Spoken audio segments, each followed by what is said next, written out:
Good afternoon, as opposed to good evening. This is the Planning and Development Committee meeting of Tuesday, September the 6th. We don't normally start at 4 o'clock, we normally start at 6, but because this is the last Planning and Development Committee meeting of this term of council, we have a lot to get through. So thank you for turning out early, do appreciate it. We'll try to keep the agenda moving along as quickly as we can. I think, Bri, you have attendance? Thank you very much. Can somebody move approval of the agenda, the amended agenda? Thank you, Brian. Seconded by Councillor Miller. Anybody would like to add, amend, change the agenda? Seeing none, I'll call the vote. All those in favour? Agenda agreed. If anybody has a pecuniary interest, if they could declare it at the appropriate time. We're on to item 4, which is delegations. We have one delegation. Sean Elliott, I think you're the delegation. Do come on up. If you could introduce yourself, name and address, we would appreciate it.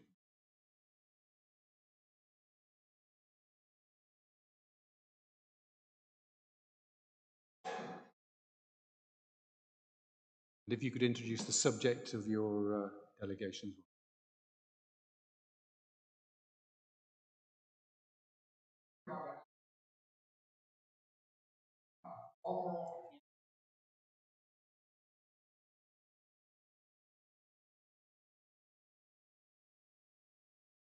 We actually met this morning with the planning staff who are addressing the majority of our concerns.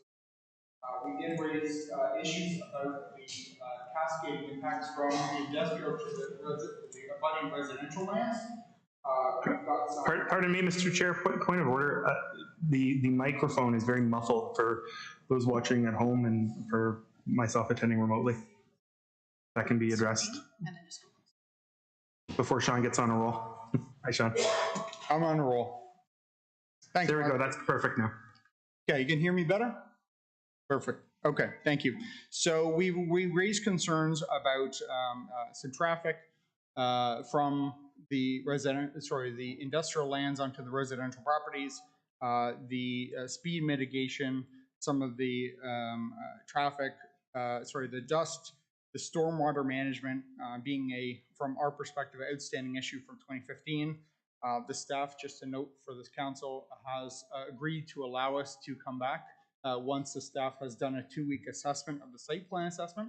So we don't necessarily have a concern about the zone change. It's the post-site plan activities that we'd like to ensure that we're part of, we provide feedback on, and are kept in the loop. One of the clarifications I'd just like to put forward, there's 2. One is the stormwater correction, which we have commitment they'll look into, and then the operating hours of the new plant and how that affects the entire zone. Are we moving from a limited hour engagement to a 24-hour cycle, and what that impact means to all of the reviews and the supporting artifacts. That's the extent of what we want to capture. Like I said, thank you, John, for suggesting we meet with them, and thank you, Pam, and your team for coming forward and helping us answer and understand these type of questions. Thank you, Sean. I think you've established a good connection with county staff, and they will keep you informed. As to the specific item, which is the removal of the H measure on the M3 zoning, that's coming up later in the agenda, and your comments will be taken on board at that time.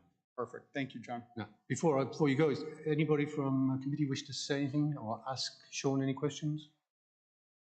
Seeing none, thank you, Sean. You want this button turned off? Yes, please. Okay, we're at the adoption of minutes from the previous meetings. Would somebody like to move the adoption? Thank you, Mayor Bailey. Seconded, Councillor Pearce. Any corrections, changes? Seeing none, I'll call the vote. All those in favour? Minutes adopted. Item 6, business arising from minutes.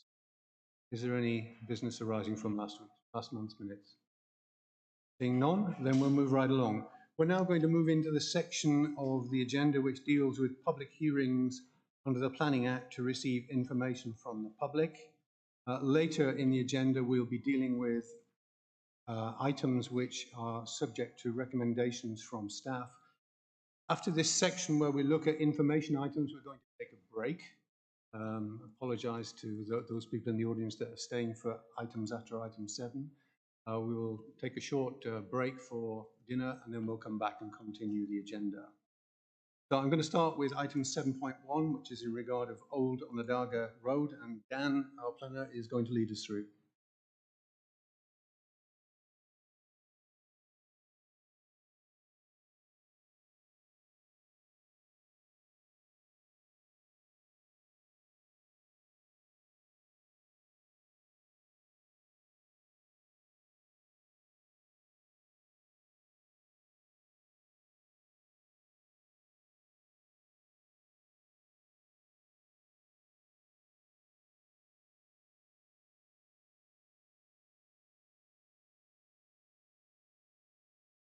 Okay, good evening, committee. My name is Dan Nemizniak. I am a planner with the County of Brant, and I'm here to present a few applications this evening for information.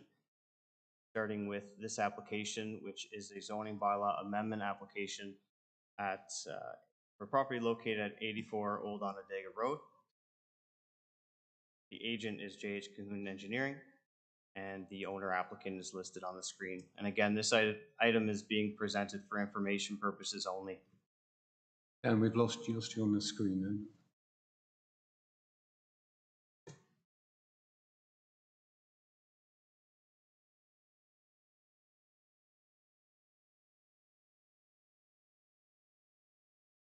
Sorry, so we're looking for my presentation up on the... Okay, thank you. Thank you. So the subject lands are identified in blue on the screen.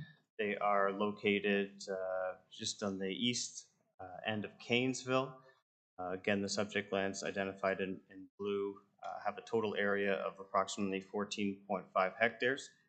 And the existing conditions, existing uses consist of a transport truck terminal and a contractor's yard. And the surrounding area consists of various industrial uses, and noting that Fairchilds Creek is to the north of the property. This application is proposing 3 things.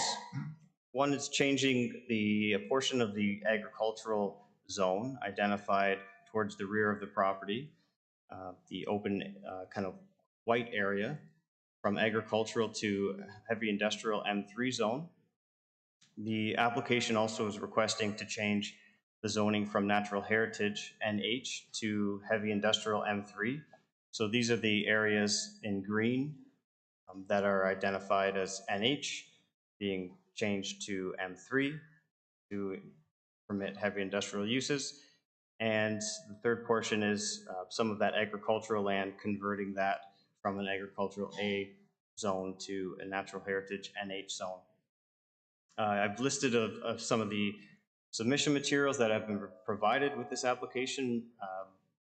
More significantly, we're looking at the environmental impact study. So the impact of some of these changes from agricultural to natural heritage, or natural heritage to heavy industrial. So we're looking at the studies that support the proposed change. This application is required to facilitate the expansion of the existing contractor's yard, which includes stockpiling, storing of materials, topsoil, earth, gravel, recycled asphalt, and concrete products. And that this subsequent site plan control application will be required to facilitate the detailed site design and the layout of those additional uses. So the current official plan designation identifies that the subject lands, or portions of the subject lands, are employment lands, identified in blue, and the green is that natural heritage area. And this is on the right. We have the current zoning, which identifies areas of agricultural and natural heritage, and as we discussed, the areas to be changed as part of this application. So in terms of next steps with this application, again, we're continuing to review those items submitted as part of the application for technical consideration, where we will provide the applicant with feedback and comments, and at appropriate time we will send further notice to abutting property owners of a future public hearing where a recommendation report will be presented by staff, and a committee will be made by the committee, or a decision made by the committee.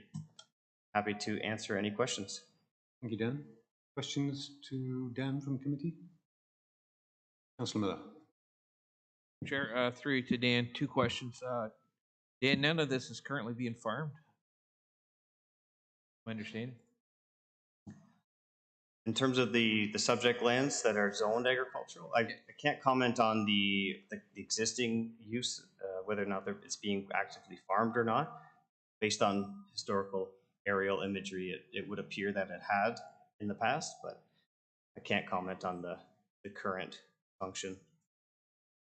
I don't recall seeing this planning going from natural heritage to heavy industrial. What's the mechanics of that? Is that done through the environmental impact study, or is it done through the environmental planner? And how do you do that when it doesn't just stop at the boundary? It goes on to the adjoining properties. What's the mechanics for going from natural heritage to heavy industrial?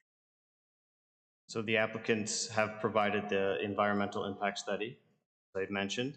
That study includes a comprehensive review of existing conditions. They'll go out to the field, they'll inspect for different species, they'll determine the limits of that natural heritage area on site, and then we'll determine what's actually there in the field. And the results of the EIS will recommend whether it's appropriate or not appropriate to remove or relocate or reestablish based on what's actually there in the field. Okay, thank you. Joe. Thank you, Mr. Chairman, through you to our planner. How many feet will they be required to stay from the creek? Through you, Mr. Chair, to Councillor Gatwood, referring to Fairchild's Creek. Yes.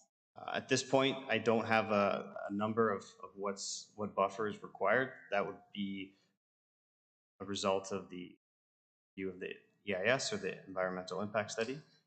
So that study would determine what the appropriate buffer would be. Right, that creek is very important to the county's wastewater system in Kingsville, so thank you. Thank you.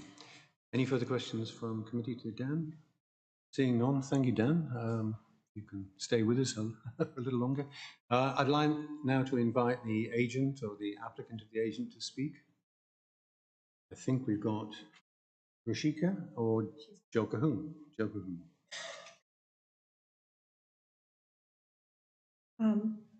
Good evening, everybody. Good evening, Mr. Chair. Are you able to hear and see me okay? Yes, thank you, Rashika. Yeah. Thank you.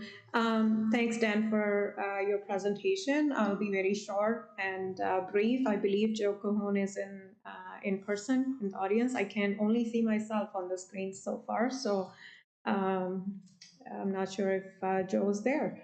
He is here. Dan has explained the proposed rezoning application very well, and I'll just simply add a couple clarification points here about the environmental impact study. A detailed EIS has been completed, which defines some of the buffers related to different features on the property itself. It varies from a 10-meter buffer to a 30-meter buffer. Again, the study is currently being reviewed by both county staff as well as Grand River Conservation Authority, and the exact buffers will be defined once both county and GRC are satisfied. In terms of the proposal, it's just expansion of the existing industrial use to the rear of the subject property. We have completed a number of studies, as Dan had outlined in his presentation. I believe I'm happy to answer any further questions you may have. We'll keep it short and brief. Thank you, Rashika. We'll take Joe's comments, then we'll come back for comments or questions to both of you. You could introduce yourself and let us know the company name. I guess it's good afternoon. My name's Joe Cahoon. I'm a consulting engineer, and we're involved in the technical aspects of this application. There was a question from Mr. Miller, Councillor Miller. The area of the agricultural land still being used as agriculture is probably 70%. And so the natural heritage zoning incorporates a lot of the ag land. And there's a fairly large ag section between us and Fairchild's on the first plateau going north. There was a question from a neighbor about crossing of the unnamed tributary, and we applied in 2019 to get a permit to cross from Conservation Authority, and was granted and was built in 2020. So we have an access to the property. Part of that access is on lands that were provided for drainage route for Onondaga Road. There was an easement along the west side of the property to drain Onondaga Road, and still intact. We actually reconstructed that with the aid of the municipality. We've conducted stormwater management reports submitted. We're actually in the process concurrently of processing and of the site plan approval, site plan application forms. We've completed an archaeological study. We're still finishing off stage 4, which we anticipate to be relatively shortly. We've provided legal surveys of the property. So the purpose of the rezoning is to expand the current use by D.W. Cooper Contracting for contractor's yard, as well as a transport truck terminal that's been operating there for many years. So that's pretty well the summary, so I'll answer any questions that you may have. Thank you, Joe. Does the committee have any questions for either Joe or Ashika? Seeing none, thank you. If you could just stay close by in case questions come up from the public part of the discussion. We're now at the point where I'll open the matter up to the input from the public. Is there anybody here that would like to speak to this matter? I'll ask a second time. Do we have anybody online prior? No? I'll ask a third and final time. Then I'm seeing none, so I'll close the public part of the meeting and pass the matter back to committee for consideration. Brian, thank you. You making a motion to receive? This on for staff to review. Seconded by Councillor Pearce. Any further comments or questions? Seeing none, I'll call the vote. All those in favour? Motion carried. As I said earlier, this matter will come back to this committee meeting at some point in the future. I can't say exactly which month it will be, but it won't be before December the 6th. Thank you. Second item today, 7.2, is in regard to 1318 Colborne Street West. And Dan, you're up again. Thank you, Mr. Chair. Once again, this is a zoning bylaw amendment application that is for the property located at 1318 Colborne Street West. Our applicant and our agent, Mr. Stewart, is with us virtually this evening. And again, this item is being presented for information purposes only. So the subject lands are identified in blue in the southeast corner of Colborne Street East and Bishopsgate Road. Subject lands have an area of approximately 51.2 hectares. The existing conditions on the site, there is an existing dwelling and farm structures located along the frontage of Colborne Street East, and surrounding uses, immediate surrounding uses consist of recently constructed Roswell concrete facility and triggers and bows, and agricultural uses, and then as well as the settlement area of Burford and to the north. The application proposes the following. The image on your screen identifies 3 future lots that would be created through a future consent application, to be heard by the Committee of Adjustment. But first, we'll be dealing with the land uses on those parcels. So parcel 1 is the lighter blue color.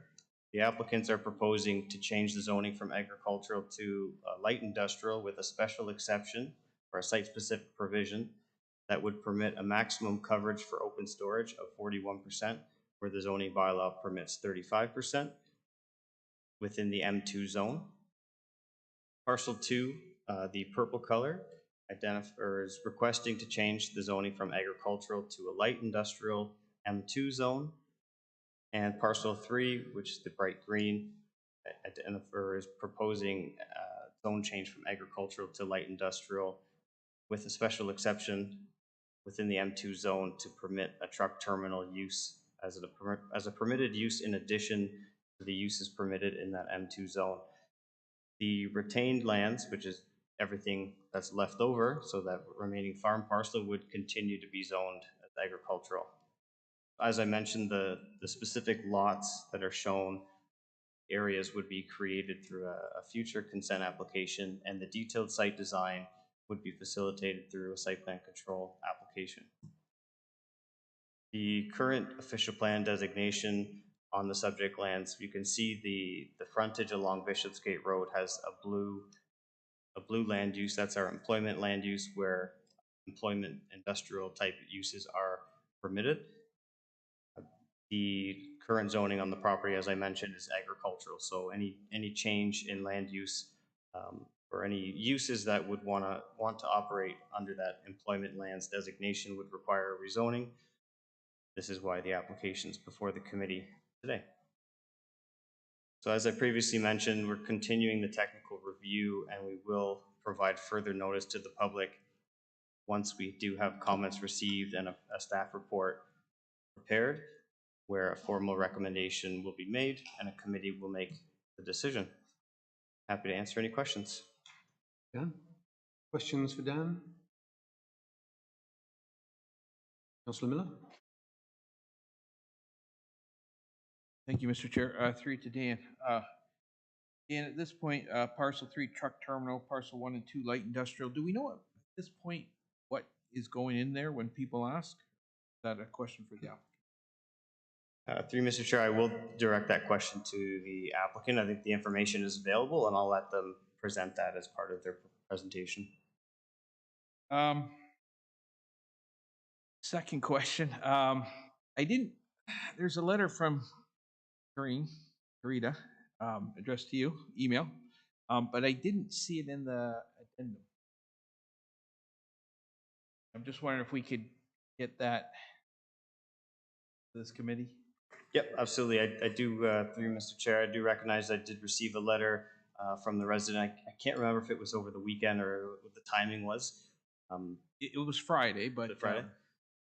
Thought it was a good letter, and we'll make sure that that's included as part of any future agenda for the consideration. Just to summarize, it was a concern about traffic and development along Bishopsgate Road, and how can we minimize the impact of so much development potential. Because it should have been part of the package. In Corinne, for those that don't know, lives on Elizabeth Street. Put her address there, and it backs up onto her side yard, backs on Bishopsgate. And I was there. I believe Councillor Chambers, you were there as well, and maybe the mayor. But if you stand on her back deck, it's almost impossible to have a conversation. So they've been there for 20 years, and the truck traffic has increased substantially. And Mr. Chair, I asked our General Manager of Public Works about a couple things, but one of them was that intersection at Bishopsgate and Highway 53. It needs some work. I mean, we don't even have turning lanes going north-south on Bishopsgate. So maybe this will be a conversation for another time, but I want to bring that up because we see development along there. We see the gravel, St. Mary's starting up already on Bishopsgate. So it's getting a lot more use. And I know Rob has said that there's no plans to do anything with that intersection. 2023. What I'd like to see, what we need to see is plans to plan, hopefully in 2023 to get that done. But like I say, I will definitely be bringing that up a few times in the next little while. And then the last thing I want to bring up, and it unfortunately it's not in the package, but it has to do with Corinne's letter. And again, it goes back to sitting on her back or side porch, which I guess is technically their backyard, and you cannot hear yourself talk, I would say, most of the time during the day because of truck traffic. So she mentioned a sound barrier. And if you go into the city, down 53, there's a whole bunch of houses just off Oak Hill. Maybe it's not Oak Hill. But anyways, the city's actually putting up sound barriers there because the traffic, again, like on Bishop Street, the traffic has gotten so bad over the years that what was once not too bad a house and all that is it's just become almost impossible to go out in your backyard anymore with all the noise. So they're putting up a sound barrier there, and again, this is something I'll bring up in the future, but maybe a sound barrier. Well, just because of the huge amount of increase in truck traffic, which we seem to be adding to every so often. I'll leave it at that, Dan, and again, I'll let sure we get that. You got that, Dan. Good. Councillor Coleman. Thank you, Mr. Chair. And more a comment, Mr. Chair. And the public that has contacted me about this is that, and it's kind of like going along with what Councillor Miller is saying, is that in the future, if we could make it work, less accesses onto Bishopgate Road. If we could make it that there's service roads or whatever, but now we already have 2 or 3 accesses there with Triggers and Bows and Roswell and whatnot. Let's try to limit it to how many we got, because every time you got another driveway, we all know what happens. Somebody usually rams into somebody's. Thank you. Yeah. Got that, Dan? Good. Councillor Chambers? Just through you, Mr. Chairman, to Dan, I'm wondering if you could just indicate on the map, I may have missed it, the official plan designations in the current official plan and the official plan designations in the draft proposed official plan. Through Mr. Chair, I can certainly direct you to the image on the screen on the left side with the blue swath of land. That is the current official plan area, official plan mapping that has the current limits of the employment lands designated area. I don't have the draft mapping available. I don't know if anyone's available that could support me in that sense of letting me know what's the proposal is. If I remember correctly, I think it's the same, but I can't confirm. Are you okay to get that a little later, Councillor Chambers? And just to follow up, if I might, Mr. Chairman, and just looking at that, there's no avenue for access onto 53 Highway from the designated portion, if I can see that correctly. Through you, Mr. Chair, that is correct. So the employment lands designated area, that blue area, that's where the development for industrial related uses would be limited to based on the current mapping. And if I see it from here, I believe the lands abutting 53 Highway on the retained lands, the white area, that's designated agriculture. Agricultural, correct. Thank you. Any further questions to Dan? Seeing none, thank you, Dan. Then I'll call up the applicant or the agent of the applicant. Is it Douglas Stewart speaking this time? Yes, I am. Yes, I am. Go ahead, Douglas. I have a presentation which I believe is going to be brought up by the clerk. It's on its way.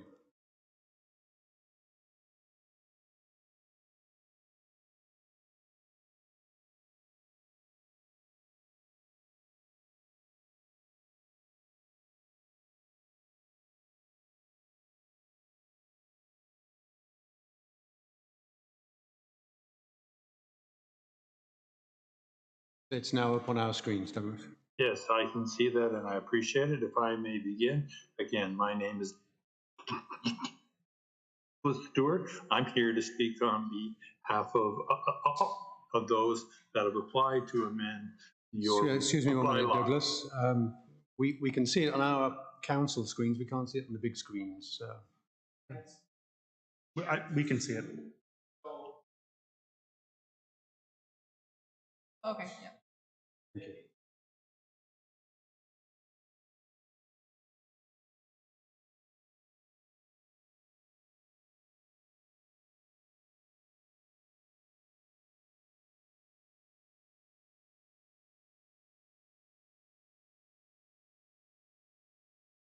It's on the podium, Gary, just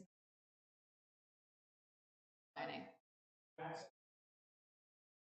Like, how do you want me to share it though? You should have a wireless mouse there. You should be able to double click and open it up on the second monitor you have there.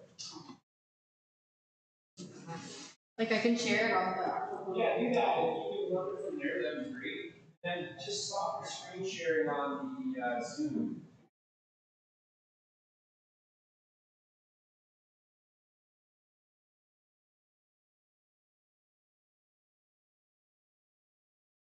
Good.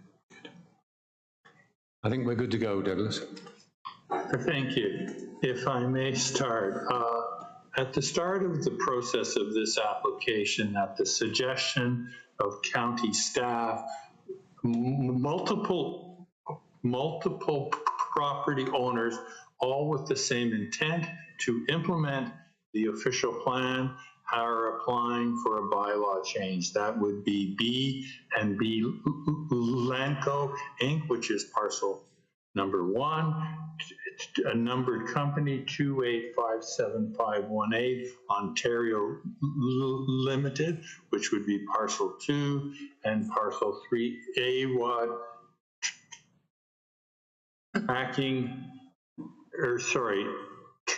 Trucking Incorporated. The intent is to apply for amendments to implement the official plan for employment land purposes. They're light industrial, and on parcel 1, there's a special exemption related for the open storage. I must advise you there will be a further refinement for parcel 2 based on a discussion related we had with what's being proposed, and that would affect both the open storage. We will be asking for a special exemption there, as well as for an open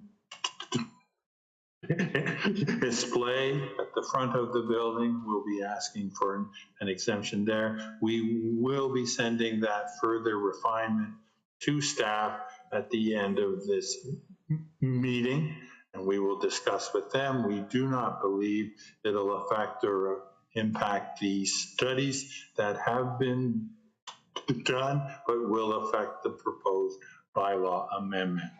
Parcel 1 will include outdoor storage areas for building materials, as well as an industrial plaza. Parcel 2 will be the future home of shoot stone or brickstone and landscape. They're currently kind of interesting. They were in the county. They were then brought into the city of Brantford. They'll be coming back to the county. They are a business that sells both wholesale and retail stone, brick, and landscape type material. The third parcel will have a transport, storage, and trucks and repair moving forward. What our approach has been, and we certainly appreciate the suggestion of staff, we've on all parcels, which will be through a land severance, we've applied an approach where it's all done in coordination for studies, for access, and making the application. We did a policy review of the public policy framework. We've done a technical review, conceptual servicing and storm, and a transportation impact study. Next slide. What's important is this application and all three parcels do meet the provincial policy statement, the growth plan, as well as the approved official plan. And should the proposed official plan come forward, it will conform to it. This is for employment, and the lands retained would continue to be from an agricultural perspective. Next slide. From a servicing point of view, it will be on private from a groundwater well and cistern, as well as private on-site septic. We will address storm on all three parcels, as well as quality, so quantity and quality. There will be ongoing inspection and maintenance as required, and these systems would remain privately owned. Next slide. The transportation impact study, and heard from members of the Committee of Concerns, we have looked at in consultation with staff, all of the intersections, and they do function and meet the observed horizon timeframe. There are sufficient gaps for where the accesses are, and this study, which is subject to review by staff, is not recommending any improvements. Also, if you recall on the previous site plan, parcel 1 and 2 will have a shared access, so one access for two properties. The third property would have an independent access, mainly because of what it is and what is proposed, to ensure there's no issue and conflict with on-site movement. Next slide, please. From a neighborhood context, yes, this is adjacent to some areas that are residential, but they're further from where these parcels are proposed. There are two existing operations, and we've identified those in blue. Next slide, please. These are the two that are there today. Next slide, please. So what is the next step? We're going to submit that further piece of information. We will review all the comments received. Staff will complete its review and provide a recommendation with respect to the proposed amendment to the bylaw. We would anticipate, as this conforms to provincial policy, county policy, and will adjust the technical concern that an approval of the bylaw and adoption would occur sometime in the future. Somewhere in there, we will apply for consent applications to create the three separate parcels, and then we would apply for site plan. Next slide, please. I would be pleased to answer any questions. Douglas, thank you. Does committee have any questions for Douglas? Seeing none, that was a very comprehensive presentation, Douglas, so if you could just stay with us in case we get questions coming back from the public. At this point, I'll open the meeting on this matter to the public. Is there anybody here that would like to speak to this matter from the public? I'll ask a second time. I'll ask a third and final time. Seeing nobody wanting to ask a question. So I'll close the public part of this meeting and I'll pass the matter back to council for committee for a movement. John Wheat, you're recommending? I'll move to receive this information. Thank you. Do I have a seconder? Councillor Howes. Any further questions? Councillor Chambers. I actually have a feedback. The new draft official plan says it's general employment in that area. Same blue piece of land. Just a comment, Mr. Chairman. This, if the resolution passes, to send it back to staff for further consolidation of information and bring back a recommendation. I'm just wondering if consideration hasn't been or should be given to development by plan rather than consent. I'm looking at the designated area as employment lands, and we see it number 1, 2, and 3, and there's obviously a number 4 in there in the future, and maybe a 5 and a 6, who knows. But as the planning goes forward, it would seem to make sense to establish an overall plan if we're doing it piecemeal. We wouldn't do a residential subdivision or plot like this. I'm just wondering, as information, perhaps that can be looked at as, I'm not going to make an amendment to the resolution, but just a suggestion that be looked at.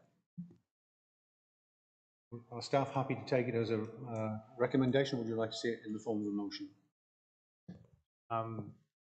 Just a recommendation would be fine, through the chair. Is that okay with you, Councillor Chambers? Yeah. Thank you. Okay, then I'll call the vote. All those in favour? Oh, sorry, apologies. Joan? Thank you, Mr. Chairman. Well, the lot that's separated is for trucking. There's several rows of trucks shown on the plan. We're also going to have trucks from part 1 and part 2, obviously, if they're storing rock and landscaping materials. And I agree with Councillor Miller's comment about the turning lanes at Bishopsgate Road and County Road 16. I think that we really need to take a good look at that and possibly make improvements. And perhaps this industrial site could assist with the cost of that. Thank you. Thank you, Councillor Gafford. Any further comments? If not, I'll call the vote. All those in favour? Motion carried. Thank you. Thank you, Dan. You're still with us for one more item. This is in regard of 31 Willow Street.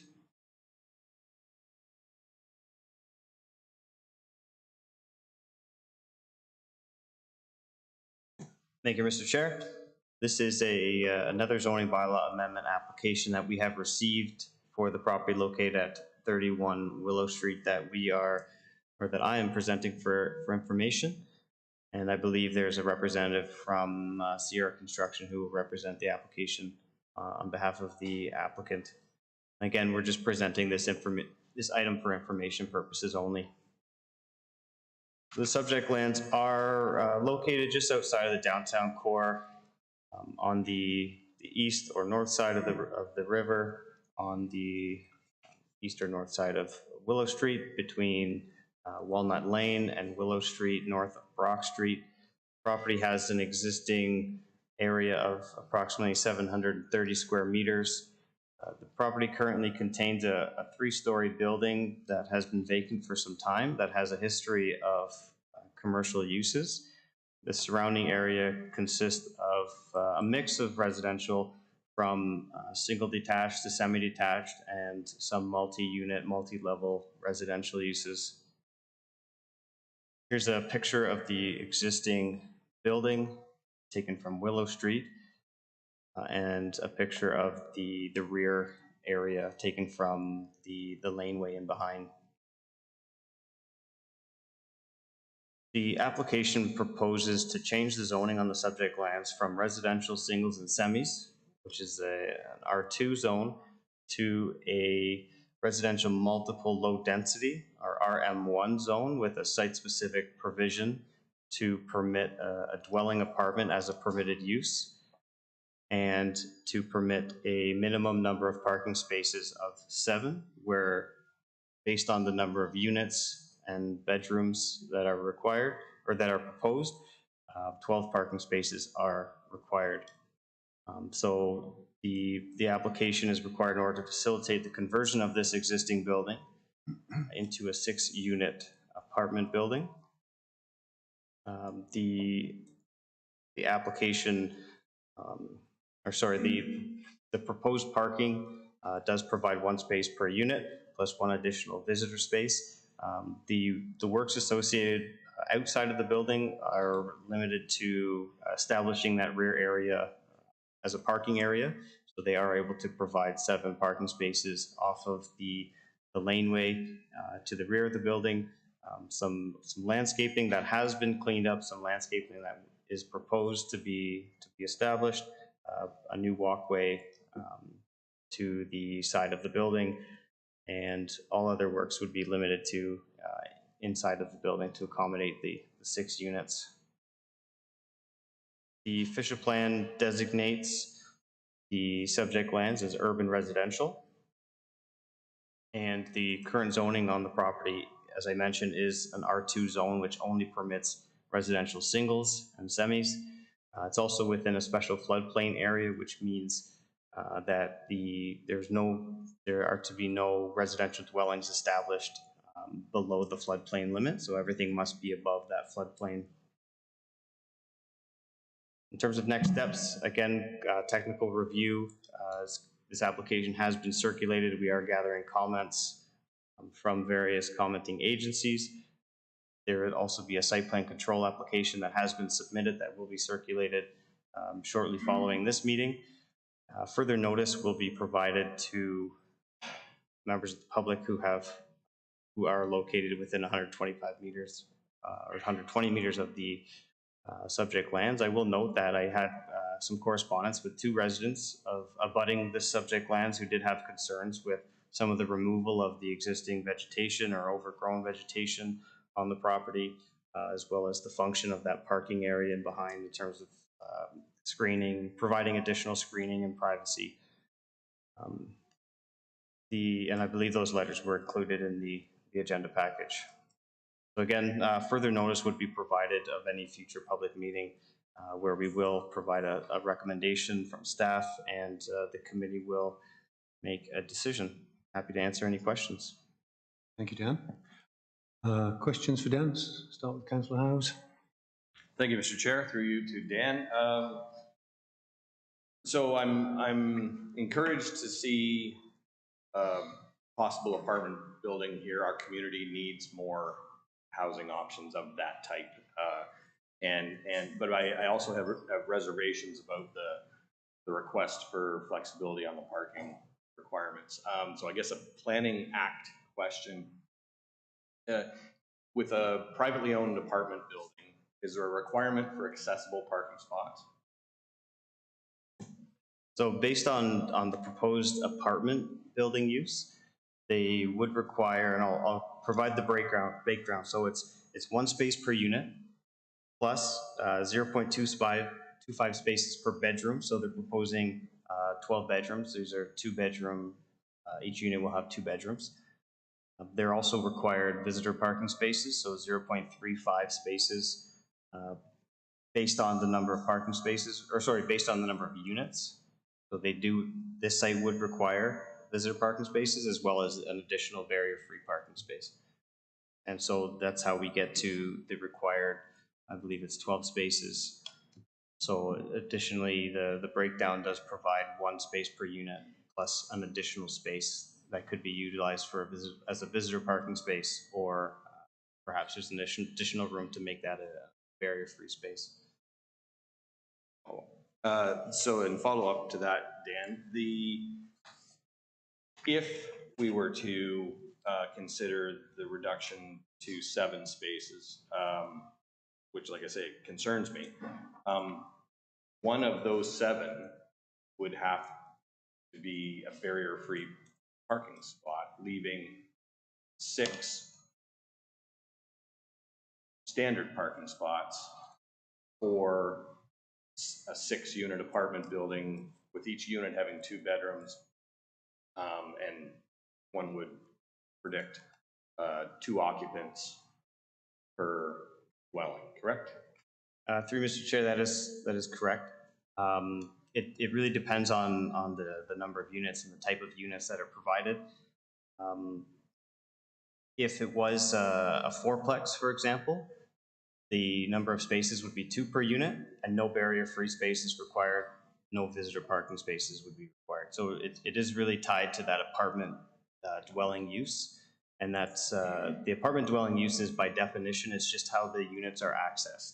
So it's accessed through a common corridor with a common stairway and usually some amenity areas within and outside of the building. So that's where we get that apartment use.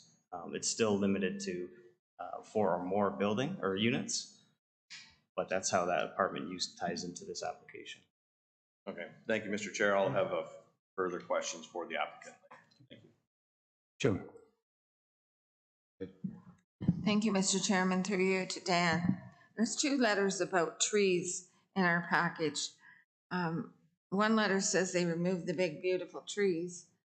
Did they have permission to do that? And was it just necessary because of the parking lot they're building? The other letter was calling the property line into question, I think, and wanted someone to come out and look at the cedar trees. Did anyone go out to determine whose trees they were? Thank you. Through you, Mr. Chair, to Councillor Gatward. The tree removal, I can't comment on whether it was done within the confines of the tree removal bylaw. I was on site soon after to post the planning notice signed, and I could clearly see what type of vegetation was removed. And it's kind of indicated in the picture here. I think previously, before that vegetation was there, you could not see through the site from Laneway to Walnut, or from Walnut Laneway to Willow, but now you can. So part of that was cleanup, but I can't comment on how it fit or whether or not the correct permits were obtained to remove those trees or the size of those trees. But I can also confirm that I did provide the resident with a copy of the survey that was provided with this application, which does identify the hedgerow and the fence line. So it gives a little bit of perspective on which side of the property line those are on. Okay, thank you. And could the new developer of this site perhaps plant some trees to restore the neighbor's privacy? Through Mr. Chair to Councillor Gatward, absolutely. We would encourage replacement of any trees that are removed. We do have a retention requirement for that, as well as additional landscape as part of just general beautification of the site. Great, thank you very much. Thank you, John. I have a question from Councillor Ferrier, then Councillor Pierce. Thanks so much, Mr. Chair. Dan, through Mr. Chair to you, Dan. Councillor Howes and CEO Bradley and I toured this facility many years ago when it was with the previous owners, and it would be wonderful to see it utilized as space. And my understanding is the previous owners some time ago, yes, there were commercial uses, but there was also a residential use, essentially. It was essentially a giant family home hidden in an apartment in some ways. My concern, and I guess I won't be here when this comes back to this committee because that'll be in the new term. But I guess some things I think would be maybe helpful in the report that comes to us from staff. One would be maybe clarity about the trees and if they were done properly, and maybe the applicant can speak to that when they come up. But also maybe some sort of analysis of when we, as a council, over the many terms, have and have not allowed some variation of parking. And what I mean by that is I think about 140 West River, and there's 20 units there, and it's condo, not technically an apartment, but it serves as an apartment. There's 20 units, there's 20 parking spots that are 1 per unit, and most of the spaces there are 2-bedroom. So clearly that isn't the same in terms of the parking piece. There's 1 visitor parking, I think, at least at the time when I first lived there. Now there are 4, 3, and there's 2 spots that are for accessibility. In addition to that, so maybe some analysis about when we have sort of set some precedent for that and when we haven't, because I worry about that, because this council has been very, and I think in a good way, very stringent upon not bending the parking piece and actually really insisting on more than what's in the parking bylaws and the zoning bylaws. So wouldn't want to see that reversed, but I also wouldn't want to see this building not be utilized at all when we do need rental properties in a very bad way. So if that analysis could be in the staff report, that would probably help to inform some decisions by whoever's on the committee that will be making those decisions in the next term. That's all I want to say. Also, I just one more thing maybe.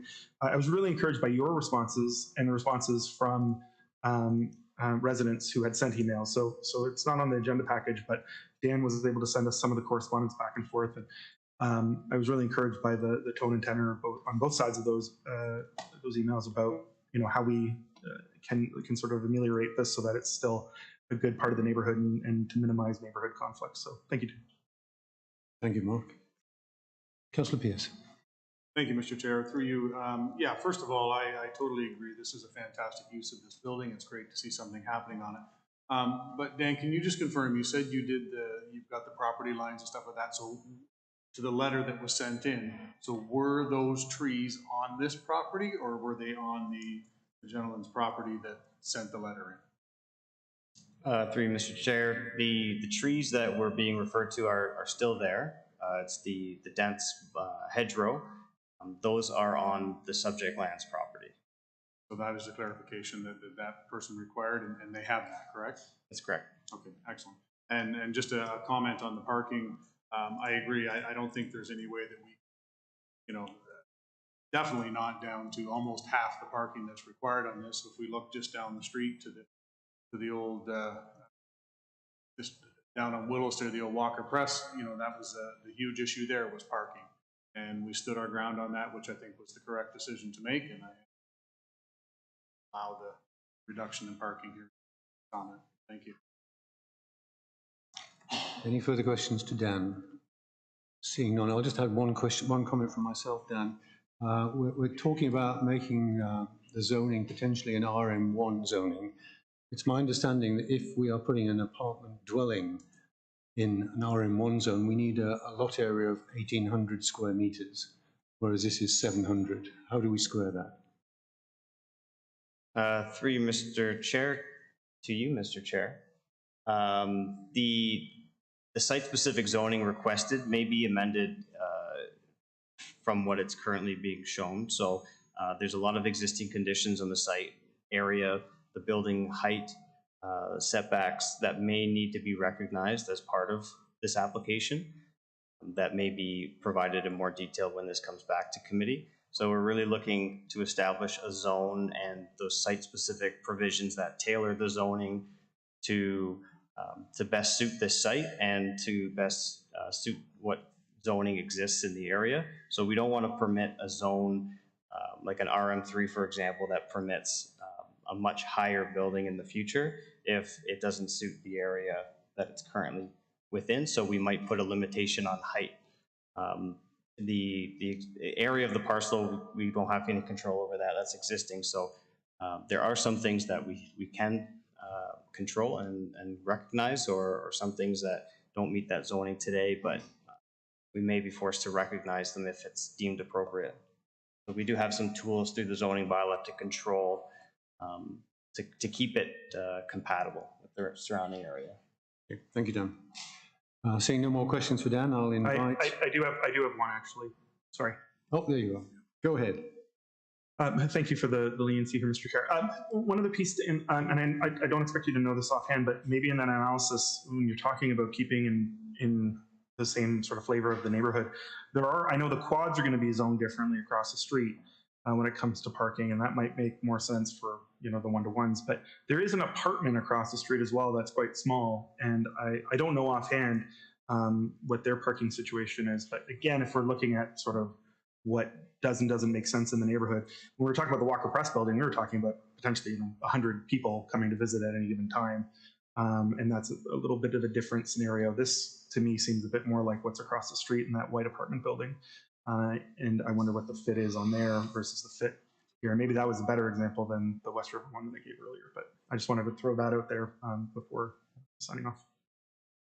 Thank you. Steve, did you want to come back in? Mr. Chair, I'll come back with if the applicant is. Okay, thank you. Thank you, Dan. Then I'd like to invite the applicant or the agent of the applicant to come forward. And if they could state their name and address for the record, please.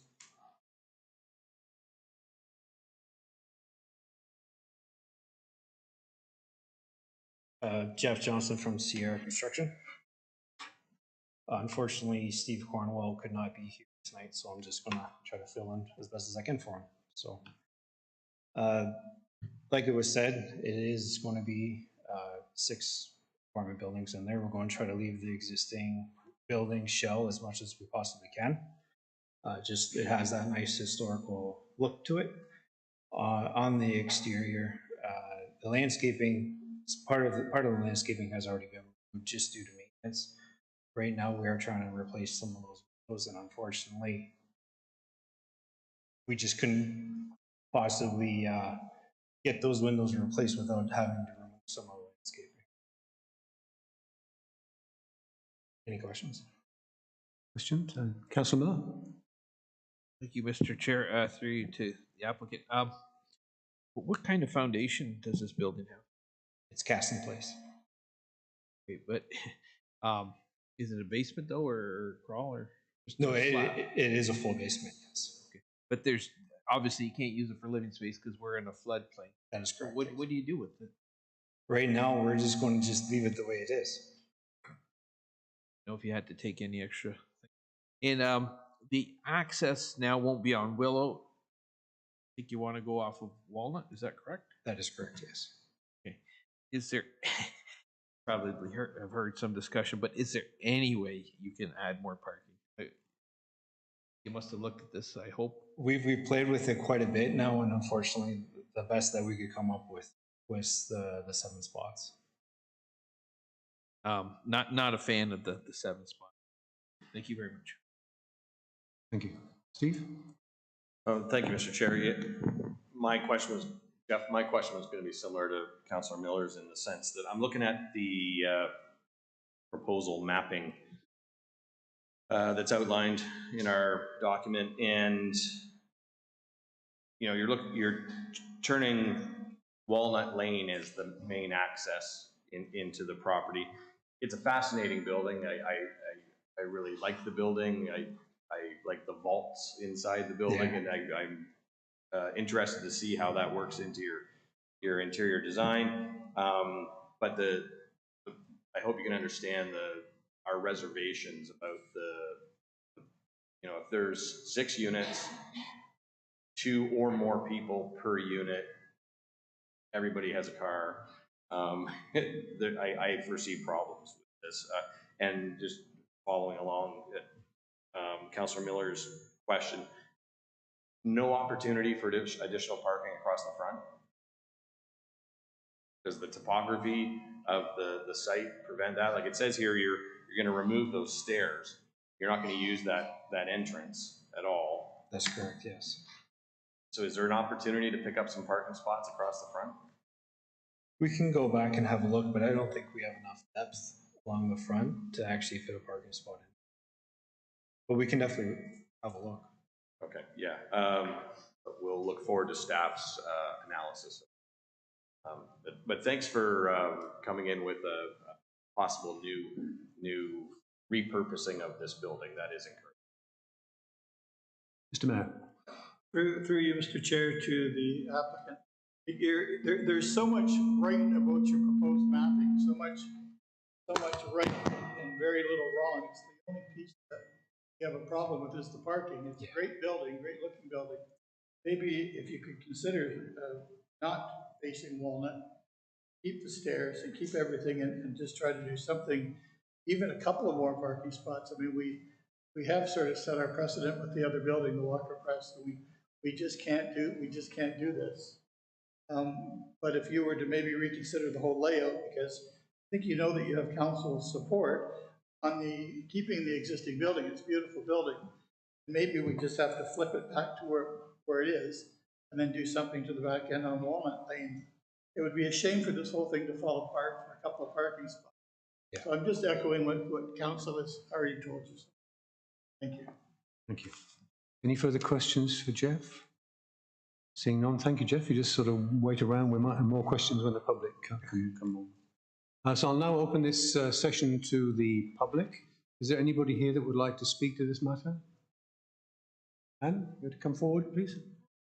You can come forward to the podium, please.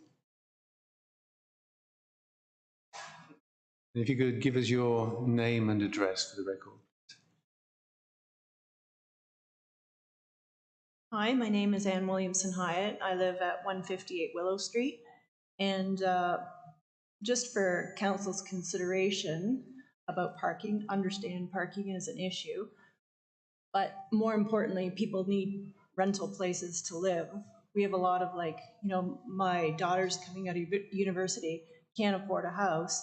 So, you have to rely on, say, living with your parents or something like that.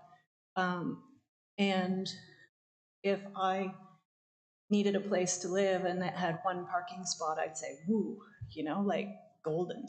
So yes, normally you want 2 parking spots, you want barrier free, but couldn't I say, well, you should have charging stations too? Like people really need housing. So I think that's the paramount issue, is that people, young people, older people, they need a place to live.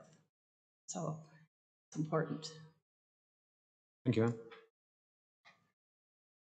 Would anybody else like to comment from the public?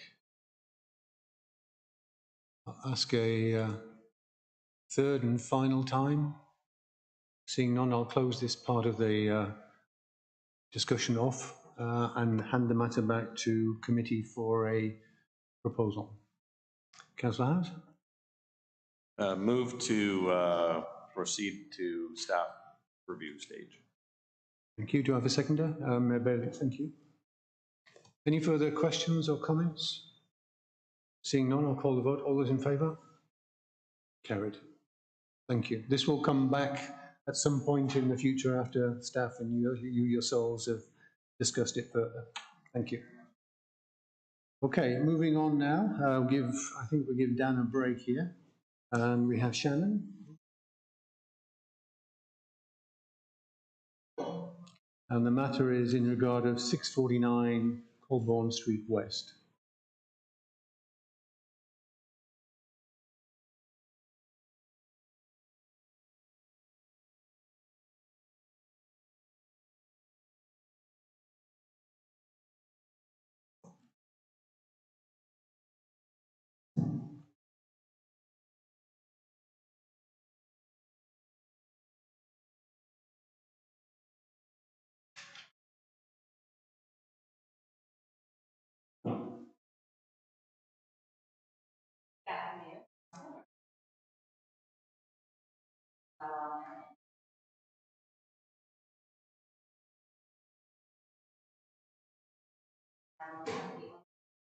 Sorry again, Mr. Chair, the microphone is not working. No, it's switched on. Thank you very much.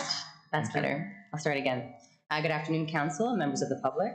This is a major zoning bylaw amendment for lands located at 649 Colborne Street West from the Angus Group agent on behalf of the owner, Carol Bish, within the geographic township of Brantford. This proposal is to be received for information purposes only. The subject lands are located on the north side of Colborne Street West. They are irregular in shape and have an approximate area of 3.8 acres and an approximate frontage of 31 meters along Colborne Street West. There is an existing commercial building on the subject lands, a parking lot, and a woodlot to the north. The applicant is proposing to rezone a portion of the subject lands from agriculture employment, zone code AE, to general commercial with a site-specific provision. The site-specific provision is to permit an interior side yard setback of 0.45 meters and permit the parking of commercial vehicles and storage of materials associated with the permitted uses within the rear yard. The applicant is also proposing to rezone a portion of the subject lands from agricultural employment, AE, to natural heritage, zone code NH, in order to recognize and protect the significant woodlot at the rear of the property. No further development is being proposed. These subject lands are currently designated general commercial within the County of Brant's official plan, which permits a range of commercial uses and residential uses above the first floor. The lands are currently zoned as agricultural employment within the County of Brant zoning bylaw. Next steps include staff will continue to receive and compile comments received from internal and external agencies. Continued review of the application. Staff will be preparing a report and formal recommendation. The application will be circulated in accordance with the Planning Act. Consideration and decision by the Planning and Development Committee will be had at a later date. And at the formal public meeting, staff will present the recommendation and a decision will be made by the Planning and Development Committee. Thank you and happy to answer any questions. Thank you, Shannon. Questions to Shannon from committee? Seeing none, thank you, Shannon. Just stay close with us. I'll now invite the applicant or the agent of the applicant to come forward. Is it Rashika again? Rashika, welcome again. Thank you, Mr. Chair, and good evening, everybody, again. On behalf of the owners, I'm presenting a very brief overview of the application for a zoning bylaw amendment that is in front of you. There are currently existing commercial uses on the property. No buildings or structures or any additional uses are proposed for this development. The property is currently zoned with an agricultural employment zone category, and the application simply proposes it to a general commercial C2 zone to align with the current official plan policies.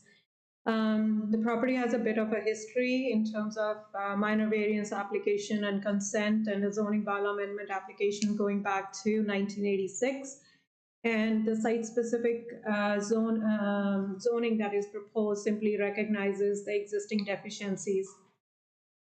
The back of the property contains a natural woodlot. It's a large complex, and through consultation with staff, it was recommended that that area be zoned to a natural heritage NH zone category, and which has been presented and proposed as such.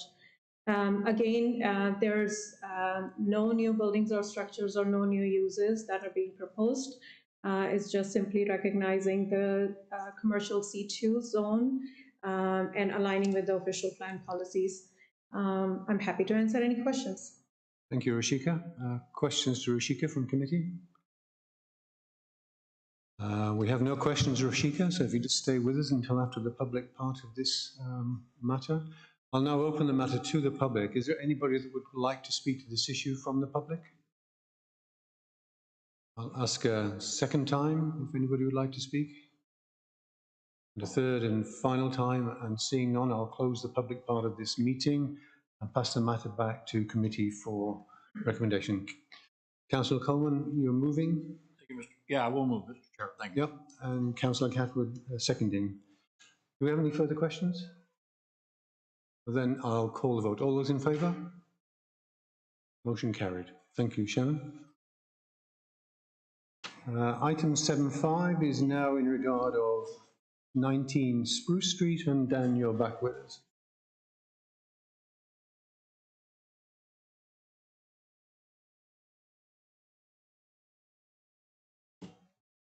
Thank you, Mr. Chair. This is a zoning bylaw amendment application for the property located at 19 Spruce Street in Paris. The agent, Odette Gomes of IBI Group, is with us virtually, I believe, representing the applicant and owner of the property. And again, we're presenting this information, this application for information purposes only. The subject lands, as I mentioned, they are located just in the north end of Paris, south of Silver Street, east of Market.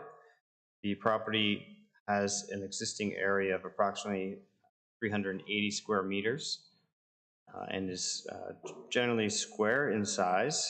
The property consists of an existing structure, an area of approximately 1,000 square feet, a rear gravel area in the rear of the property, and the previous use was a dentist office. The surrounding area consists of a mix of residential uses and some light industrial and commercial uses. Here's a picture of the subject lands as they exist today. We have the existing building. The function of the front portion of that building is currently serves as a parking area. The subject lands do abut the laneway, which would provide access to that rear gravel area.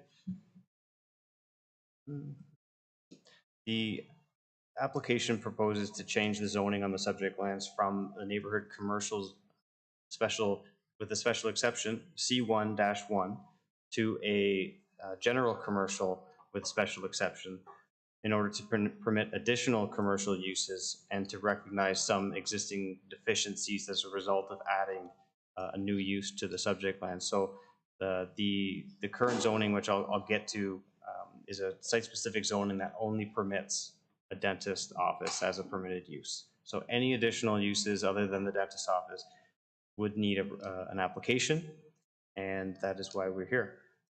So there are some site-specific provisions or existing conditions that would need to be recognized as part of this application, or that we're considering. That would be setbacks, recognizing the parking required, and yeah, so the existing setbacks and the parking. So the official plan designates the subject lands as an urban residential land use. And the current zoning on the subject lands, as I mentioned, is a C1-1 zone, which also, in addition to the dental office, it does permit a reduced minimum rear side yard setback of 0.6 meters. And I believe the existing setback is about 0.9 meters. In terms of the next steps, again, application has been circulated. We will recirculate to the public for any future public hearing where a formal recommendation will be presented by staff and the committee will make a decision. And as I mentioned, Ms. Gomes is with us virtually this evening to provide some additional information on the proposal. Happy to answer any questions. Thank you, Dan. Question to Dan, Councillor House. Thank you, Mr. Chair. Through you to Dan quickly. This is right in my neighborhood where I live, and over the years it's been a few different things. It was a laundromat when I was a kid, and dental office for several years. I'm wondering, like the proposed change seems like a good fit for the neighborhood. There's lots of parking on that site. The report references existing deficiencies. Is that just related to setbacks? Setbacks, parking. We would have to take a look at either specifically what the use that's being proposed to go into that site on an immediate time frame, which is a counseling office. We'd have to take a look at what the parking requirements are to support that use on that site. And if there's any deficiencies, we may have to look at another parking reduction to recognize that. Quick follow-up, Mr. Chair. The gravel area in the back that was added by the dentist office for presumably staff parking, does it count towards the parking? Like there's 4 or 5 parking spots on the asphalt out front, and then there's probably room for 3 or 4 cars in the rear on the gravel pad that was put in. Do the rear ones count towards the parking? So in terms of providing the required parking spaces, you're only able to provide the required parking spaces within the limits of the subject lands or within the property boundaries. So currently the parking area out front, as you can see on the screen, I've kind of have a thick black line around the property boundaries. Those parking spaces as they're functioning today are not within the subject land's boundary. They're actually within the county-owned right-of-way. So similar to the case like out on Market Street for Tito's Pizza, very similar situation. Right. But with the reconstruction of Market Street, they've actually removed that scenario and they've reconstructed it, and I'm not exactly sure what it's going to look like, but certainly that's another reason why we can't rely on this parking scenario to continue in the future. So we'll have to find a way to recognize it or permit it moving forward. Thanks for that clarification. Any further questions to Dan? Seeing none, thank you, Dan. Then we'll invite Odette Gomez to speak on behalf of the applicant. Welcome. Good afternoon. Thank you for having me. I have a few just quick slides. If someone could just put them up for me. Odette, I'll just ask you to share through your screen on Zoom, actually. Oh, okay. I'll have to pull that up in a sec.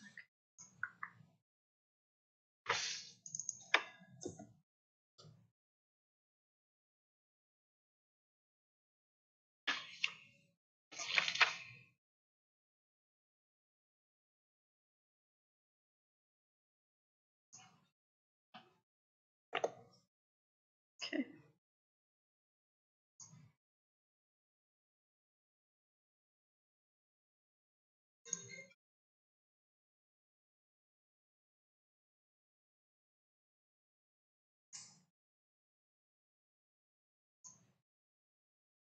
Are you able to see my screen yet? Not yet. Oh.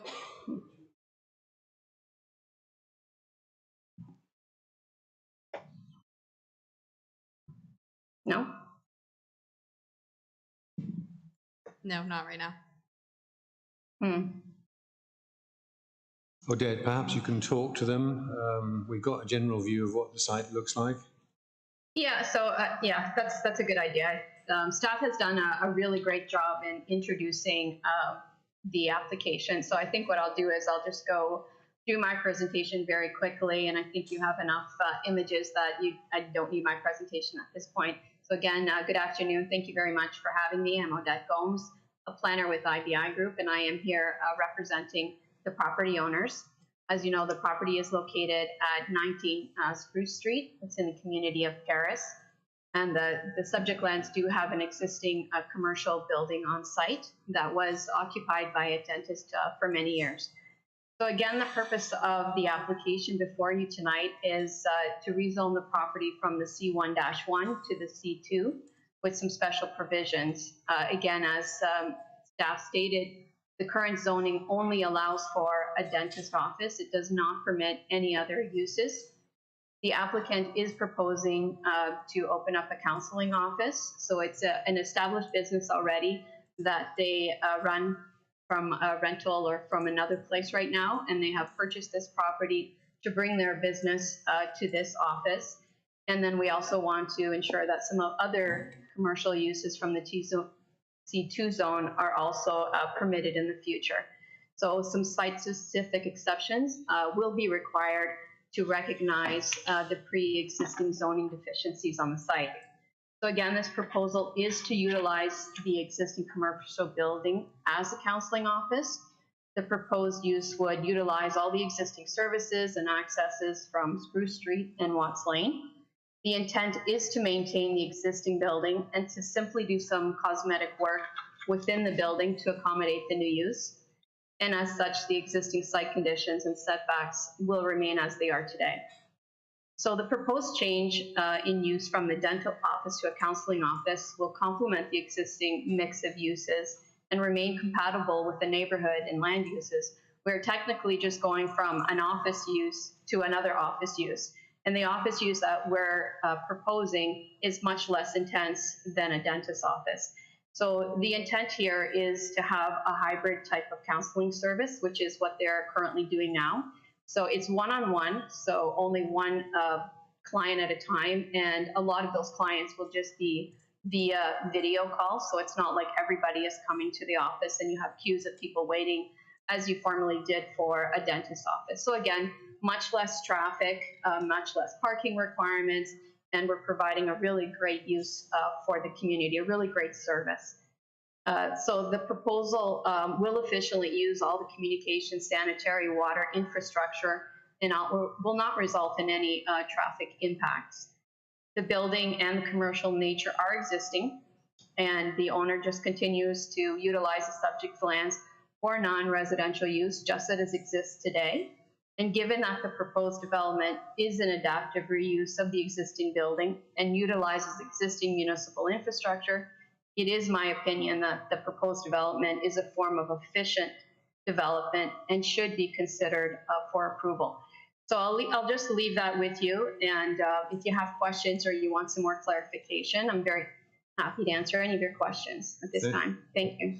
Thank you, Odette. Does committee have any questions for Odette? No, I think you've obviously answered all the questions directly. So I'll then open the matter to the public. Is there anybody here that would like to talk to this matter from the public? I'll ask a second time. And a third and final time. We have no input from the public, so I'm going to pass the matter back to committee for a motion. Moved by Councillor House to receive and seconded by Councillor Pearce. Any further comments, questions?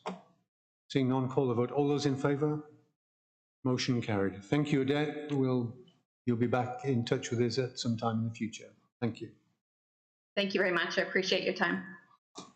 Moving to item 6, this is in regard of 138 Langford Church Road. And Shannon, it's you again.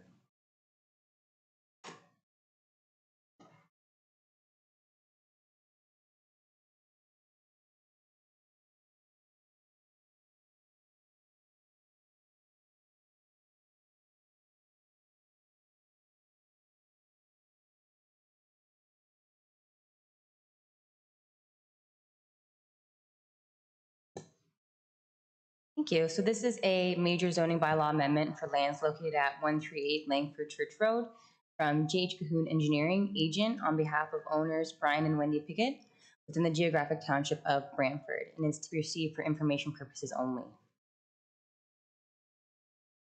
The subject lands are located on the north side of Langford Church Road. They are irregular in shape and have an approximate area of 22.9 hectares and an approximate frontage of 273 meters along Langford Church Road. There is an existing single detached dwelling and an accessory structure on the subject lands. The applicant is proposing to rezone a portion of the subject lands from agriculture, zone code A, to rural residential, RR, in order to facilitate the creation of one new residential building lot. The applicant is also proposing to rezone the retained lands from agriculture to agriculture with a site-specific provision in order to permit the retained undersized farm parcel of 22.4 hectares. The lands that are currently zoned as natural heritage will remain zoned as natural heritage. Here is an example of the building envelope for the proposed development for a single detached dwelling for the proposed severed lands, just demonstrating that they can meet the zoning bylaw requirements for a single detached dwelling on land zoned as rural residential. The subject lands are currently designated rural residential, shown in brown, natural heritage, shown in green, agriculture, shown in pink, and not shown here, the lands also have another designation, woodlands vegetation, as well. The lands are currently zoned as agriculture, shown by zone code A, and natural heritage is shown in green with the zone code NH. Next steps, staff will continue to receive and compile comments received from internal and external agencies and departments. Continued review of the application. Staff will prepare a formal report and recommendation. Once a formal meeting is to be held, circulation will be provided to the public. And at the formal meeting, the formal public hearing, staff will present the recommendation and a decision will be made by the Planning and Development Committee. Thank you, and happy to answer any questions. Thank you, Shannon. Any questions from committee to Shannon? Councillor Gatwood. Thank you. Is there any livestock in that area? And has MDS been checked? So as part of the submission materials received, an MDS report was provided, and it was confirmed that there are no livestock within 500 meters of the proposed lot. So they would not, the proposed lot creation wouldn't be impeding any livestock operations. Thank you. Councillor Coleman. Thank you, Mr. Chair. That bothers me a little bit because there is a horse farm right there. And maybe there is no livestock there right now. That's still a viable horse farm. The MDS report that was received confirmed that there were no land compatibility conflicts. Second thing, Mr. Chair, is that I didn't have my hammer when I was there this morning, but somebody needs to re-hammer the sign back up that's out in front of there so people know what it is. Thank you. Thank you, Councillor Coleman. Thank you, Shannon. If there are no more questions to Shannon, then I'll move on to invite the applicant or the agent of the applicant to speak. I think we have Bob Phillips and we also have Wendy and Brian Piggott. Bob, are you going to speak? Yes, I will, Mr. Chairman, members of the committee. I'm representing Brian and Wendy Piggott. I think Shannon did a good job in outlining the proposal, and I'm just here to answer any questions that might arise tonight. Thank you, Bob. Does the committee have any questions of Bob Phillips? Seeing none, thank you, Bob. Just stay with us until the public have spoken. I'm going to open this item up to public comment. Would anybody like to make a comment from the public here today? I'll ask a second time, and I'll ask a third and final time, and then I'll close the public commentary on this item and pass the matter back to committee for a motion. Councillor Weed? Move to receive as information. Thank you. Seconded by Mayor Bailey. Any further questions or comments? Seeing none, I'll call the vote. All those in favour? Motion carried. Thank you. Thank you. Into the final item of this information part of the meeting, and we're now on to 7.7, 22 Airport Road. Dan, over to you. Thank you, Mr. Chair. This is a zoning bylaw amendment application for the subject lands located at 22 Airport Road. Our agent, Mr. Phillips, on behalf of J.H. Cahoon, is with us virtually representing the owner applicant. This item is being presented for information purposes only. The subject lands identified in blue are located just south of the airport, Brantford Airport property, at the corner of Airport Road and North Colborne Street West. Subject lands have an area of approximately 8.5 hectares. The site contains an existing structure of approximately 19,000 square meters with an existing use of office and warehouse. The surrounding area consists of the airport itself and commercial industrial mix and residential uses to the south and to the east. Here's two photos showing existing conditions on the site taken from Colborne Street. There is a large privacy kind of retaining wall or decorative wall separating the site from Colborne Street West, and the picture on the right is a picture of the existing building facing Airport Road. The application proposes to change the current Prestige Industrial Zone, which is a site-specific M1-8 zone, to the site-specific M2 zone, which is the light industrial zone. This is to permit additional uses that are permitted within the M2 zone and provide a minimum number of parking spaces of 401 spaces. This application is required to facilitate the expansion of both the uses on the site, adding additional uses that would be permitted, as well as to facilitate the construction of an additional building.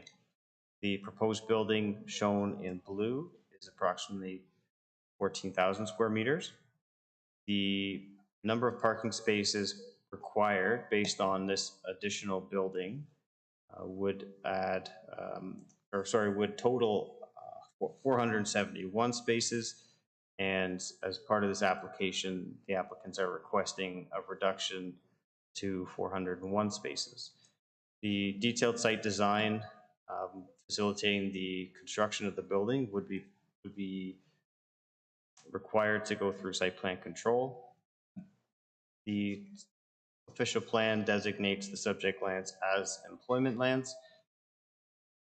This is also within site-specific policy area 15, which restricts outdoor storage, permits commercial and light industrial uses, and within proximity to the airport.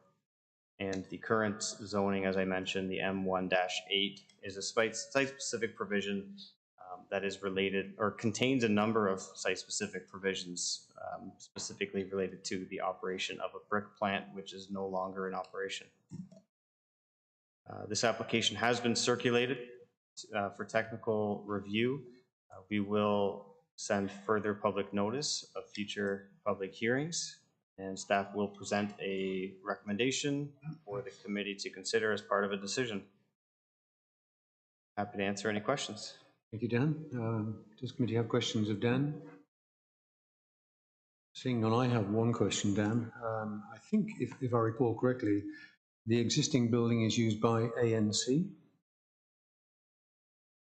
I think the mayor and I made a tour there, and with Councillor Miller, I think, to look at some construction. Is it an expansion of that operation that we're looking at here? Through you, Mr. Chair, I'll have to turn that question to Mr. Phillips to answer on behalf of his client. Okay. Thank you. I'll ask the question of him later. Thank you, Dan. With that, we'll invite Bob Phillips to represent the applicant. Mr. Chair, Councillor Gatwood had a question. Oh, apologise. Councillor Gatwood, go ahead. And perhaps Mr. Phillips would want to answer my question as well, so I'll wait. Okay, then we'll both wait for Bob Phillips. You've got two questions already, Bob, coming up. If you could introduce yourself and let us know from your perspective. Thank you, Mr. Chairman, members of the committee. Bob Phillips, representing the owner of the property at 22 Airport Road. The owner was proposing to expand the facility in a warehouse type use. And as part of that, we discovered that with the rezoning that occurred with the brick plant, that some of the normal permitted uses were deleted. And this, as much as anything, is a housekeeping measure. Obviously, we're looking at a warehouse facility, and there, as you can see from the zoning bylaw, a substantial number of parking spaces is being required, which aren't really required for this type of use. Short of that, I think Dan did a good job in presenting this, and maybe you can just refresh my memory on the questions, because I don't even think Councillor Gatwood got her question out. But just the first one was, there is certainly a potential for ANC to expand their operation into the new facility. Obviously, that's a little bit of a different use, which is why we're not asking for a complete removal of parking spaces on this site. We'll certainly work with Dan in finalizing those requirements. I'll happy to answer any questions you might have. Yeah, just before I hand across to Councillor Gatwood, I recall from our visit to ANC, they had relatively a few number of people working there. I can't imagine that we need 401 parking spaces, so this is one of the few times that I would actually support having less parking spaces rather than more, and we'll hear more of that later. Thank you, Bob. I'll hand across to Councillor Gatwood. Thank you, Mr. Chairman. Through you to Mr. Phillips. There's currently, I believe, two companies that use this property. Which company is expanding and using this building? Is it the buses or ANC? The actual tenant has not been finalized, but I think there's been some discussions with ANC and also some discussions with Gerard Buses.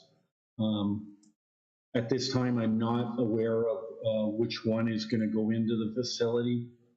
It certainly will be phased as we go through this proposal. I hope that answers your question.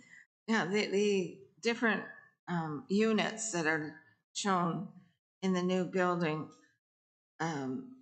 so they could be leased out, like they're separate compartments. They could be leased out to anyone then? Yes, they could. I think we believe we show 2 units in this building, but I believe it could be subdivided further depending on the tenant's needs. Okay, thank you. Thank you. Councillor Miller. Thank you, Mr. Chair. Through to Bob. Bob, okay, so warehouse use, I'm guessing low water use, correct? Absolutely. In fact, just for your information, with the brick plant, there was a substantial allocation for water usage in the building, and we'll be far below that. Because it's always a debate when you build those things, how big you got to make them, because you're never quite sure who's going to set up there. So appreciate the answer. Second question, we're not, you said you're not quite sure who the tenant's going to be. So at this point, we don't know traffic count, traffic volume as far as increased trucks go, correct? So I'm just wondering, will there be a traffic impact study done, or has one been requested? There's certainly, and I just want to point back to the traffic that was associated with the brick plant, which was substantial. And, you know, we'll be looking at that as sort of a threshold for whether further traffic work needs to be done. Okay, thank you. Thank you. Any further questions for Bob Phillips? Seeing none, thank you, Bob. If you just stay with us through this public part of the matter. I'll open this matter up to the public. Is there anybody here that would like to speak to this matter from the public? I'll ask a second time. And I'll ask a third and final time. There are no inputs from the public, so I'll pass the matter back to committee for consideration. Councillor Coleman moved and Councillor Gatwood second. Any further comments, questions? Seeing none, call the vote. All those in favour? Motion carried.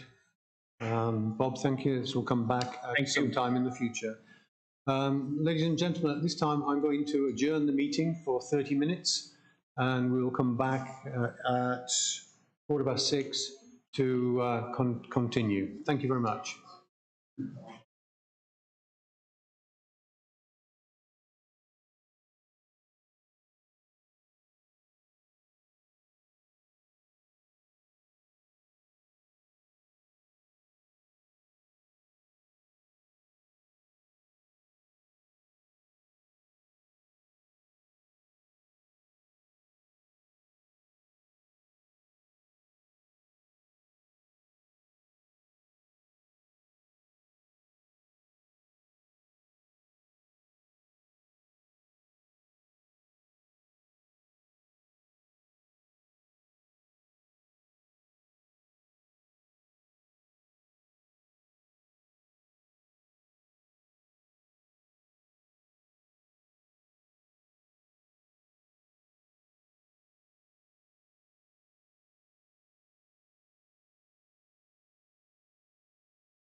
You count me down?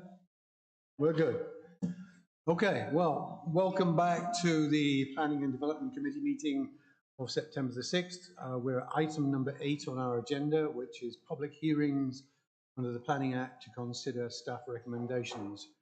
And I think we have 6 items to cover in this block, and we're going to start with 20 Telephone City Aggregates, West Acres Road, Highway 2. Matt Vaughan. Yes, thank you very much, and good evening. This evening I'll be presenting the revised submission for planning applications PS 220 ZBA 33-20, draft plan and zoning bylaw amendment for lands located at the northeast corner of Bethel and West Acres Road. The Planning and Development Committee was presented with a recommendation report in July that showed the following industrial plan of subdivision, which included a north-south road corridor with this road outletting east onto Pottruff Road. At that time, the development was made up of 4 blocks of land for prestige light industrial development, with the remainder of the blocks being for stormwater management and for road reserve purposes. The original layout showed that Street A outletting in front of a residential lot onto Pottruff Road.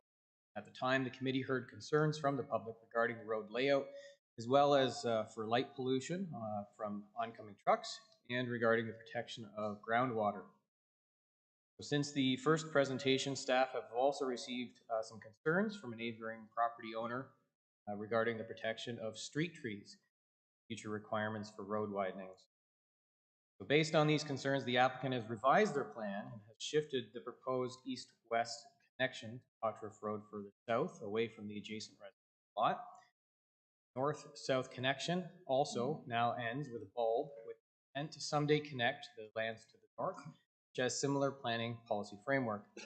As a condition of approval and as a commitment to ensure the local groundwater is not affected by the proposed development, the applicants have included a condition in their conditions of approval to test and monitor groundwater, including offering a security to ensure it is safe and available in the future. And I should also note that while the proposed development may have originally started on private services, the plan is to someday connect to municipal services to become available at this location. The proposed uses are warehousing, and water demand is expected to be low. In relation to the protection of the area's street trees, our development engineering team has visited the site and have determined that the required road widenings along Bethel appear that they will not impact the large trees lining Bethel Road. Those trees will remain on private property after the road widening is taken. I believe that the changes plan continue to represent good planning and show the willingness of the applicant and owners to work with the area residents, and I'm recommending approval of this application. Happy to answer any. Matt, committee have any questions for Matt? Seeing none, thank you, Matt. At this point, I'd like to invite the applicant or the agent of the applicant to come forward. If you could give us your name and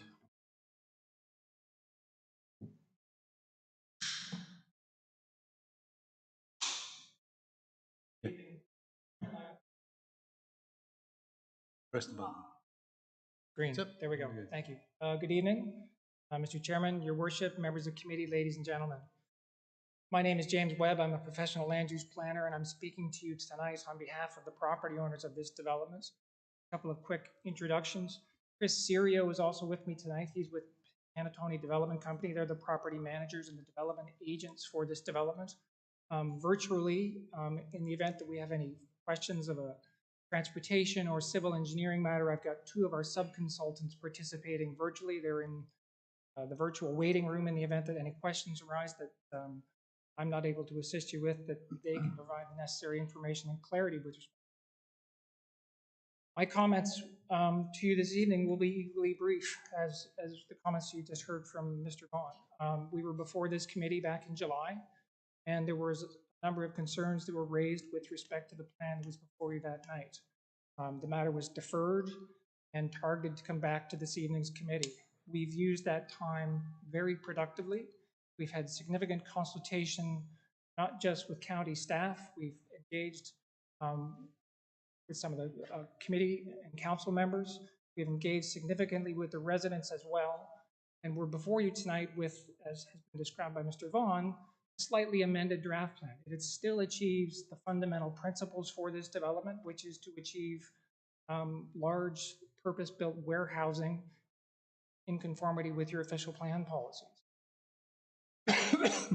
But the changes that we've made to this plan, we fully believe, and I put forward to you as my professional planning opinion, these changes warrant an approval, and we respectfully request your adoption of the staff recommendations, not just for the draft plan of subdivision and the conditions, but also with respect to a rezoning. And very quickly, the impetus for the changes to the plan that we've made, and again, as you saw from Mr. Vaughn, it involves a shifting of that east-west road. It used to be at the north limit. We've now brought it down to abut the property at 184. We're proposing a cul-de-sac now at the terminus of Street A. Those changes collectively respond to the interests of county staff, wherein they wanted us to maintain 2 points of immediate road access. We've done that. We have one to Potteriff and one to Bethel. We were required, regardless, to provide municipal services to 184 Potteriff Road, and we'll do that. Now with the road abutting that property, the additional gain to that landowner is that they're now going to have the extension of municipal services and the ability to connect to that new Street B, which will immediately abut their property, which will facilitate, if and when they come forward with an application, they will then be able to access that new municipal road. I should stress the economic benefits of the overall development as they relate to the county's long-term strategic plan. You've made significant investments through your capital budget with respect to infrastructure. This development application will realize those investments that you've made of municipal dollars, and in return generate in the range of about $20 million in development charges. We estimate in the range of about 600 jobs upon full build-out. And a municipal tax assessment that is potentially calculated to be an annual of a couple of $1 million. So there are significant realizations from this application. But again, what I stress to you tonight is that we come before you with a plan that's been very carefully considered, reconsidered, and reasoned to arrive at a good outcome. And the neighbors have had a role in this process. We've heard their concerns with respect to groundwater.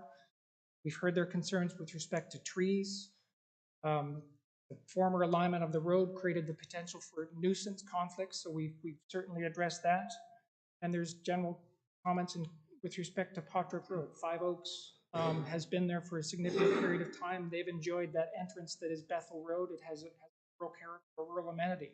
The good news is that we're able to design and build a road that we ideally will maintain that to the extent possible. It's going to be a rural cross-section, open ditches as opposed to a municipal cross-section. The trees on the north side of the road allowance, still to be confirmed, but your staff went above and beyond on this application and actually required, regardless, that we need to assure through site plan applications that there's a full 6-meter wide planting strip, continuous trees along that road front. The two development blocks that are actually oriented, to Bethel, those are the two smallest buildings, so they may in fact be of a better fit than the larger interior building.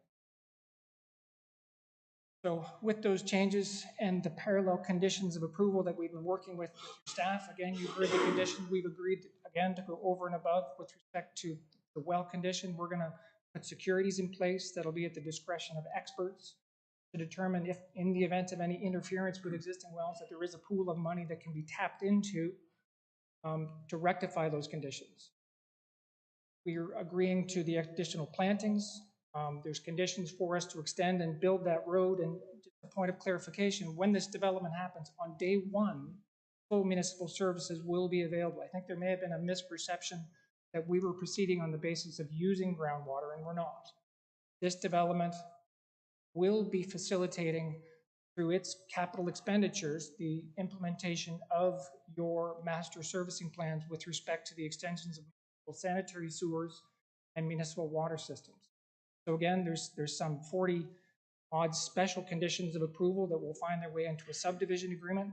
We've satisfied those. We'll be able to register an agreement, register a plan of subdivision, proceed with site plan applications, and see this development come to fruition. And then again, realize on what I mentioned were those economic benefits, tax assessment, the development charges, and that financial benefit to the county. So With that, Mr. Chairman, I'll conclude. I'm pleased to assist committee with any questions that they may have. Again, we're respectfully for you this evening requesting your support for these applications. And with that, I'd be pleased to address any questions or respond to anything that you may hear further from the residents. Thank you. Do you have any questions for Mr. Webb or Mr. Serio? No? Mr. Chair, I've got a comment, so if there are questions, or I can do a comment now, but. Yeah, go ahead. Okay. Yep. No, I just want to say thank you. I had some correspondence back and forth, and you took the time to listen. You took the time to get us involved, to get the citizens involved, and work on a new plan. I would just like to take this opportunity to thank you. I know you a few times, and we spoke a few times. We had a meeting there, which was fantastic. It's much appreciated when we have developers that are willing to do that, to not only make changes, but understand why the changes are. I truly felt that from our conversation we had, so I just wanted to express my thanks to you. Thank you, Joe. Thank you, Mr. Chairman. Through you to the planner. Very thorough information. Thank you very much for that. On item 39 in the agreement, it says that the owner agrees to complete and submit to the county a local door-to-door water well survey within the expected radius of influence or 500 meters of the property, whichever is greater, and shall post an adequate security deposit be used to address any negative impact on existing water wells due to construction to the satisfaction of the county. What is adequate security? And like Five Oaks, as you know, is across the road, and that's a nonprofit United Church of Canada facility that serves thousands of people across Canada. And if their excuse me, if their well was impacted, it would be devastating. So I guess, excuse me, Mr. Schubert was here earlier. Oh, he's still here. But he's wondering how much security would be held by the county, because when I read the answer from the county does not hold funds for neighboring well systems. So that's a little concerning to me, because certainly when you build it, there's not going to be an impact on the water wells until those 600 employees start using the water. And I just don't want to negatively impact Five Oaks or any of the neighbors. So how long and how much security would Panatone Developments be willing to leave in trust with the county to assure, say, for 3 or 5 years that there's no impact? Because what recall or recourse do the neighbors have if something happens and the money's gone? Sorry, you may have missed some of the earlier commentary. Sorry? You may have missed some of the earlier input on that very topic, but yeah, it's worth repeating. If you could repeat it, that'd be good. Okay. It's an excellent. I think there's a few questions in there. Thank you, Mr. Chairman. Through you, Mr. Chairman, it's an excellent question. And I think the most important part of condition 39 is the last 5 words, to the satisfaction of the county. So our hydrogeologist has begun work. He's started monitoring wells so that we have a understanding of the base conditions. What's the health of the wells surrounding us? We understand good wells otherwise. What the hydrogeologist is going to do is he's going to be making contact. As soon as we have draft plan approval, as soon as we advance this project to its next phase, when we begin to clear these conditions, he will meet with the county's experts. Now, the county has outside peer review consultants that I believe they rely on. There's a risk management office. So like experts will meet, and they will decide on those very issues that you're articulating about how long should the monitoring program last for? What what types of recourse is there in the event that we do in fact interfere with the well? And again, to be clear, I mean, we're not proposing to use any groundwater. Our responsibility, in fact, is because this is a wellhead protection zone, the emphasis here is that we are very careful with water balance to make sure that we continue to put water into the ground, and that any surface water that's existing today, we have to mimic that. I was explaining to Mr. Schuberg, it's the notion of we have to respect the pre-development conditions and match those in post-development. So I don't have an answer for you in terms of the amount of money. That's going to be up to the experts. And ultimately, you know, we can't do anything on the property until condition 39 is cleared to the satisfaction of the. So fully expect that there'll be significant dialogue among those experts, and they'll come up with a solution. We've certainly offered to keep Five Oaks included in that conversation. So fortunately, I don't have the complete answer for you tonight, other than I put great faith in hydrogeologists to arrive at a satisfactory solution. Okay, thank you very much. Any further questions to Mr. Serio? Seeing none, thank you. If you'd stay with us for the next couple of minutes, I'm going to open this meeting up to the public and would invite anybody that wishes to speak to come forward. Is there anybody here? Yes, do come forward, please. And if you could give us your name and address, please. Hey, I'm Michael Schuberg. I'm the executive director at Five Oaks, the aforementioned retreat center next door. And I also want to say a big thanks to these two gentlemen and to Matt for our hundreds of questions over the last 2 years. And we know there's a lot longer to go.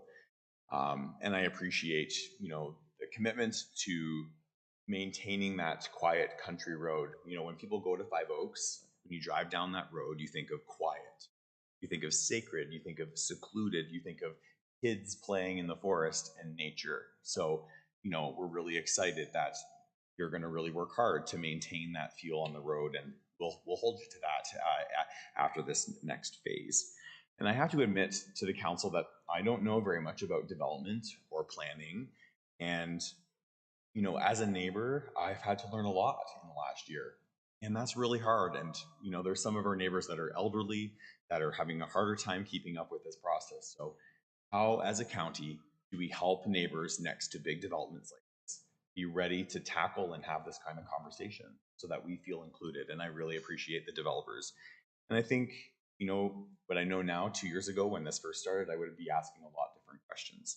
My understanding is tonight it's a conditional approval. So we're not stamping this as done, that we're stamping this as let's go on to the next step, and that the neighbors are going to continue to be included with every conversation as we go, talking about wells and trees. So I'm in good faith noting that publicly so that as a council, you'll walk with us neighbors to commit to that so that we can continue to have that country feel, maintain that tree line, that to acknowledge that this development is not the same as the Brant 403 Park, that the neighbors are different, that the businesses next to it are different, and we have to approach this differently than we approached the Brant 403 Business Park. We can't do it the exact same way. So I appreciate, you know, Chris and James, your work on that.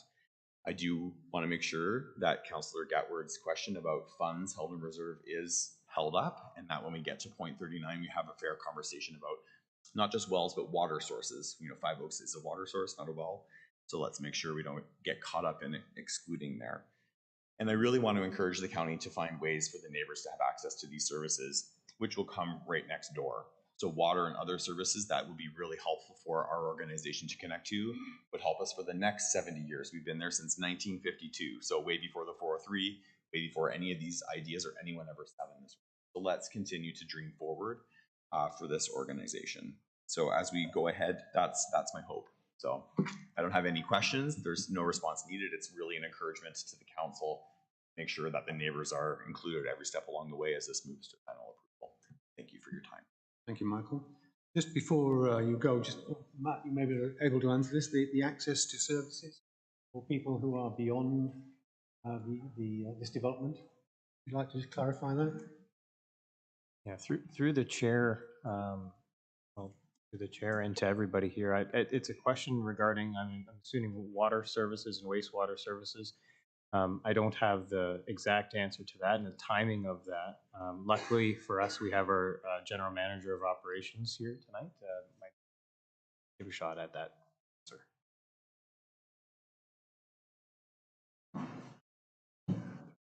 through the chair to the questioner. Generally in the county, the official plan lays out where we would provide services to. You actually would be outside of that area. So if there was a need for services in the future, what you would have to do is you'd have to apply for them, and then we'd have those discussions as to how we would amend the official plan to actually extend them. And that certainly has happened in the past and could happen in the future in the case of a real need for that to happen. Would I follow up with Matt about that question? Like in the future, right to Matt about that, or? Yep. Okay. Thank you. Is there anybody else who would like to speak to this matter from the public? I'll ask a third and final time. Seeing none, I'll close the public part of this meeting and I'll hand the matter back to committee to make a decision. How would committee like to move this forward? Brian? Move for approval, Mr. Chair. Thank you, and seconded by Matt Bailey. Do we have any further questions or comments? Seeing none, I'll call the vote. All those in favour? Thank you. Motion passed. This will go to council at the end of this month for final approval. Thank you. Moving on then to item 8.2, which is regard of Kings Lane. Shannon, I think you're our planner on this one.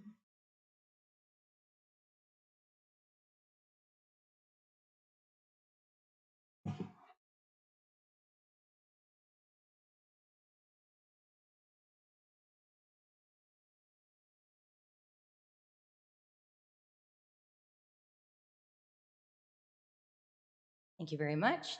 This is a minor zoning bylaw amendment for lands located at 1 Kings Lane from IBI Group on behalf of owner 271-2077 Ontario Inc. The owner is also Chris Henderson, also known as Chris Henderson, within the geographic township of Oakland. Staff are recommending approval for the proposal.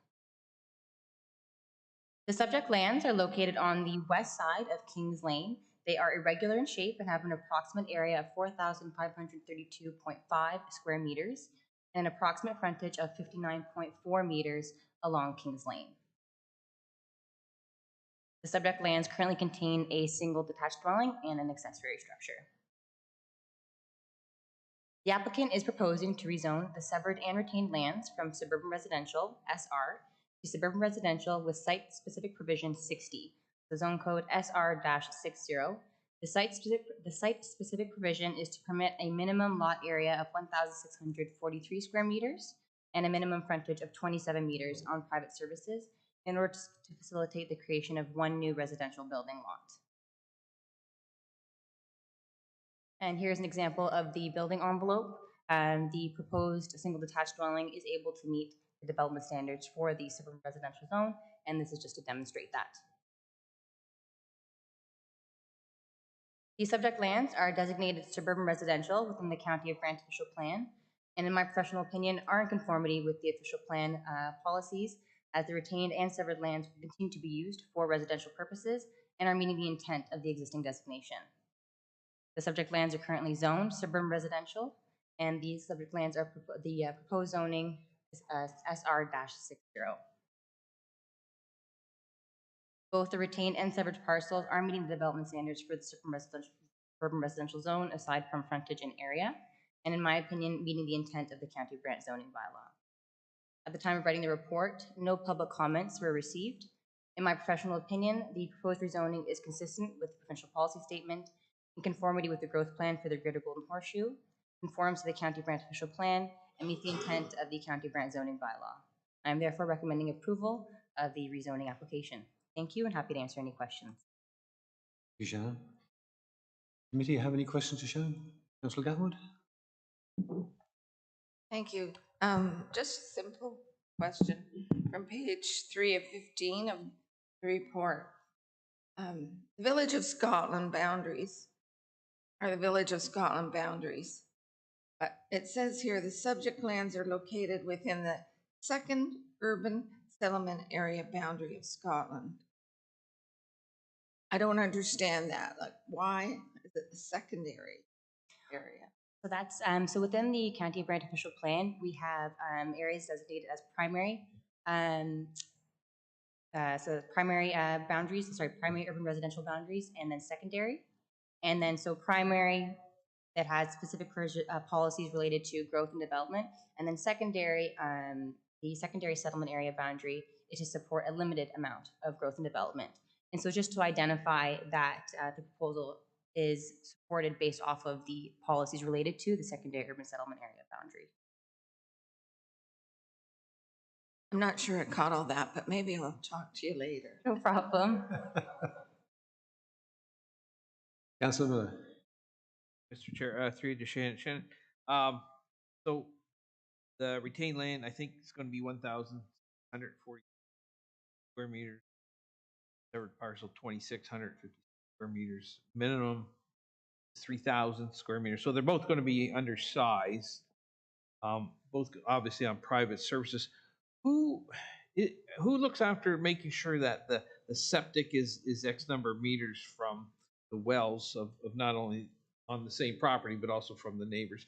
Is that still the health unit, or is that development services or building services? Who does that? From my understanding, that's determined at the building permit stage. Permit? Okay. So I guess they'll worry about that when they get to that stage. I understand we're just looking at the rezoning. I got that. But I wanted to find out about that. Second question, it's to do with the trees. It's to do with the feedback we got from Six Nations, which we, to be honest with you, we really haven't got a lot of feedback from them and a lot of applications in the past. So kind of nice to see their feedback. But it does look like there's quite a few trees on the property. Will they be required to get put together a tree cutting plan? That is correct. So through the chair, so after the rezoning, if it's approved, they will be required to submit a consent application, and as part of a complete submission for the consent application, a tree management and preservation plan is required. Thank you very much, Shane. Thank you. Any further questions to Shannon? None. Thank you, Shannon. Then I will invite the agent or the applicant or the agent of the applicant. I think it's Douglas again. You would. Yes, sir. It is me. Just so you're aware, I did prepare a presentation, but I'm going to ask that we won't put it up on the screen. Instead, I will focus on what we have just heard from staff, just to make this as streamlined as we can.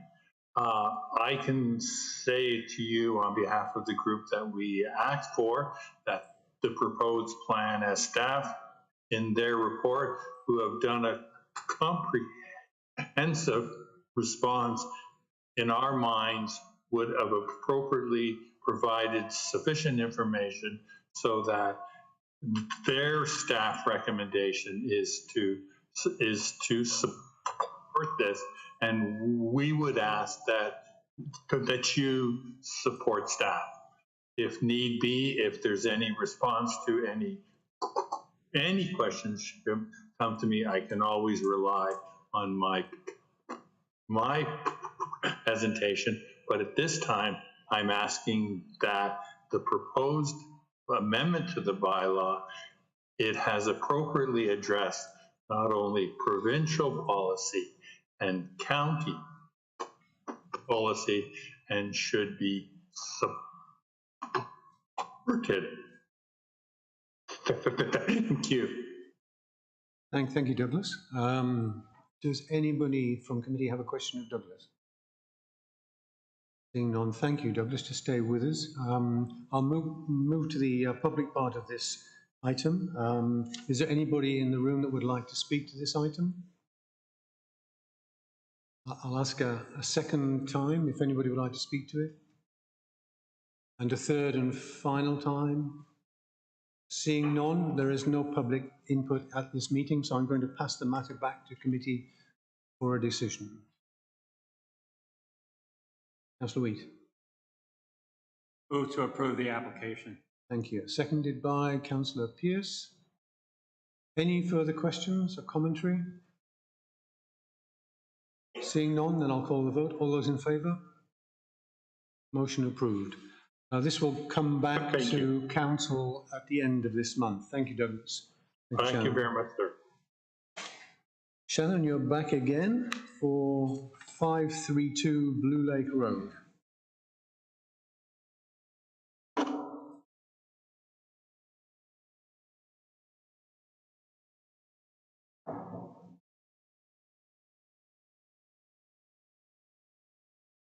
Thank you. This is a temporary zoning bylaw amendment for lands located at 532 Blue Lake Road from owners Adam and Becky Muntz within the geographic township of South Dumfries. Staff are recommending approval for the proposal. The subject lands are located on the south side of Blue Lake Road. They are irregular in shape and have an approximate area of 7.9 acres and an approximate frontage of 57.8 meters along Blue Lake Road. There currently is an existing single detached dwelling, a detached garage, and 2 sheds on the subject property. The applicant is proposing to temporarily rezone the subject lands from agriculture, A, to temporary use with site-specific provision 101, zone code T-101. The following site-specific provisions are being recommended for approval. In addition to the uses permitted within the agriculture zone, a home-based business operating as a forest school program shall also be permitted for up to 2 years, provided that is removed on or before September 27, 2024, and is subject to the following. A maximum of 20 participants be permitted. Hours of operation will be from 8 a.m. to 5 p.m., Monday through Friday. No new buildings shall be permitted within the portion of the lands identified as Part 2. I'll show you quickly here. We have identified Part 1 and Part 2 on the schedule attached to the draft bylaw.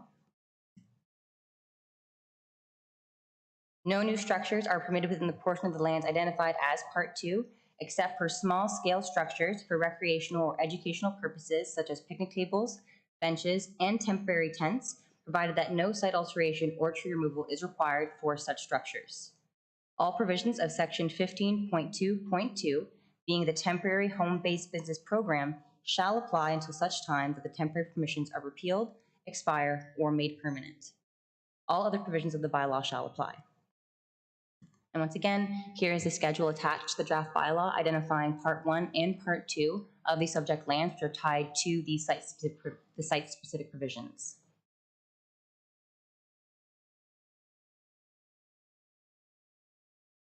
These subject lands are currently designated rural residential, agriculture, with woodlands and vegetation not shown on the designation within the County Brand Official Plan. In my professional opinion, the proposal is in conformity with the official plan, as the intent of the existing designations are being maintained. The subject lands are currently zoned as agriculture within the County Brand zoning bylaw, which permits a home-based business. Section 15.2.2 of the zoning bylaw speaks to the required development standards for a home-based business. Aside from the number of participants, all other requirements for a home-based business are being satisfied, and in my opinion, thereby meeting the intent of the County Brand zoning bylaw. No further development is being proposed. At the time of writing the report, I received 3 letters of support for the proposal. After the report was finalized, I received 1 letter of opposition and an additional letter of support, for a total of 4 letters in support and 1 in opposition. I would like to take this time to address some of the concerns that came from one of the nearby residents. Noise as a result of the number of participants.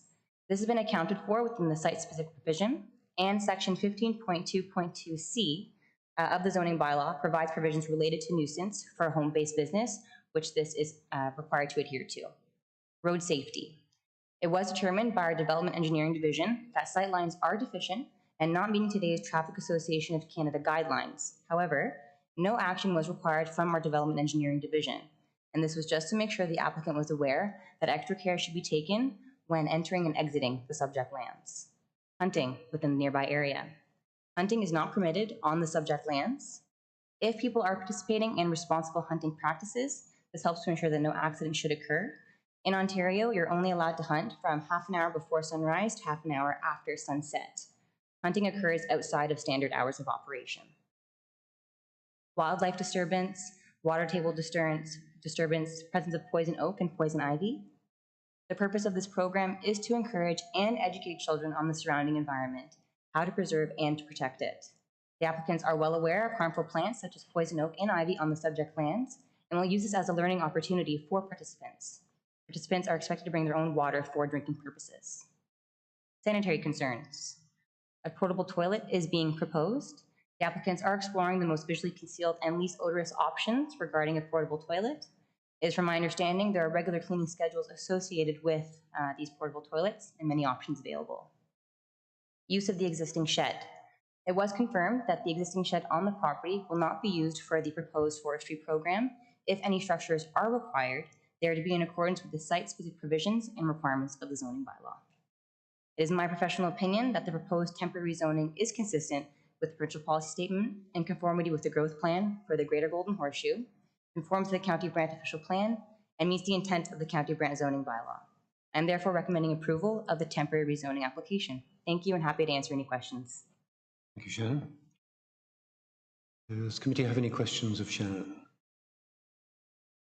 I had one which I got answered earlier, which is why had we only seen this at this recommendation stage? And I'm told that it's because it's a temporary allowance and not a permanent agreement. That is correct. Thank you. Okay, then I'll move on to the applicant or the agent of the applicant, if they'd like to come forward. The applicants are here today to speak to their forestry program and to answer any questions. I can call them to the stand to speak briefly about their proposal. They don't have to come forward, but if they wish to come forward, this is their opportunity.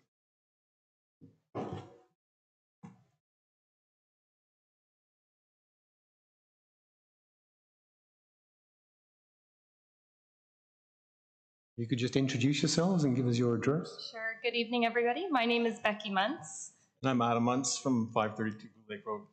Yeah, and so we are proposing a forest school at 532 Blue Lake Road. And Shannon did a great job of covering all of the technicalities of the program, and we just want to let you know a little bit about the heart of the program.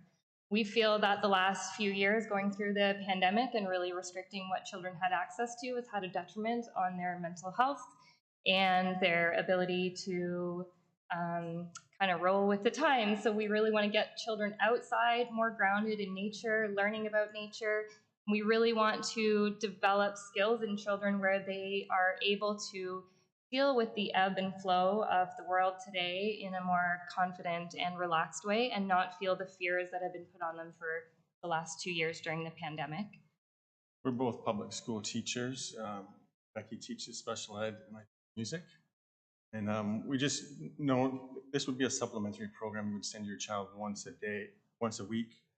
They would come in and we'd want to give them the life skills and the metacognitive skills and confidence to deal with adversity and prepare them for an uncertain future. So in our research and in my forest school program that I took, there were significant benefits to kids' mental health and overall well-being and just self-awareness and metacognitive skills. And we think it's a good fit for this community. We want to be an active member of the community and collaborate within the community. We're working with our local arborists to ensure the land is safe and the trees are managed well, and we're reaching out to Aboriginal communities and whatnot so that we can fit into this community. And one final comment, we're very willing to work within the community. So we recognize that there are concerns and we've heard our neighbors and their concerns, and we're very willing to adjust plans accordingly so that we can make sure they are not disturbed with noise. We're very reasonable people and we don't want to upset people around us. We want to build up our community and create more of a sense of community in where we live. So we're not here to ruffle any feathers. We just want to bring people together and take care of our children. Thank you. Thank you. Thank you. Councillor Pearce. Just a quick comment, if I could, Mr. Chair. I think this is fantastic, and thanks for the two of you to do this. I've got a grandson that I think would absolutely love this, so I'm very interested in how this is going to go forward. So again, I think this is a fabulous idea, and you're so right. The last couple of years have been, difficult enough on adults. It's been more so on kids. So thank you. Yeah, thank you. Thank you. We have 3 boys of our own, and so we've seen the impact that it's had on them, and we are new. We've only lived here for a year at Blue Lake Road, and we've seen the impacts on them immensely, being able to get outside and not be on screens. Yeah, connect with the land and connect with nature. Thank you, Mr. Chairman. Yeah, I think it's a very interesting project, and kudos to you, because anything we can do to promote good stewardship of our environment and teach our future leaders about trees is so important. And I heard you mention a minute ago the GRCA, and my question was going to be, you talk to them because they do run educational programs as well. And we have a tree farm, the GRCA out at Burford, and you're probably already familiar with that. Becoming familiar, yes. Well, thank you for what you're doing. Thank you. We have a question on the line from Councillor Furrier. Thank you so much, Mr. Chair. Through you to the applicants. Yeah, I have two little kids that sign us up. But before I get to that, maybe we should have Michelle do a module on our tree bylaw. Just kidding. One question I want to ask is why the application is from 8 until 5? Why not until 3 or why not until 7? Is there some reasoning behind that? Just to kind of get ahead of that question that we will get asked here and there. Yeah, for sure. Because our program's an educational program and we're hoping to keep it within similar hours to school time hours. And so, as we said, it's a supplementary program to public, private, or homeschooling education, which means that students would be pulled from their other regular educational program for 1 day a week, and instead of going to that other public school or private school location. And we want to keep it in those hours to reduce the disturbances to people around us. We don't want to run late into the evenings, and we certainly don't want to be up super early in the morning. It provides a staggered entry and exit as well to prevent congestion or traffic. If we have a window and we stagger our drop-off and pick-up time, then hopefully we can minimize increased traffic to Blue Lake Road and accommodate people's schedules. So if I can, Mr. Chair, so it's not something where you're seeing or envisioning just because you could go from 8 to 5 that you're going to have 20 kids there from 8 a.m. until 5 p.m. It's more like it'll end at 2:30, 3 o'clock most of the time, but there may be some drop-off pickup, and there may be more of a 9 to 2:30 sort of thing generally, but with some leeway on both sides. Yeah, our general hours of operation will be around 9 until 3:30 with that staggered pickup and drop-off. We just wanted to give that window just in case we needed it. Okay, and I guess you could also then go into the after-school arena as well if you are technically able to until 5. Yeah, if we needed to. Okay, cool. Thank you. Thank you. No, Bailey. Through you, Mr. Chair, to the presenters, I just wanted to clarify that you're going to be offering this to private school, public school, and separate school. This is not a faith-driven project. This is your own personal. Yeah, this is open to all. Perfect. We welcome all walks of life.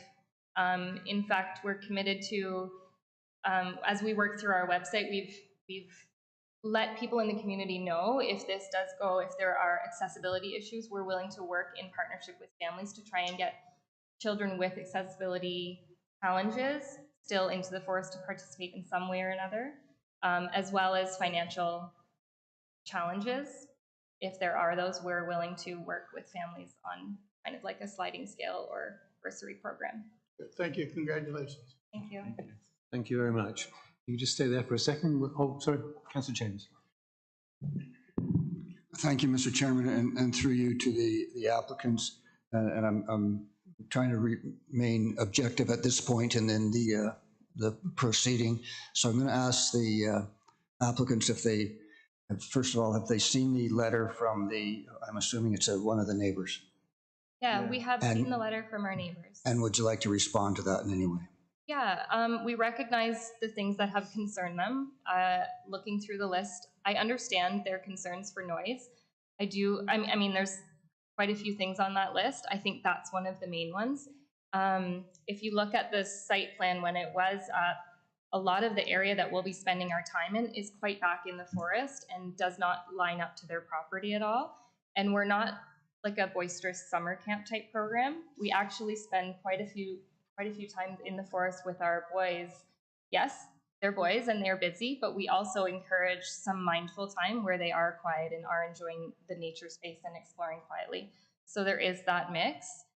There were some concerns about the sightlines and the road, and in previous years before we lived there, like accidents happening on the road. Our program takes place in the back of our property, and we do have right now for our own kids pink tape on some of the trees to show them they're not to go past that pink tape so that they're not close to the road at all.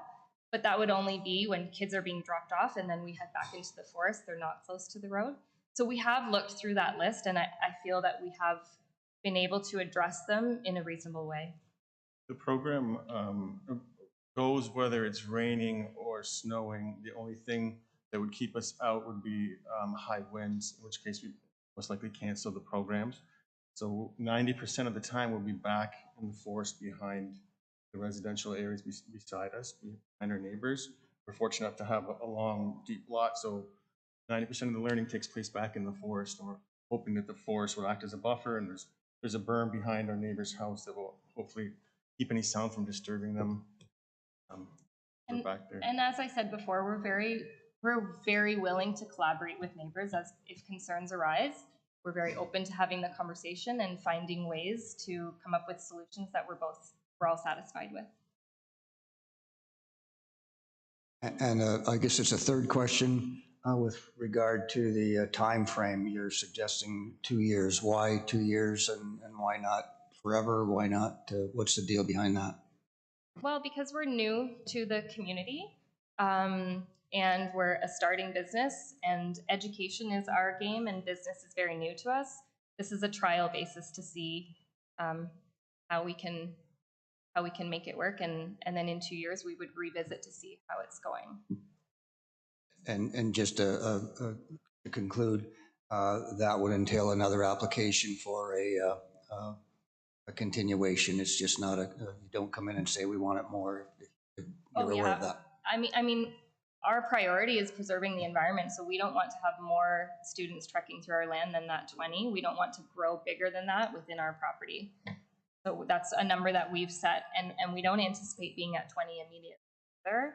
We think that's part of the process. And so that's like our absolute max capacity. Should we grow any further, we would look at supplementing on renting other lands outside, which some other forest school programs do. They'll rent lands from people and go to that site and live there. So if the program does grow and it's very successful, and any growth would be outsourced off the property. Councillor Miller. Thank you, Mr. Chair. Just a couple questions for you to the applicants. Are you both teaching full time right now? I'm teaching full time. I teach full time. Okay. Well, the reason I'm asking is because you did mention when you started that you're both teachers. So I'm wondering, is this program not running during the school year, or are you available to teach it to run it during the school year? Yeah, so what we've arranged right now is that I work full time and Adam's a supply teacher. So he has flexibility with his job to be able to do forest school on some days, supply teach other days.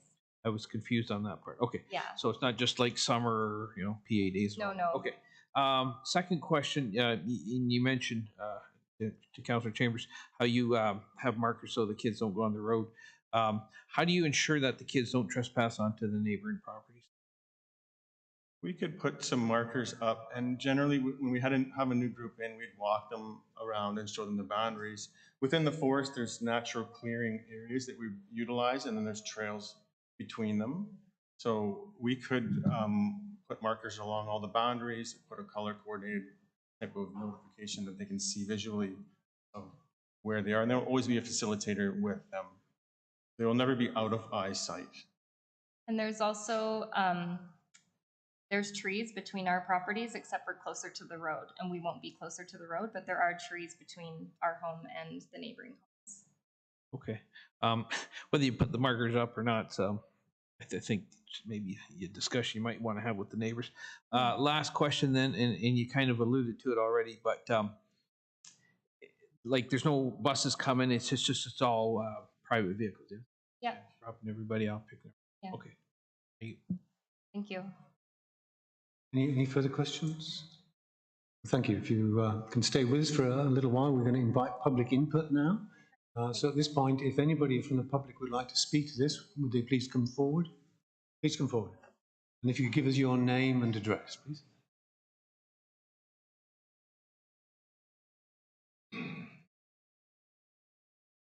My name is Brian Schroeder. I'm 528 Blue Lake Road.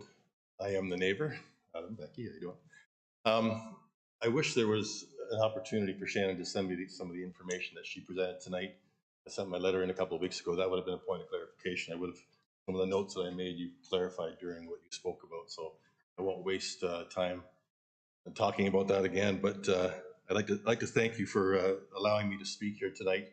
I felt that if I didn't speak, I wouldn't be doing my wife and myself and my neighbors justice that have concerns about this project being next door to us. I think what Adam and Becky are doing is commendable. I think it's a great idea for children to have outdoor experience.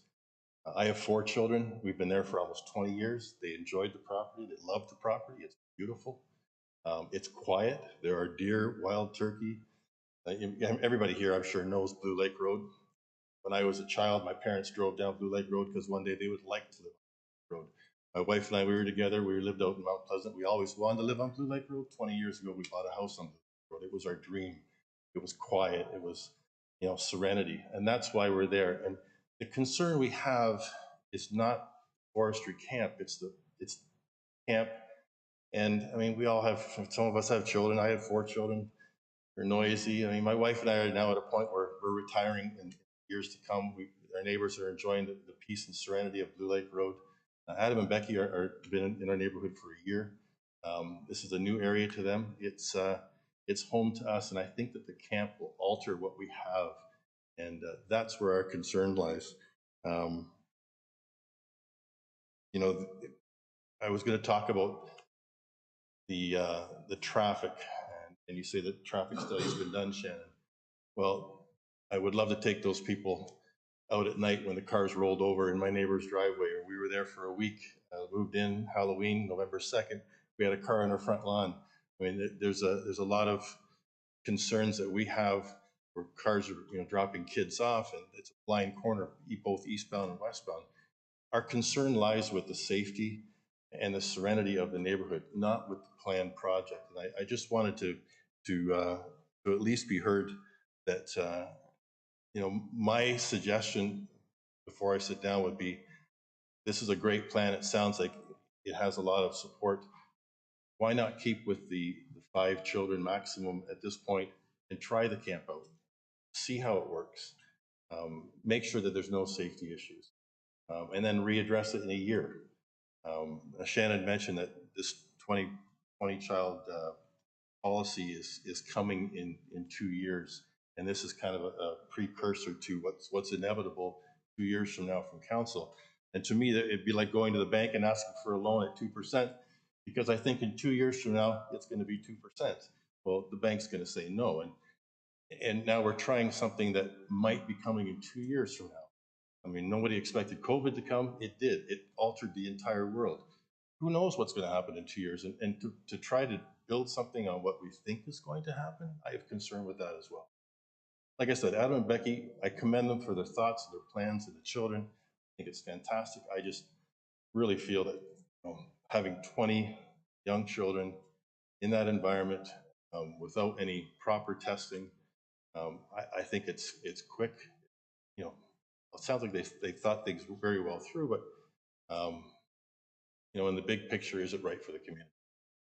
Thank you very much for your time. I appreciate it. Yeah, thank you, Mr. Schroeder. Any questions from the committee on what Mr. Schroeder said? Is there anybody else who would like to speak to this matter? Please come forward.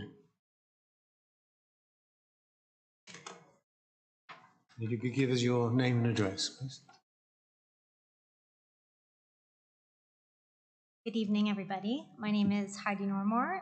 I currently reside in southwest Cambridge, just outside of Brant County boundaries. I am speaking in support of the proposal from Becky and Adam Muntz. I am a parent, a very interested parent in what they're offering, and I know I am one of many who are aware of this proposal and are very excited about this potential opportunity. In our current reality, where children spend a lot of time indoors, staring at a screen, there's never been a more crucial time to get children outside, to connect with nature, to learn respect for all living things, and to appreciate the beauty of our local area. And not to mention preserving this area for future generations. The experiential learning and hands-on skills that are emphasized in a program such as this cannot be taught in a traditional classroom setting. It is a need in this community and surrounding communities. It's very hard to get into forest school programs that are available. So I do feel that this opportunity is a gift to this community and surrounding communities. And I do hope to be able to send my daughter to this forest school program in the future. Thank you. Thank you. Do please come forward.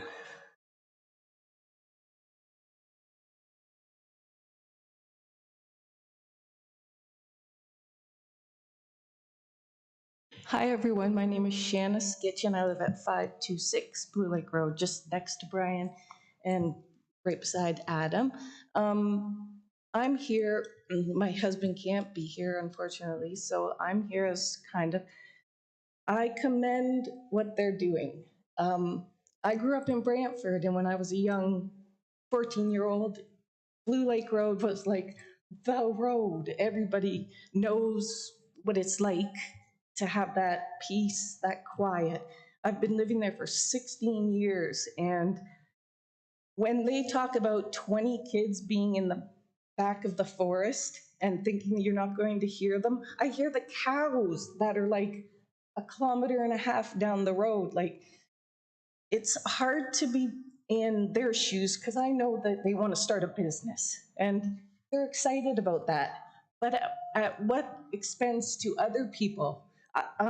We've put our heart and our soul into that house, like reconstructing it from the ground up. And they come from like a Kitchener area. Not that they don't know what Blue Lake Road is, but the people from Brant County know this road. They know like the spirit of the area. And it just seems like it's such a wrong place to be doing this. There's Absville. There's Pinehurst, there's tons of other places, but put this in beside your house. Like, it's hard to understand. They're nice people and I really want to embrace what they're doing, but I can't because this is our lives. I want to retire one day. I want to sit there. And they're talking about this is a temporary thing, but then it's going to turn into a permanent thing. And then what are we going to have back there? Buildings with bunks and people sleeping, kids sleeping over. And it's when people start something small, it gets big. And at what expense? Like, what expense to us? Like, to me, it's just, it's not fair that someone comes and takes away your dream because it's their dream. But I've been waiting for my dream for a long time, and that's to live there in peace and quiet. And that's how much it means to our family. So, thank you. Thank you. Perhaps one of the planning staff could talk to the nature of the temporary agreement. So, Shannon, if you could just say what that means so that everybody is aware of what temporary means. So the temporary rezoning that they're applying for is only for a 2-year maximum, and this is for a trial base to see how things work out. And part of the reason why we chose the 2 years as opposed to 3 years, which is the maximum for a temporary rezoning, is to coincide with the home-based business bylaw. So the home-based business bylaw was extended for an additional 2 years. And we're hopeful that at the time that their temporary rezoning expires, that the home-based business provisions will be made permanent. However, at that time, it will require a renewed analysis and investigation of their temporary rezoning to see how it worked, how the community members responded to it, and everything related to that. And I would like to add that as part of the temporary rezoning, no development is permitted on the subject lands identified as Part 2 on the schedule that was attached to the draft bylaw. So all buildings that are existing can remain, but anything additional is not permitted aside from what has been established in the site-specific provisions. Thank you, Sharon. I need to ask if there's anybody else that would like to speak from the public on this matter. I'll ask third time. I think I've asked now 3 times. At this point, I'll close off the public part of the meeting and I'll pass the matter back to committee for their consideration. Councillor Weed. I'll move, I'll move approval of the application, and if I get a seconder, then I'll speak to why I'm approving. Thank you. Do I have a seconder? Councillor McAlpine, thank you. Councillor Weed. Well, Blue Lake Road has been in Ward 1 for quite some time. I've heard numerous complaints. I can recall just a little bit east of this property when it was the McLean's horse farm, and they subdivided and built 3 new houses, but people there only wanted 2. This was going to ruin the road. No, it hasn't ruined the road. It hasn't. There's 3 houses there instead of 2, and it hasn't ruined anything. I can recall a few years ago when we resurfaced the road. It was going to ruin their front lawns. That hasn't happened. Their front lawns are still coming out the road, and everything is great there. We even reduced the speed limit on Blue Lake Road. It's now down to 60. I drive it at least 3, if not 4 or 5 times a week. And people tend to be observing that 60-kilometer limit because I drive it and very few people ever pass me. And I support this. I support the home-based businesses that we've approved here in the county, and I'm certainly supporting. Thank you. And I do have a seconder, I believe, in my board mate, Councilor McAlpine. So I'm going to ask for any additional comments. Councillor Miller. Not a comment, Mr. Chair. A question. What avenues are open to the neighbors? 2 years. If it should have go through for 2 years, certain things drive them nuts. Traffic drives them nuts. Whatever. I guess if anything is violating bylaw, they would call bylaw. But I guess at this point, their best option would be to document it and then come back when it comes up again. I don't know. I'm asking what would be the best avenue for the neighbors if it was negatively impacting them. Anybody like to speak to that, Matt? Through the chair to Councillor Miller. Of course, we have our noise bylaw in place there all the time that deals with excessive nuisance noise levels. Generally that works between certain timeframes, or if there is just a real excessive amount of noise. Of course, the neighbors are welcomed. If this is approved, neighbors are welcome to document any infractions or any of that sort of thing. And that would be something to report back at the end of the 2-year time. There is, of course, appeal rights of the neighbors, should they wish to take that avenue. But there's, there are, I'll leave it at that. There are courses of action they can, should they not wish or not like the choice of council. Thank you, Matt. Councillor Catwood. Thank you, Mr. Chairman. Well, the argument about 20 people, you could have a big house on that property, have a multi-generational family move in and have 20 people live there and call them noisy. I don't think it's any different. I do wonder though if Public Works did check into the accidents that were mentioned and were they all at night? Because this is only operating 8 to 5. And the kids will not be dropped off on the road. They'll be driven into the property and dropped off safely on private property. So do you know, through you to staff, if they checked out, were they all nighttime accidents? And maybe Councillor Wheat would know from the fire department. I'm not sure. Thank you. Through the chair to Councillor Coward, I don't believe that kind of detail was available to staff in reference to like the timing of those accidents. That'd be something that we need to follow up with our local PP detachment, but it's something that we could consider at the time of a more permanent zoning bylaw amendment in a 2-year time. Thank you. Do you have any further comments or questions? Councillor James. Thank you, Mr. Chairman. Now that I've heard both sides, I feel that I can make comment.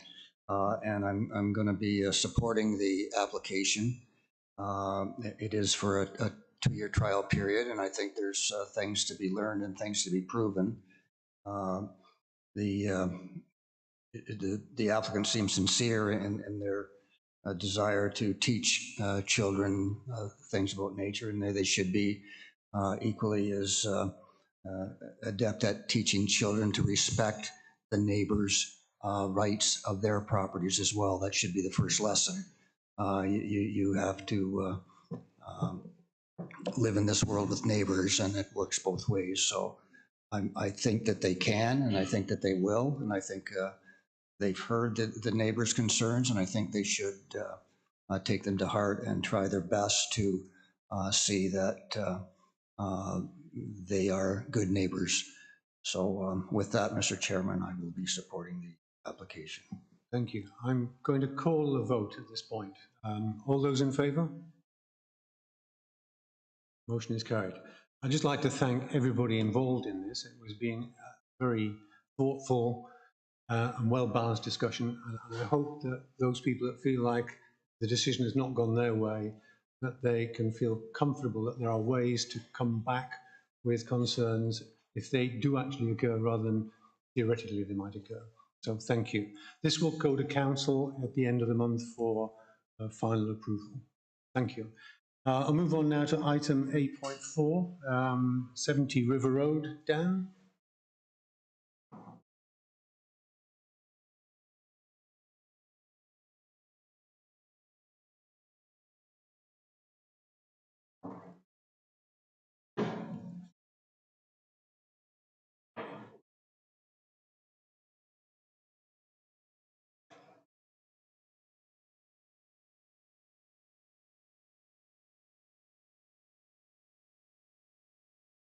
Over to you, Dan.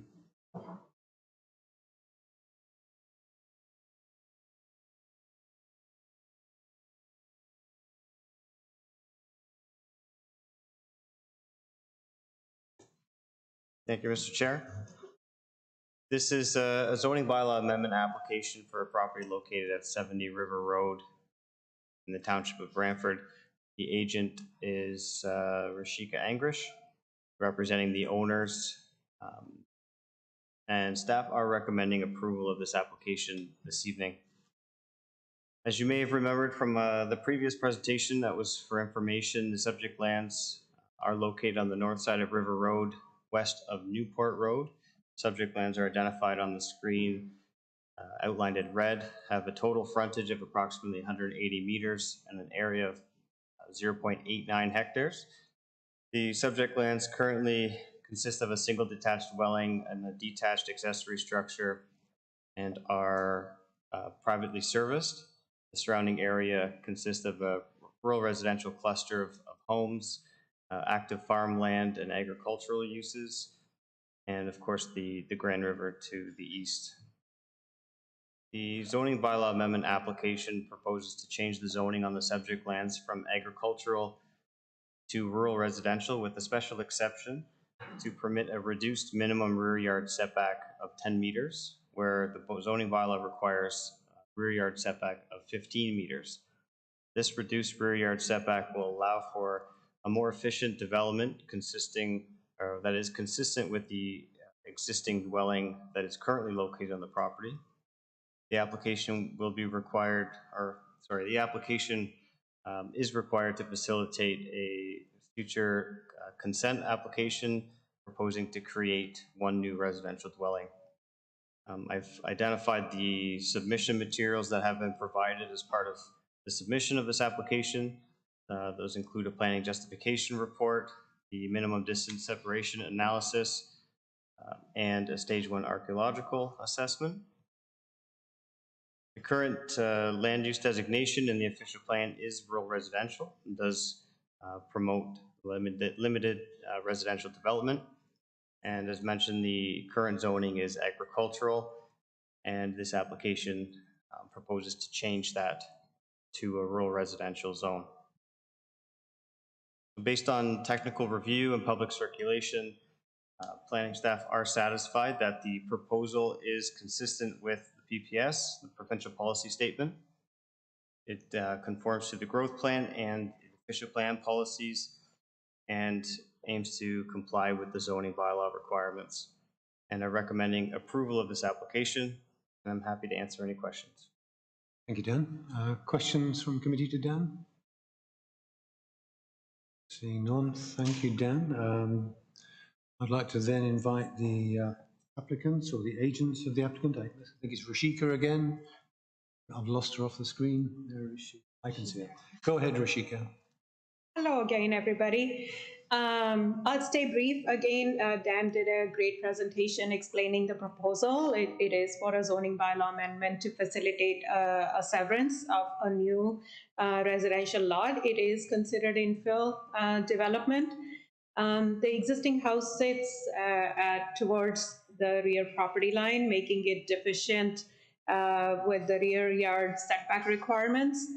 Currently, the zoning requires 15 meters. The house sits at about 10.6 meters.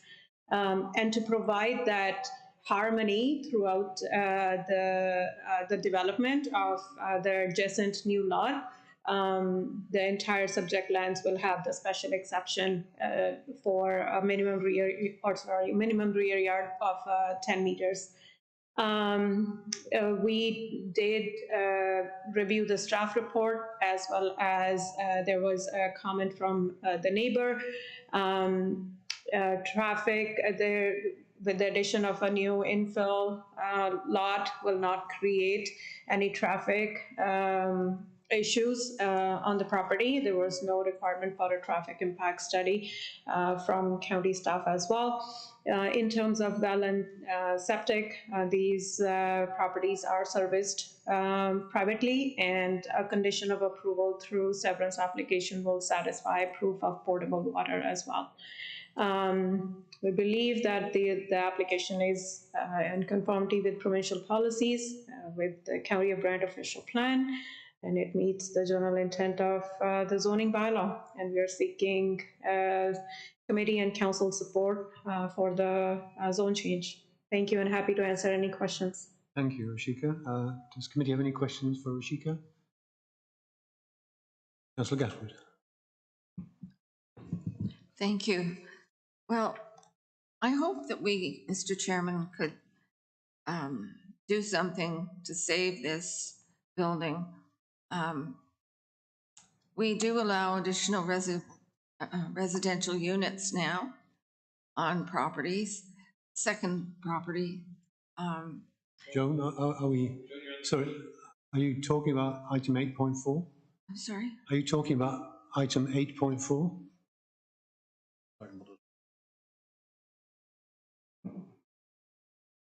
Oh. You're ahead. I think you maybe one. I'm one ahead, item. I'm sorry. Sorry. Don't worry, don't worry.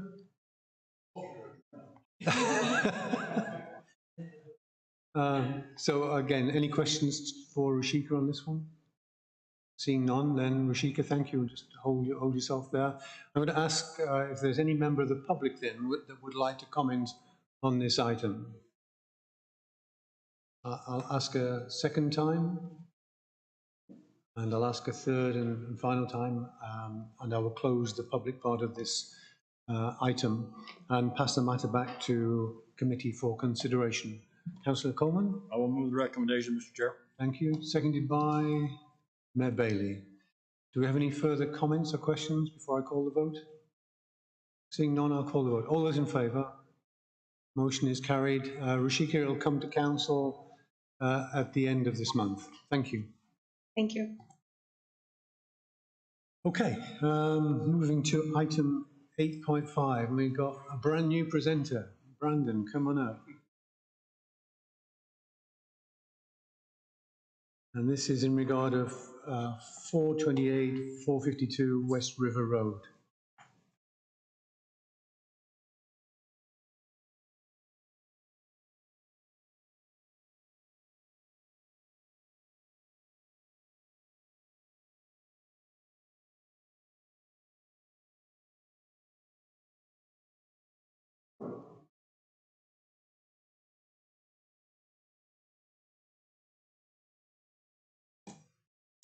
All right, thank you, Mr. Chairman, and good evening, everyone.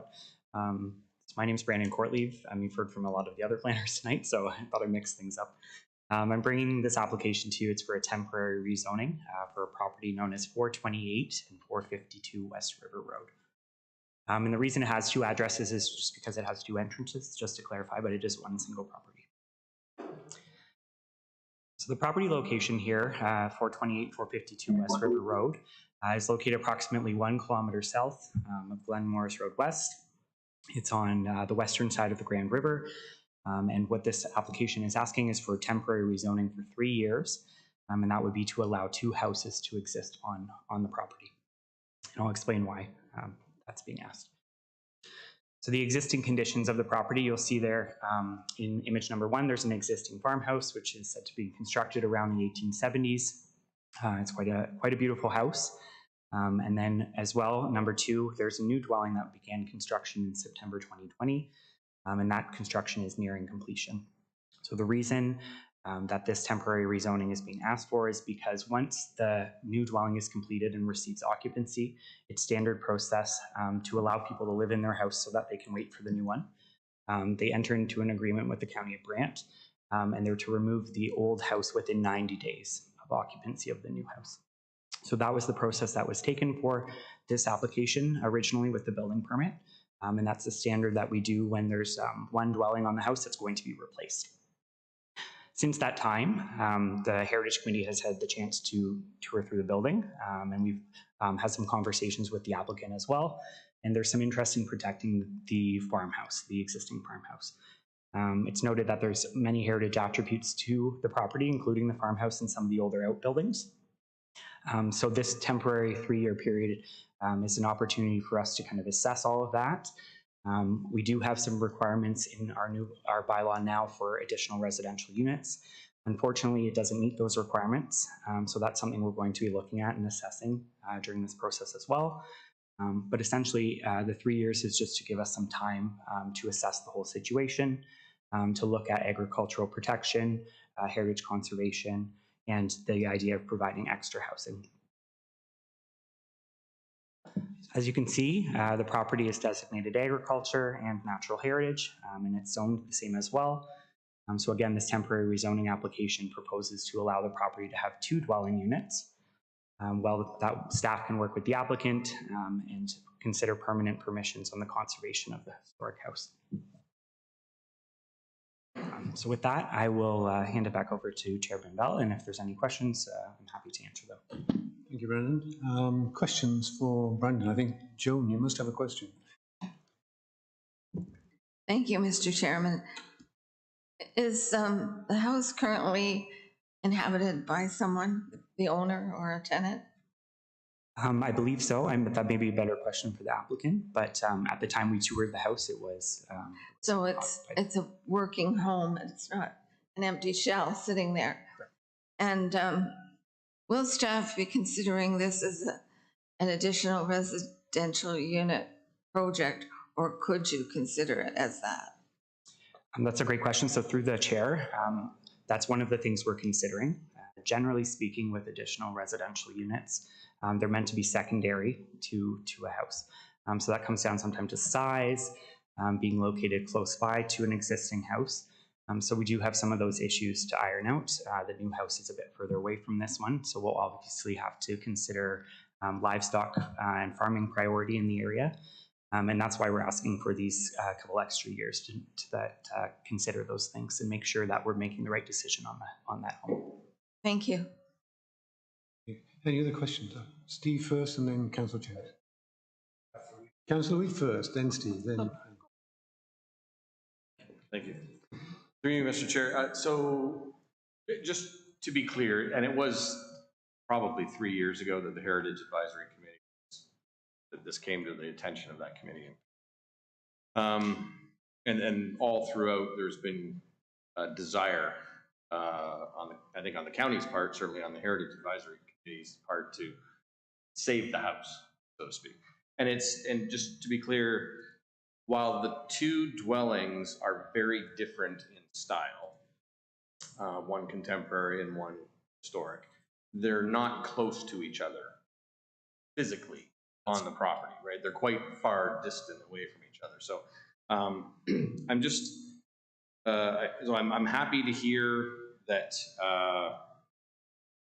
that there's some discussion in this, and maybe this question's more suitable to when the applicant's standing up there, but like we've talked about our desire, but we haven't heard that much about the applicant's desire or intention for whether they care to try to save the house. So do you want to speak to that, or would you prefer that I re-ask the question when the applicant's up there? I'll make one comment to that if I can. So the applicant, the agent, I believe, is present. They can speak more to that as well. But just from the staff perspective, we're looking for some time, I guess, to discuss the solution to make sure that we come to the right solution, and understanding that the Heritage Committee did go through the house and there's some interest there as well. So we're just making sure that we're balancing all of the folks in play with this application. Thank you, and I certainly appreciate staff's attention on this one. Okay. I'll read first and then. Yes, through Mr. Chair to the presenter. The building permit was granted with the condition that the existing house would be removed once the family moved into the new house. Now you're going against what you recommend, how you approved the application to build a new one. You've done a 180-degree turn, and you put it back in my lap and the rest of this council's lap. I'm not going to support this. I'm not, because it's right here in black and white. When the new house is completed, they got 90 days to remove the existing one. Right here in black and white. And yet you've done a 180-degree turn. Where were you when that building permit was granted? And you talk about 3 years that the Heritage Committee's gone out there. There's been a lot of water going through the bridge in the last 3 years, and there's no application to have it designated as a heritage site. What's going on? Councillor, I'm not sure Brandon was actually around at that time, but Matt will answer the question, I think. Sorry, Matt. No, it's okay. Through the chair, I wasn't around either. But what I will say is there has been a lot has changed in terms of provincial policy and policy framework, the preservation of heritage houses, of the culture. A lot has changed in terms of additional residential units. So I think what this application is doing is not making any formal decision right now. It's giving staff a little bit of time to figure out how we handle this resource, this heritage resource in our county. So what you have before you is a temporary rezoning. So after the bylaw would expire, and hopefully we've got some time to figure out what to do with this resource. So it has no, nothing against Brandon. Brandon's done a fantastic job. Thanks, Brandon, on preparing this. And it's a matter of some of the policy framework changing and us trying to pivot as well as we can on the differences between the time when the house was built and what we have in front of us today. So that helps. Do you want to say anything more, John? I accept your answer, Matt, but I reserve the right to disagree. Okay. Robert Chambers, then John McAlpin. Thank you, Mr. Chairman. Again, I'm not going to give my opinions until I hear both sides of the story, but I do have a question, and that is this. At the end of the 3-year period, if once it lapses, is there anything that will be in place to prevent the applicant from the original plan to demolish the house? Through the chair, at this time, no, there wouldn't be. So the county would uphold that 90-day agreement that we have, unless they come in for an application for a renewal or some sort of permanent rezoning. So the applicant still has the right after 3 years, if he desires, to do what the original plan was, to demolish the house. So this is just basically an opportunity for to have a look at the heritage and maybe devise a plan B if the applicant would accept it. Exactly. The applicant is not losing the right to demolish. Thank you. I just wanted to speak in favor of this, but there is some concerns that the additional revenue. Mr. Chairman, may I just a point of order? at this point in the proceedings, we're not supposed to be giving the opinions. Assuming John wants to ask a question.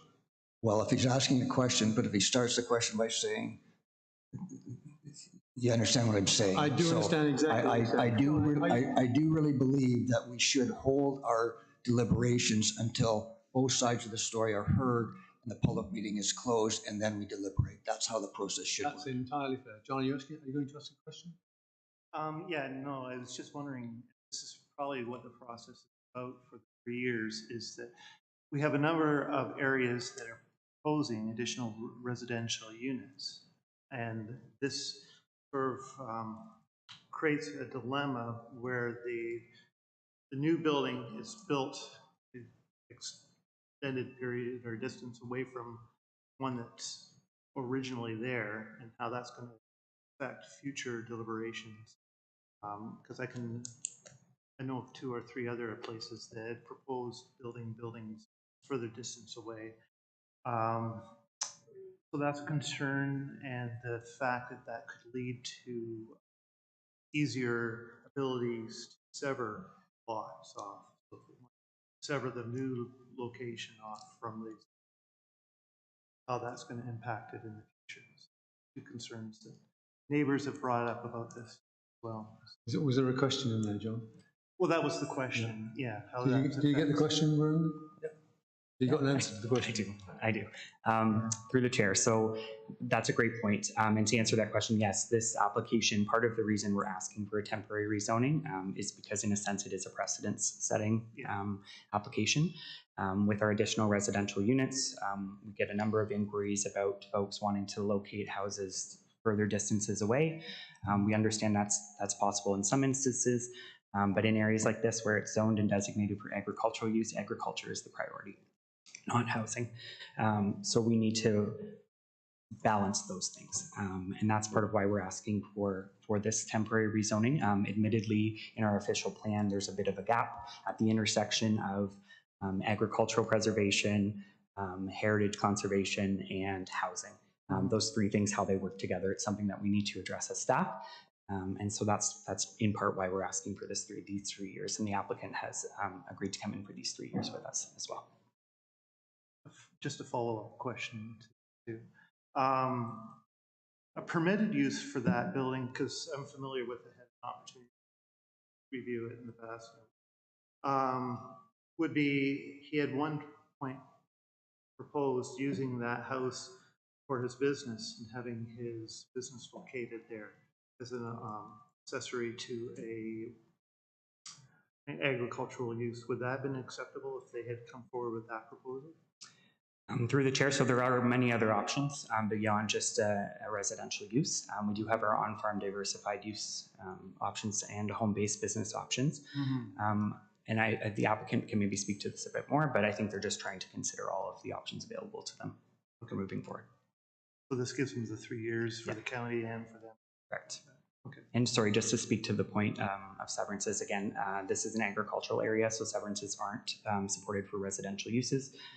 To create new residential lots, the only type of severance would be the surplus farm dwelling severance, and this wouldn't classify as that. So just to clarify that point. Thank you, Brandon. Any further questions for Brandon? No, thank you, Brandon. Then I'll invite the agent of the applicant or the applicant themselves to come forward if they wish to speak to this. Good evening, members of committee, members of the public. My name is Matt Johnston, a registered. Sorry, Matt, I didn't see you there. I do apologize. No problem. No problem. I'll do a quick restart. So good evening, members of committee, staff, and the public. Matt Johnston, a registered professional planner with Urban Solutions.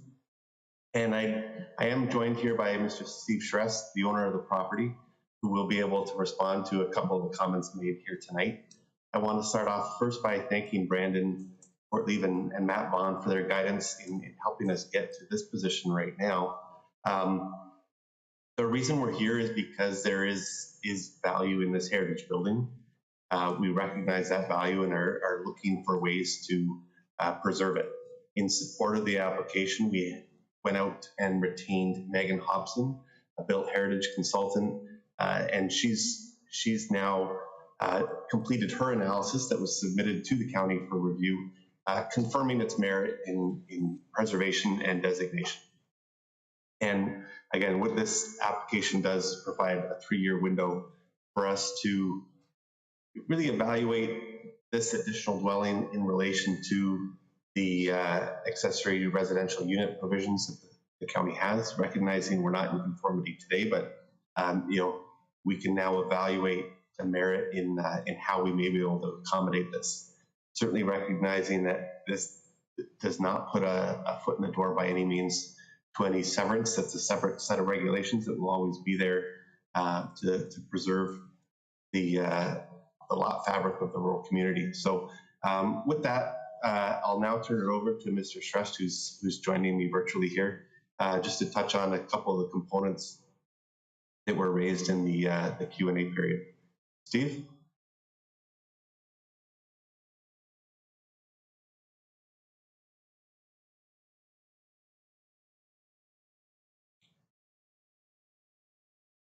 Steve? I believe he is ready to go. There we go. There we go. Sorry about that. I'd like to thank you, Matt, and I'd like to thank Mayor and members of council for the opportunity to speak to this application. And I think it's important to note that current staff were not involved at the beginning of this process a few years ago. Now, when we sought the ability to build a new home on this property, I want to make it clear that there's never been a desire. We understand the history of this property, this farmhouse. It is unique in nature. It's got a deep heritage in this area. There's never been a desire by our family to demolish this house. However, the policies of the county are very scoped, and I think Brandon's noted that this is a novel application, and I think the current policies don't lend itself to a historical house like this. We have no desire, I want to be clear, no desire whatsoever to demolish this. However, we understand that is a requirement currently outside of this temporary zoning bylaw to do so, and we accept that. But we recognize there's probably not a member in the county, certainly on the Heritage Committee, that would be happy if we had to fulfill that. And that's why we've been caucusing with staff over the last year and trying to develop a path forward, knowing the official plan is in process, knowing that we want to retain the building. And it was suggested, and we support that the best avenue to come up with an equitable solution to retain this building would be time. And, a temporary zoning bylaw, I think, buys us the time to develop a strategy, I think, that would lend itself to the county's policies. Hopefully staff can support, and we're quite confident that the neighborhood would support, the residents would support this house remaining in place. So that's a long history, and that's the reason for the request of the application. And I want to make a note. We knew going in that it was a very rigid legal agreement from the county that had to be executed. We've had those discussions with previous staff at that time, and we always knew that we would develop a path forward because they recognized that our desire was not to tear down this house. That would be an absolute last resort if we're unsuccessful in working something out with the county. Thank you, Steve. I'm going to then ask if the committee has any questions of either Matt or Steve. Councillor Gatwood. Thank you. Well, I'm happy to hear what the applicant just said about he really doesn't want to demolish the house. I think that this house is 160 years old. Will probably last another 100 years, Mr. Chairman, because they don't build them like they used to. And excuse me. And I think that it's important to preserve our heritage. It appears there's lots of room on the property. And so I support staff's recommendation. And Joe, are you going to get me into real trouble? Sorry, I won't say anything more. I just think that it's important that we preserve our heritage. And thank you. I did ask for questions again. So. trying to learn, Councillor Chambers, but I need help from everybody to do this properly. Councillor Miller, a question. Sure, three to the applicant, either Steve or, an odd question, but just bear with me. How thick are the walls? That's a great question. They're probably anywhere from, the house was built in three different sections with the rock from the river. So they're probably anywhere from, we've measured anywhere from a narrow of 18 to 20 inches to 36 inches. Significant. That's awesome.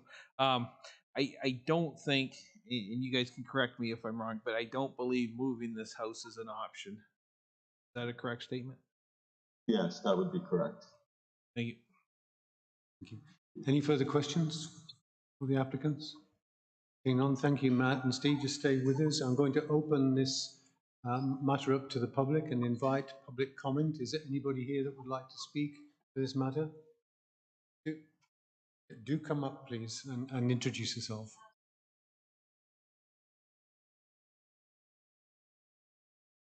Could let us know your name and address for the record, please.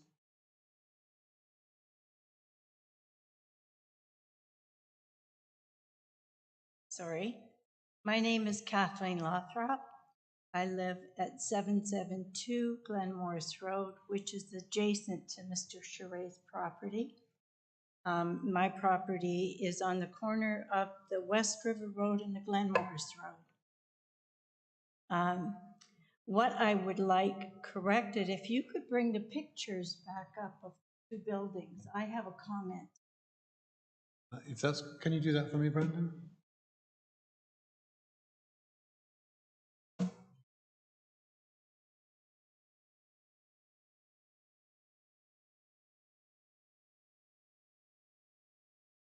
Of the buildings. Okay. Thank you. I don't know how many of you may have already been out that direction to look. I think it's important that you do because it puts it in perspective. The picture here shows the farmhouse as looking pretty big, which in its day probably was. It's about probably 3,000 square foot living space, maybe 3,500. The new property, if you look at that picture, looks smaller.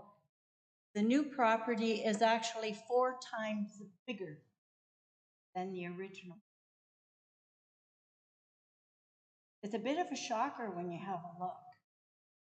It's not an ancillary farm building. It is a McMansion. And really, I just want council to be aware that it's really important from a rural community to look at and its potential, because I don't think as a property developer, Mr. Charret is willing to stop at that house. Beautiful property along the river. So I guess that's my, thank you for listening. Thank you. I hope you go out and have a look. Is there anybody else who would like to speak? Do come up, please.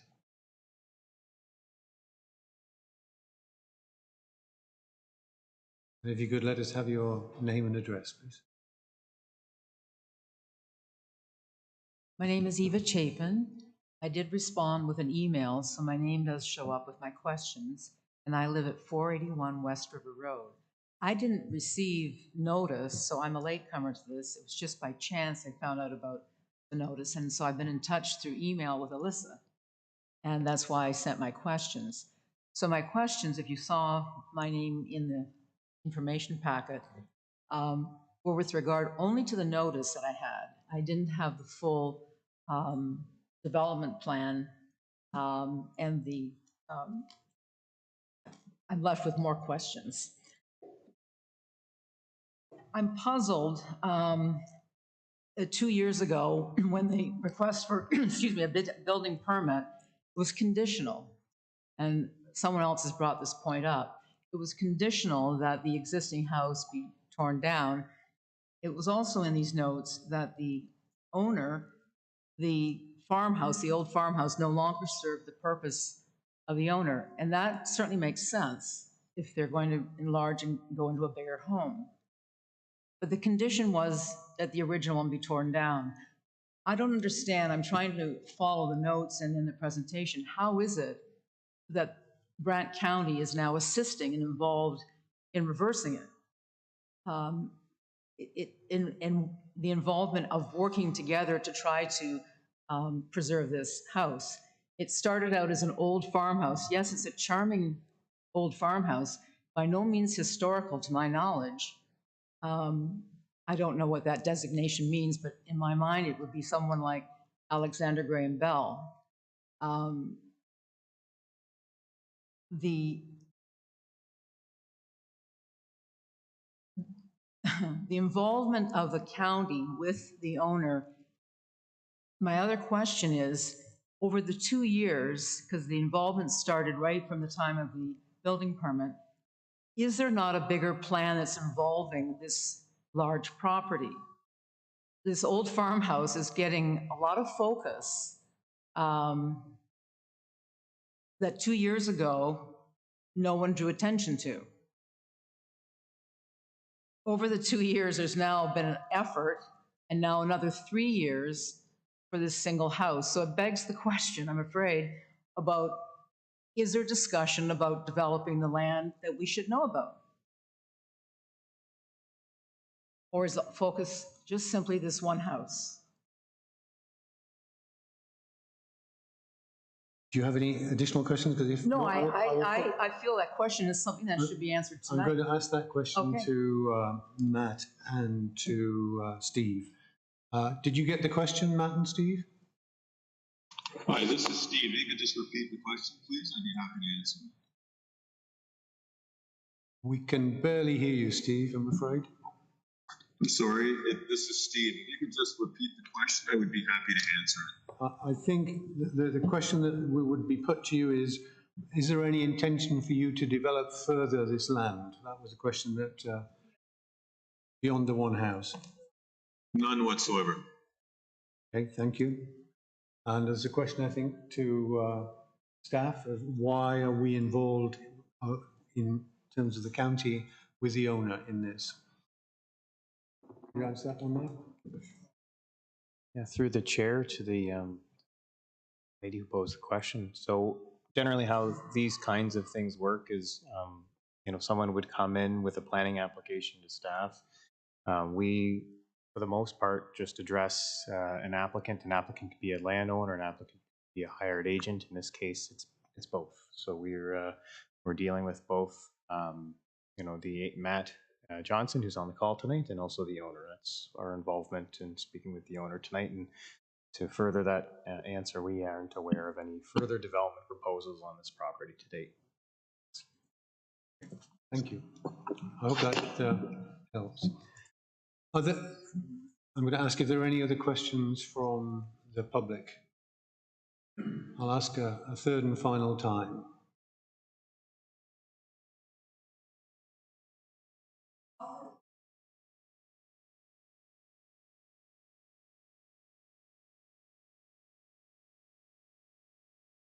I think it's a fair question, Matt. Just have one go at that, and then we'll move on. So through the chair to the questioner. So it's a matter anyone at any time can come in with a planning application. So we issued a conditional building permit 2 years ago, and today the owner wished to not demolish the house. So at any time they can come in with a planning application. That's what they've done in this case. We can't refuse a planning application. We take planning applications in and judge them against the policy framework in place on the day that they're received. And we've done that. And so Brandon's taken in the application and it's gone through as a temporary zoning bylaw amendment application. So I'm going to hold the conversation now, because the whole purpose of this meeting is that we will come to a conclusion on this planning application. And it may be that you end up getting the result you want. It may be that you end up getting a different result here, but I'm going to move on in this way. I'm going to then close the public session here and pass the matter back to committee for consideration. Would somebody like to make a motion? Councillor Chambers? I'll move the recommendation as it's presented by the staff. Thank you. And do I have a seconder? John McAlpine? Thank you. Now we have the opportunity to debate. Councillor Gafford. Thank you, Mr. Chairman. With respect to comments made earlier about the county originally wanted this home demolished when the building permit was issued, through you to staff, we wouldn't have been involved in the issuance of a building permit on this property. Committee does not approve building permits. Staff, as I think the Director of Planning just said, anybody can come in and make an application or want to build a house, and staff may put conditions on that property, but we didn't necessarily know about that. And now it's come to light that this home is special, and it's come before this committee for the, in my opinion, I think this is the second time now. So I think that's the difference. Am I right? I'm going to ask Matt. I think I know the answer, but Matt, you can probably get it much better than I. Through the chair to Councillor Coward, I think the main difference here is just the provincial policies changed a bit since the time the building permit, the conditional building permit was issued till now. One of the main changes is around the preservation of cultural heritage. And that's a change I believe we saw in the 2020 PPS. So based on those changes, based on you know, our the fact that our heritage committee hasn't really met over the last 2 years, you know, we're planning staff are you know, trying to support an application to give us some time to deal with the application for us today. Thank you, and I agree with the staff recommendation because I think this is very important. Thank you, Mr. Chairman. Councillor Howes. Thank you, Mr. Chair, and I wanted to offer some anecdotal background from the Heritage Committee side of things to hopefully respond to some of the questions that were asked tonight. And whenever a heritage, I'll say heritage instead of historical, in deference to the comment that was made earlier, when a heritage building with 24 or 36-inch thick stone walls gets torn down in the county of Brant, we hear about it from residents of the municipality who care about heritage. We get comments from people who are genuinely and very passionately up in arms about how did you let this happen? You know, this was a solid, beautiful farmhouse that could have stood for another 100 years, whatever. So I just wanted to say that there was interest in preserving, saving this building, I believe, from the beginning.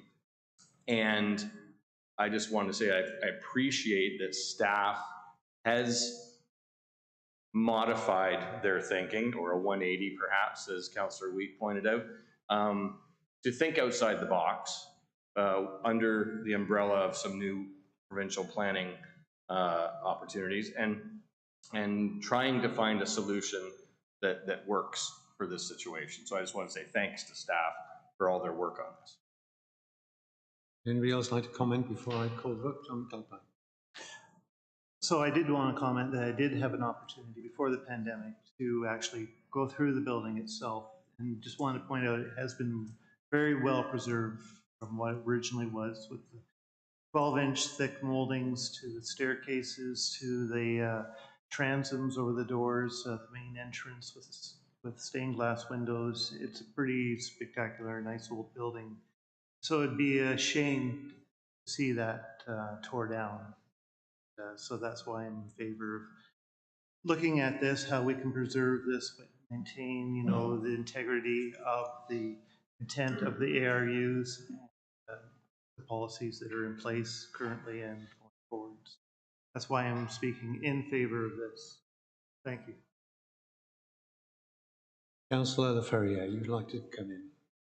Thank you, Mr. Chair. Yeah, I just two quick things. One, often in these situations, this is where we hope an owner comes to us saying, you know, we'd like to preserve the built heritage of something in this area, as to what Councillor Howes was saying. And often, unfortunately, too often, we don't get the owners wanting to do that. So this is great in that regard, and part of why I support it. And also, just to clarify, because I think there may have been some suggestion that something is amiss or untoward, and like that we are helping the applicant. I mean, we help all applicants, but we help all applicants through like a fair process that's applied equally to everybody. And I just wanted to reiterate that. I know Matt kind of said that, but maybe I'll translate it from planner speak to citizen speak. You know, any individual can come in and will have the same process applied to them fairly, and that's what's happened in this instance. I've been to that property. It's beautiful, and it's definitely a heritage, or it has heritage qualities that I would love to be able to help save, and I plan on supporting. Thank you. Councillor Pearson, Councillor Miller. Thank you, Mr. Chair. Through you, just a quick comment here, and I think going back to what Councillor Chambers had noted earlier there, in the sense that, you know, this is a 3-year pause, if you want to call it, just to make sure that we get this right. It's not saying that at the end of the 3 years it couldn't be demolished at that point in time, if in fact that's how things went. But all we need to do is look out the window here across the street to the old Spruce Goose Cedar House. There was quite conversations about that. It was the owners of it, justifiably so. It was their property. They wanted to take it down. It went through the process through the Heritage Committee, and there was some good conversation happened on that. In the end, it ended up getting demolished. And I'm in support of this 3-year, if we want to call it, pause, just to make sure we get this right, because I have not been there personally myself, but just looking at our package and stuff like that, and you know, when you talk about a 3-foot thick wall, then there's it's got some, like, if I could quote Councillor Gatworth there, they don't build them like that anymore, and she's absolutely correct. That's when, you know, things were a little bit different. So I think we're doing the right course of action here, and taking the time that it's going to need to ensure that if in fact it is deemed with heritage qualities, that we look down that road. And from what I'm hearing here from the owner, he's had a change of heart, and there's nothing wrong with that. You know, as Matt said there earlier, everybody's got the opportunity to come and put a proposal to the county, and that's exactly what's been done here. And I appreciate the fact that they're rethinking things. So I'm in support of this. Thank you. Thank you. Final comment from Councillor Miller, then we'll call a vote. Thank you, Mr. Chair. Just want to say the place is gorgeous, just absolutely stunning. I think to take it down would be a crime, not just wrong, but just a crime. Having said that, it sounds like the owner appreciates what he has there. I hope he does, and I hope he doesn't use it as a springboard for some of the darker things that were inferred tonight. So good on him for wanting to keep it. I hope he keeps it in great shape. It deserves to be, and so I'll support the application. I'm going to call the vote, but my final comment on this would be there's some learning in it for us. Maybe this one slipped through the net, because it obviously is a wonderful structure, and we perhaps should have thought more about whether we demolish it at the time, but we didn't. So now we have a second chance. It's a temporary situation. I'm going to call the vote. All those in favour? Those against? Motion carried. This will go to council in 3 weeks' time. Thank you. Thank you for everybody that made the contribution. Thank you. 8.6, Jessica, do come on up. And we're going to talk about Bill 109 implementation.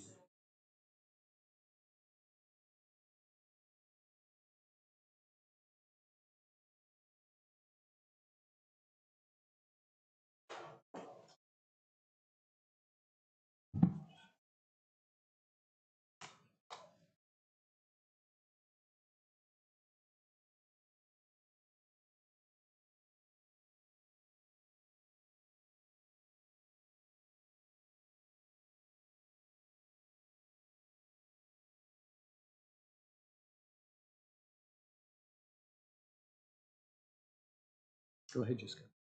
So this evening, I actually don't have a presentation for this application. This application is just in front of committee for consideration based on staff's recommendation, and I'm happy to answer any questions at committee. Maybe you could just summarize the top 2 or 3 things that we should be approving if we say yes.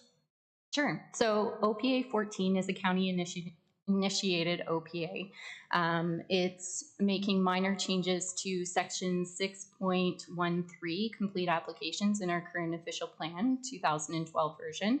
And that's to just simply include wording for site plan control and part lot control to give them full consideration as we do each and every single other planning application that we take in at the county, and process them as we do today without any further changes. And this is just based on the most recent legislative changes through Bill 109, More Homes for Everyone Act, that was recently given royal assent in April. And I think if my memory serves me correctly, I think the policy team had prepared a Friday file for committee's benefit as well, just outlining in detail those changes back in April. So that kind of concludes my overall remarks. But again, I'm happy to answer any questions at the committee. Councillor Miller. I think it should be pointed out that there, correct me if I'm wrong, but there's no more bump ups from committee for site plan, right? We no longer look at site plan at this level. Through the chair to Councillor Miller. So that is correct. That was actually addressed through Bill 109 changes. And we at the county have also approved a new delegated authority bylaw as well that has also made that consideration. So it made some changes to the way that specific items would be approved and who had the ability to make those approvals and sign off on those. If a follow-up, Mr. Chair. So a lot of times the public has input into the site plan. I mean, that could still go on, correct? If it's not just a site plan, but it's a planning application. That's how the public would have input into site plan? Through you, Chair to Councillor Miller. So that is partially correct. So site plan control is not a public process. So when it was bumped up through committee, then there was the ability for committee to bring forward comments on behalf of the public. Any other Planning Act application is circulated to the public and does invite public participation. I think it's an important distinction to be aware of. Any further questions, Jessica? Jessica, we're still in the public part of our meeting here, so I'm going to invite public input. Unless David and Nan want to say something at the back there, I think we're not going to get public input. Not that I'm expecting any, David and Nan, by the way. So I'm going to call an end to the public part of this meeting and hand the matter back to committee for a decision. Would somebody like to make a motion? Thank you, Brian. Seconded by Councillor Chambers. Any further comment? Seeing none. Oh, Joan, go ahead, please. Thank you, Mr. Chairman. Attachment 3 is really bothersome to me. I have seen through our emails from HR that we've been hiring in our planning and development department, but these timelines and refunds are very concerning to me. It puts a lot of pressure on our staff. And my question, Mr. Chairman, through you to the general manager, will we be ready January 1st to meet these timelines so we're not giving developers 50 to 75 and 100% refunds? I think the province, they can make all these rules for us. And are we going to work those refunds into our costs that we charge in development charges? Thank you. So through you, Chair Bell, to Councillor Gatward. Excellent question, and we too are concerned about these timelines and the option to reimburse fees. Staff are working diligently with our development community to put in some provisions in our processes. So we have complete applications. So all of the information that we sometimes ask for during the circulation process will all be required up front. We're actually having a meeting with our development community tomorrow morning, and then we have another one in October to go over the fine-tuned details of that. So we expect that the development community will not be crazy about some of these changes, but they will help us ensure that this process is in place that, again, the province has mandated. Hope that answers your question. Thank you. I'd just like to make one comment that this does put a lot of pressure on our staff. The one thing that I would like to believe, and I do believe it strongly, is that we will maintain the quality of the oversight that we give to these applications. And that will bring into conflict time versus quality of work. And I think it does then require us to get more people. Matt just whispered in my ear, we're trying, but sometimes it's not possible to get the staff we want in the numbers we need. So sometimes we may find ourselves paying back, but in order to maintain the quality of what we do. So on that note, I'll call the vote. All those in favour? Motion carried. Thank you. That brings us to the end of this section of the agenda. I'm going to swap locations with Mr. Miller, Councillor Miller. He is going to take us through the rest of the agenda.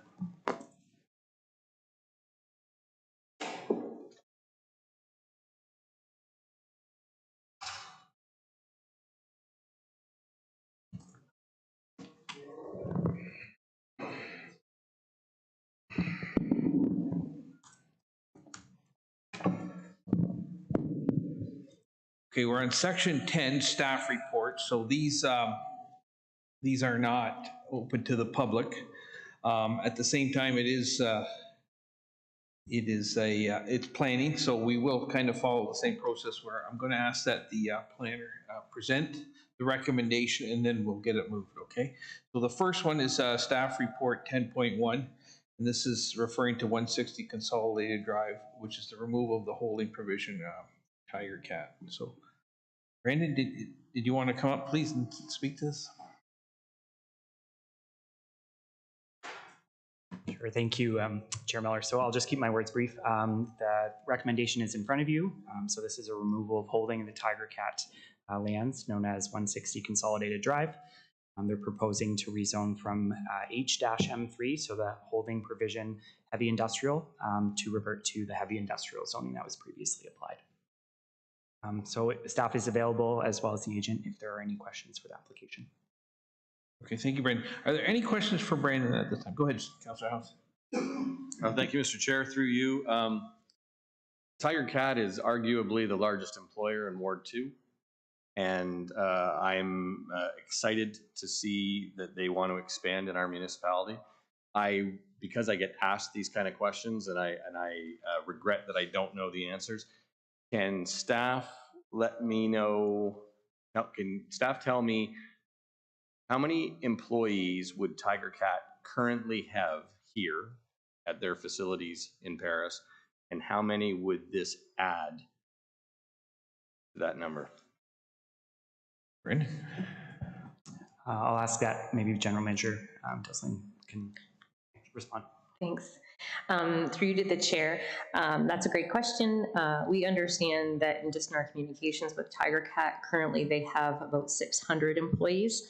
That's between the city of Brantford and the county of Brant in 3 different locations. This plan is expected to have about 660 new jobs. I'm unsure though if that is all full-time or if that is between different shifts, but I understand 660 new jobs. Thanks very much. I call that good news for the County of Brant. Okay, Councillor Bell. Thank you, Mr. Chair. Through you to Brandon. The concerns I think that I pick up, because I'm actually in the neighbourhood of this development, are twofold. One is traffic, and the other is the impact on the trail that runs across the road that accesses the Tiger Cat complex.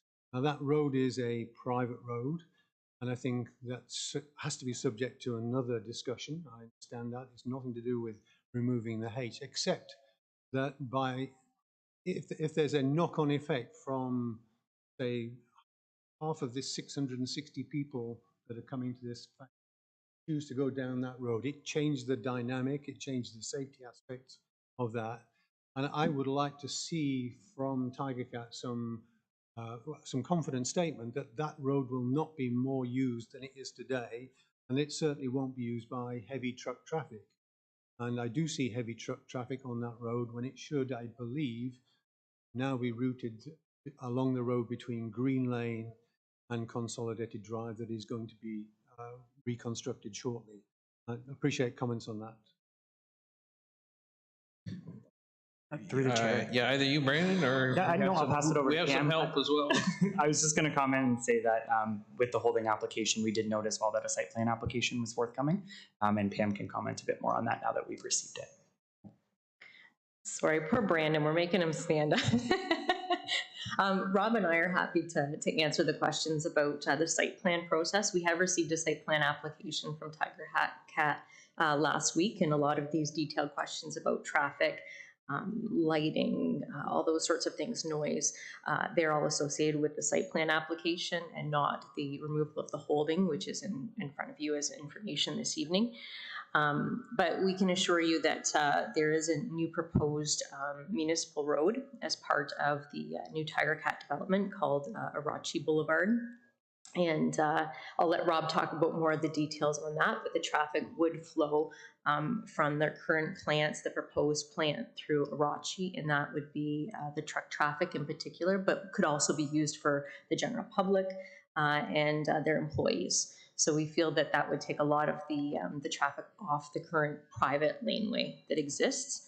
And also through the site plan, we are providing some upgrades on the current private lane that goes out to Willow. So that private lane will be improved. Rob, did you want to comment? Sure, through the chair to Councillor Bell. So we understand the concerns with the amount of traffic on the private lane and the potential conflict at the trail crossing there, and both of those issues are being looked at. Initially, one of the things is that this is to be deemed a no truck zone at all. That's going to be written into the site plan agreement. We're talking about doing measures at the trail to make that safer. And most recently, the CAO and I have been discussing with Tiger Cat some actual additional things which we can't get into tonight as to possibly make this situation even better than that. And there'll be hopefully more word from council on that in the near future.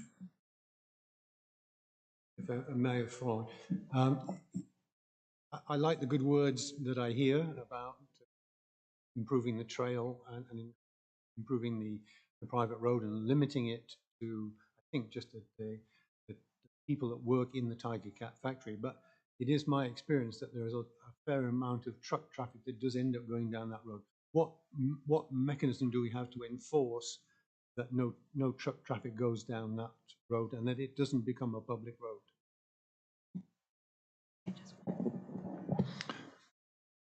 Through the chair to Councillor Bell, I think there's really twofold. There would be the mechanisms of site plan and the requirements of that if it was used, and then we could use those requirements to do that. We're also looking into some traffic calming measures that would make it very difficult for trucks to use it. So that's another thing that we're looking into, how we could do that. Councillor Ferrier. Thank you. Councillor Bell asked my question regarding enforcement. Okay, yeah, I seen the hand up, but okay, thank you. Any other questions? It should be pointed out, we had a delegation earlier this evening talking about this. And the good news is some of their suggestions from the neighbors were incorporated into the site plan, so I think that's pretty good on staff. I understand they didn't have to, so that's good. If I don't see any other questions, then I'm going to ask then if I can get a recommendation from the floor on this matter. Councillor House? Move to approve. And second by Councillor LaFerriere. Okay, do we have any discussion further on that? Okay, see none, I'll call the vote. All in favor? Opposed, if any? None? Thank you. Thank you, Brandon. This will take us to item 10.2. This is Little Sandy Homes. This is at 1956 Rest Acres Road. To say that this has been in front of us before and be a bit redundant, so I think we've seen it a few times now. But Dan, I'm going to ask if you can kind of speak to what we've seen change, and then we'll go to questions on it.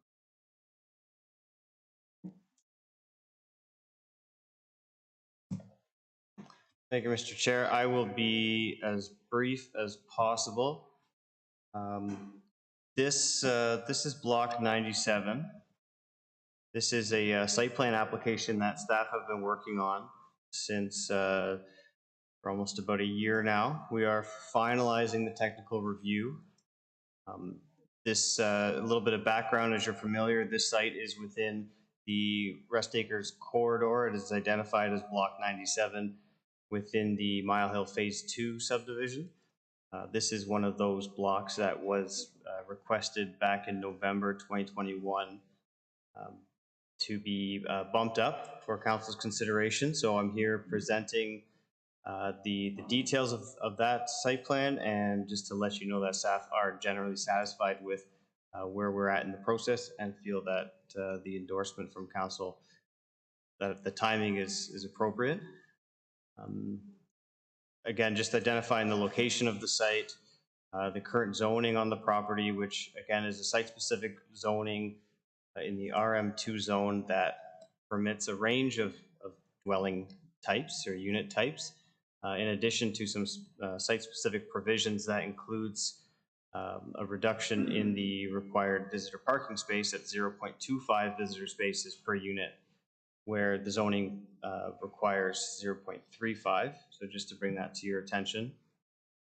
The proposal consists of 101 row house dwellings. All blocks are 3 stories in height on a private road. So I've got the blocks identified in yellow. The private road, you can see it's a kind of a circular, continuous kind of network on a private road with 2 entrance points off of Tom Brown Drive. This slide just identifies the green spaces within the condo or the future condo. Lots of green space abutting Rest Acres, amenity areas in the rear of the units. The red lines just identify the pedestrian connections that would be provided through the site. So providing lots of connection to Tom Brown Drive and connections to Lydia Lane, the south, which would allow for direct access to the corner of Lydia Lane and Rest Acres, onto the opposite side of Rest Acres, and then north towards the commercial development. The parking, I'll note that the required parking spaces would be a total of 235 spaces. So that's 2 spaces per unit, plus the required visitor parking spaces, plus the required barrier-free spaces. So require 235, and the applicants are providing an excess of that number at 238. So as I mentioned, the staff are in the kind of final stages of the technical review, and I felt that this would be appropriate timing to bring this forward to council as requested for your endorsement. Happy to answer any questions. Okay, thank you, Dan. Start with Councillor Pierce. Go ahead. Thanks, Mr. Chair, and through you to Dan. Nothing personal to you, Dan, but this scares me. Like, this is going to be mayhem. We've already got parking issues up in this area. We're going to add another 100 units here. I appreciate the fact that they're going above the 235 by 3 spots. And Dave, I know you can hear this, and this isn't to you either. We've had the conversations before about parking. We know full well, yes, there's the 2 parking spots for each unit. As we know, if we're lucky, 50% of the people park in the garage. if we're lucky. This is going to be mayhem because there's already parking issues up in that area. We're going to be adding, I don't even know how to describe it, what's going to happen here. Do I know the solution? I would suggest the solution would be a few less units. I know that's not going to bode well with the developer, and I can appreciate that. But there has to be something here that we can do, because what's going to end up happening here, sure, you've got 20, what do we got, 29 spots for visitors. I can see what's going to happen here is you're going to have extra cars from these people's houses in the visitors parking. Either the visitors aren't going to be able to park in there and they're going to park on the road, or the residents are going to park on the road. And this is just, it's scary. I don't know what the answer is, but I need to say that out loud, that this is going to exasperate an already difficult situation. I don't know that there's an answer to this, but I've got to say that. Okay, we're going to leave it. I'm not ignoring it, but and I will get Dave Aston in later on this, but we'll go through the questions right now. Okay, well, Councillor Bell, we'll go to you next. I'm going to repeat a bit of what Councillor Pierce said, because he and I are the recipients of most of the complaints that come from Southwest Paris and parking. And the reason I stepped down as chair, in part because I was tired of a long meeting, but I wanted to say what I wanted to say. And I want to give some context. The existing townhouse development, which is a Lozani development on Tom Brown Drive, has insufficient parking for residents. Visitor parking spots, too few when calculated by current bylaws, are actually being used by residents because there's no on-street parking permitted in the subdivision. And that will be the same here. The garages of a significant number of these townhouses are unable to accommodate a normal size car. I think there are 5 parking spaces just outside of the development on Tom Brown Drive. But for the rest, we passed a bylaw in November last year, which basically took all on-street parking off the table. So this is just one example of a trend, and I think that's why we need to be talking about this more broadly. Our current zoning bylaw fails to recognize the current reality. The current reality is an increasing number of home occupiers use their garage. John said, my walk,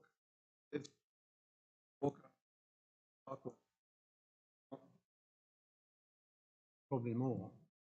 So one of the prescribed parking spots that Dan picked up there just doesn't exist. So where does that car go? It has to go somewhere else. Townhome developments are very efficient.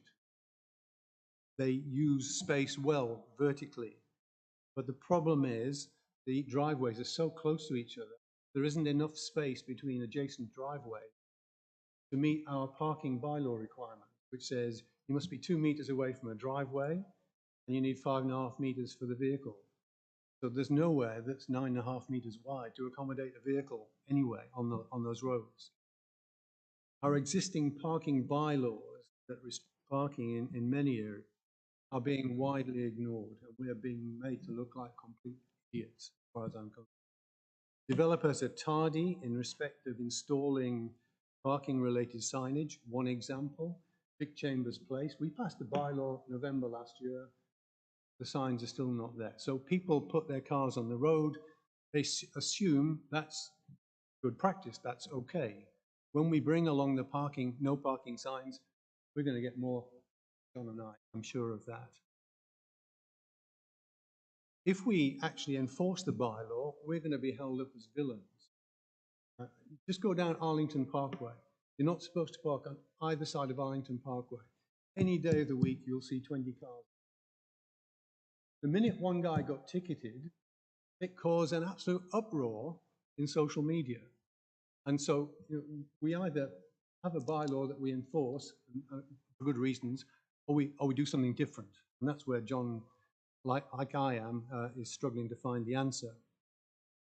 Today, we have recognized parking issues in that whole southwest Paris area, particularly in the in the Mile Hill development. But if you go across the Live Scenic Ridge, my God, that's going to be even worse.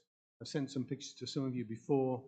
There are no parking signs there yet, but when they come, it's going to be a disaster. I've seen people parking their cars on lawns because there is no room on the roads and there's no room on the driveway. Arlington Parkway is going to be the same.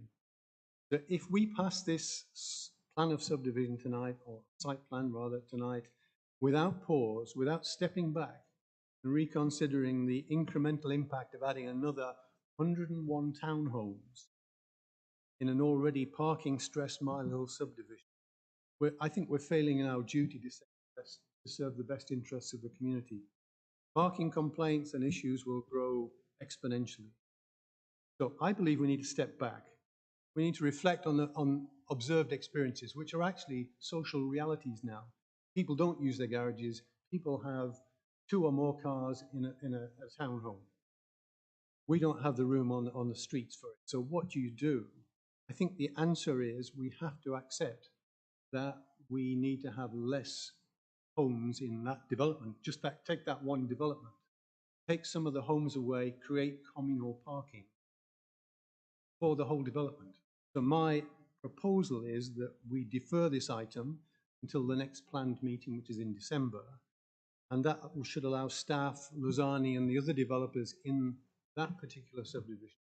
And I think if you by implication, you can talk also about the Live subdivision road and find a way that actually makes it possible for people to live in their homes, have their cars, park safely, and doesn't put our bylaw into a full-time mode of ticketing people.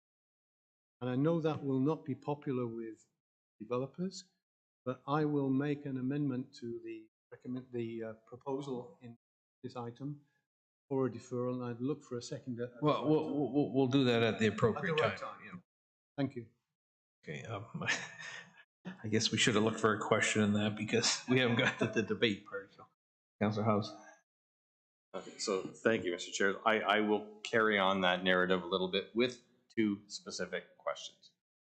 First, does the zoning bylaw related to parking apply to a private road? Through Mr. Chair, related to this specific site, the private road is forget the actual dimension. I think it's maybe a 6-meter paved portion. So any on-street parking would be blocking the fire route. So that might indirectly answer your question. It does. Thank you. So then my second question is where does the calculation come from? Like, is it like the 2 plus 0.25, whatever? Is that a County of Brant official plan, we came up with it thing, or is it a Planning Act thing that's used province-wide? And can you just educate us and the people who are paying attention to this at home? Just educate us a little bit on that. Through Mr. Chair, I could try. I know that historically that number for requiring visitor parking was much lower, if not non-existent, in previous zoning bylaws. So where the 0.35 spaces per unit required comes from, I'm not exactly sure. That most likely was taken from other municipalities as a best case scenario or best practice and applied here at the county scale. I'm not sure if any of my superiors could provide any more detail on that. Matt? I can jump in a little bit just to help and through the chair. So it's likely a combination of examining what other municipalities have in their zoning bylaws and kind of choosing a best management practice. One of our challenges in Brant is that we're subject to the growth plan. So we're subject to density requirements in specific areas of the county. That makes it really hard because we have to try to fit our parking in while also accommodating the extra density. And that's a pretty hard thing to do with certain unit types, like singles, semis, and towns. That's a very difficult thing to accommodate. It works better when we start to look at apartment buildings or alternative forms of housing, like having back lanes and all that sort of thing.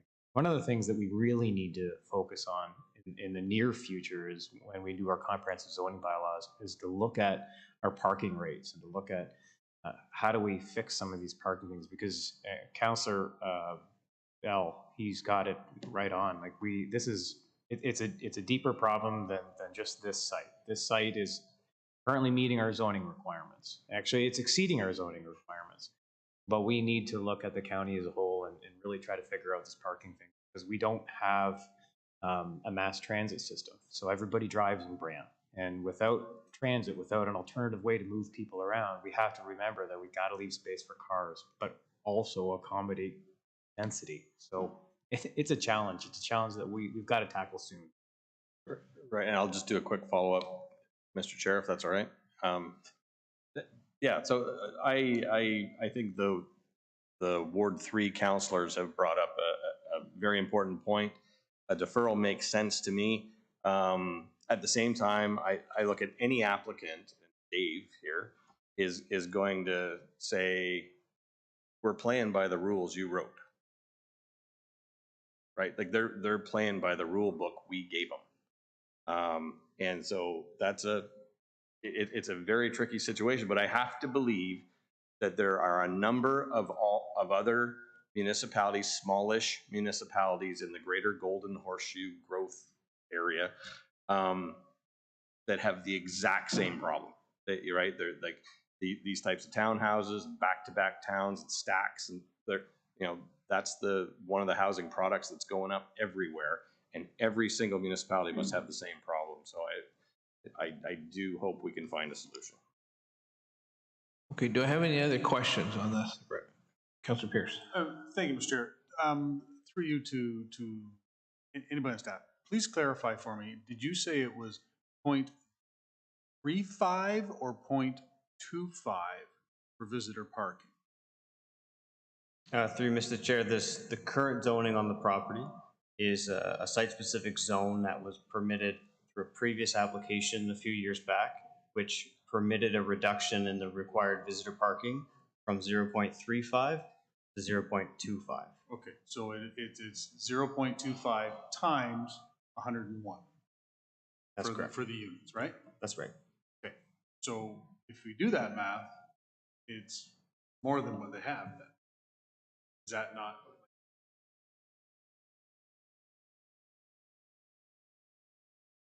Okay, I'll trying to figure the math here on Jive.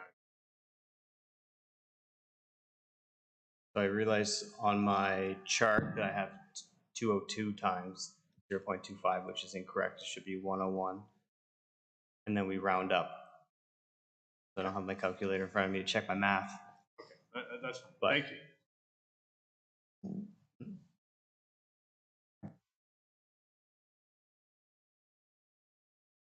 Any other questions? I'm going to ask Dave Aston. You're on the Zoom. I appreciate that. You coming tonight. Is there anything you wanted to add? Thanks, Mr. Chair. Just a couple of comments. I think Dan's done a good job going through the details of the site plan that we've worked extremely hard on with staff. This isn't just a scenario where we come up with a plan, we put it in, and here we are. We've gone through months of review with departments and agencies. We've gone through multiple submissions of revised plans that includes engineering, parks, public works, planning, landscape, to get to this plan that's before you this evening. So there's been a lot of effort on both sides here as it relates to this site plan. When we came to council some time ago, and actually we're asking for changes to the zoning bylaw that were for this block and blocks 98 and 99, we proceeded to move forward with a plan on block 97 that complied with the existing zoning bylaw, because that is what we were hearing concerns about, increasing density, changes to the types of units, being proposed on all 3 blocks. So we regrouped, worked with Lausanne, worked with our project team, and worked with the county to come forward with a site plan that is before you this evening, recommended for approval in accordance with the zoning bylaw.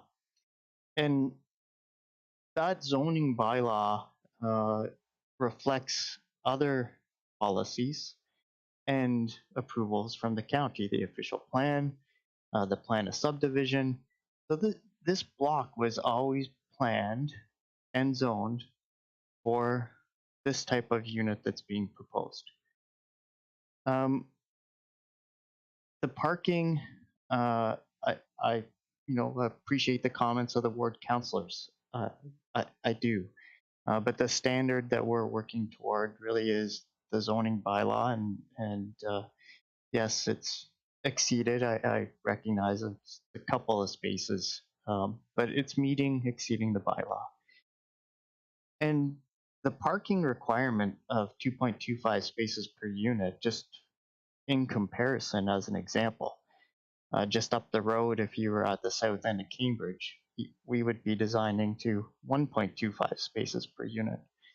So it's different in Brant County, and I recognize there's no transit, but that just gives you some context of parking within other areas. So I think what's before you for consideration is a site plan that addresses all of the bylaw requirements.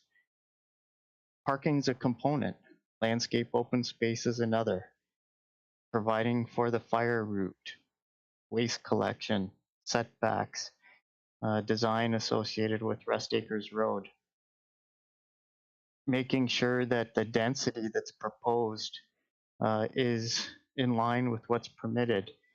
And I raise that, it's an important consideration. I know there's a lot of talk about the growth plan and such, but the county did do a growth management strategy that identified lands to be developed based on densities to accommodate your forecasted growth. And this is part of how you achieve your forecasted growth. This is part of how you achieve providing a range of housing types that will assist with providing overall affordability in your county, because it's bringing on additional supply of types of units to the market. So I would just ask you to consider tonight that what's in front of you is in compliance with the policies and the zoning bylaw that is in place. And that is, in my opinion, the test for a site plan and consideration of a site plan as it relates to consideration by the county for approval. And I'd be happy to respond to any questions as well. Okay, David, I appreciate the information. Are there any specific questions for Mr. Austin this time? Okay, seeing none, David, I thank you for your input. It was valuable. I want to go back to what Councillor Pierce said. On page 295 of our package, visitor parking space 0.25 times, it should be times 101. So you are correct. If it was times 202, that would never be double, but that should be times 101. And that gives us the required of 25.2. So any other questions then? So what I'm going to ask then is that we get the recommendation on the floor, and then if there's any amendments or any other things that we want to deal with, that's what we're going to do it. So can I get the recommendation on the floor that's before us? Moved by Councillor Coleman, second by Councillor McAlpine. Any questions or discussions? Okay, I have one question, and that's I'll go to Matt for this one. And you talked, Matt, you said we're going to be reviewing the comprehensive zoning bylaws, and included in that are our parking bylaws. Yes. Okay, so when would we expect to see that? Through the chair, so generally speaking, this is something that would occur after we've finalized our current draft official plan. With the timing of that sort of being up in the air, we are looking at proceeding with doing a housekeeping amendment specifically for parking ahead of that. If we continue to have to wait for our official plan, we recognize the importance of this change in our zoning bylaw. I don't have any specific timelines in mind. Pam may be able to offer a timeline. Pam, not to put you on the spot, but do we know when we might see it? It's expected in our work plan in 2023. Okay, thank you. And just to be clear, until such time, I guess I'll go to Dan on this one. These, they've abided by what we've approved thus far, yes? Through Mr. Chair, that's correct, and they would be assessed by the policies that were in place at the time of the application. Okay, I'll leave it at that. Any further discussion? Okay, then I'm going to go to Councillor Bell. Councillor Bell, you have your hand up. Go ahead. Thank you, Mr. Chair. We have a fundamental bust. The numbers we have and use in our bylaw simply don't work today. You just go out there and observe. Using 2 parking spots per unit, theoretically yes, practically no. And the consequence is you will end up with a lot of cars, a lot of vehicles that need to be parked somewhere. And if we simply go ahead and approve this plan, we're just going to compound the problem, and we're going to look like complete idiots in the minds of our residents. They will see for themselves. I get 20, 30 emails a week on this issue, and it hasn't even started yet. We haven't even got to the worst of it yet, because we haven't told people where they can't park, despite the fact we passed our zoning bylaws 9 months ago that say you can't park on these roads. It is going to get terrible, and John couldn't find the word to describe it. I can't either. But unless we step back from this and say, working with people like Lozani and other developers, we've got to find a way of creating more communal parking spaces that make up for the fact that people don't put their cars in the garage, make up for the fact that people have 3 cars in a 2-car home. If we don't, we're gonna drown underneath it. And therefore, that's why I'm suggesting not saying no, but saying, let's defer this, let's talk with them, let's have them put their input in to the specific case of this particular development and more widely the Mile Hill subdevelopment. But you need to have the same conversation with our friends Liv, and you're going to have the same conversation with our friends Lozani when it comes to the peninsula. And when we start to build out in Paris Grand, we're going to have the same problems there. I think there's a whole lot of fundamental planning assumptions that are simply not holding up today. And that's why I make a move, that's why I proposed that we defer this item for 3 months. Sorry, 3 months or till December? Till the next planning meeting, which is 3 months from now, I think. December the 6th. Okay. Is there a seconder for that? Councillor Pierce? Councillor Chambers? Yeah, it will allow, go ahead. Can Councillor Chambers turn on his microphone, please?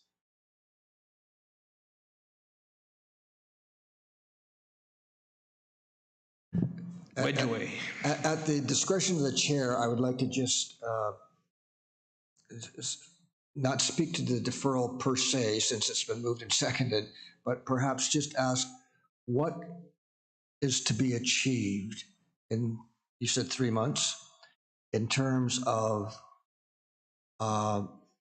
where does that place the developer in terms of his options and with regard to appeals and that kind of stuff? Matt or Dan or Pam? Through the chair to Councillor Chambers. So should council wish to defer for 3 months' time, the applicant would have the option of amending their plan in order to create more parking. I think the only way they could do that would be by removing some residential units out of this development. Alternatively, if council doesn't make a decision, and this has been bumped up to council's decision at this point, they would have the option of appealing an indecision. The Act's recently changed. We have 60 days to review and approve a site plan application. This is well beyond that time, so the applicant would be within their rights to appeal an indecision. And this would end up at OLT with all the materials we have prepared to date for the OLT to make a decision. And the OLT would look at the planning policy in place today and say, does the plan today comply with your zoning bylaw? And they would find in this situation that it meets or exceeds the zoning bylaw. Correct. So deferral, we run the risk of an appeal to the OLT, and we would be in a position where the developer meets or exceeds our parameters. And I can almost think and imagine what the OLT will decide in that situation. If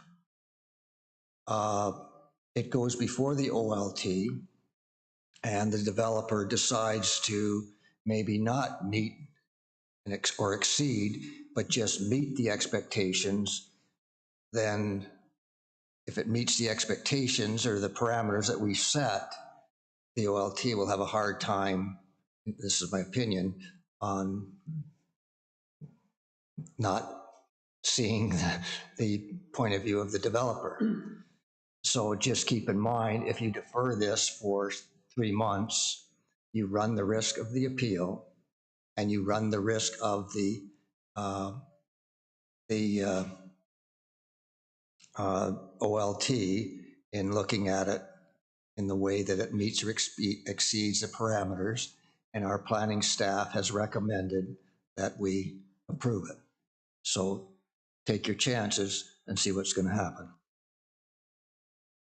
Okay, I thank you, because I think you summed it up pretty good. Councilor Gatward.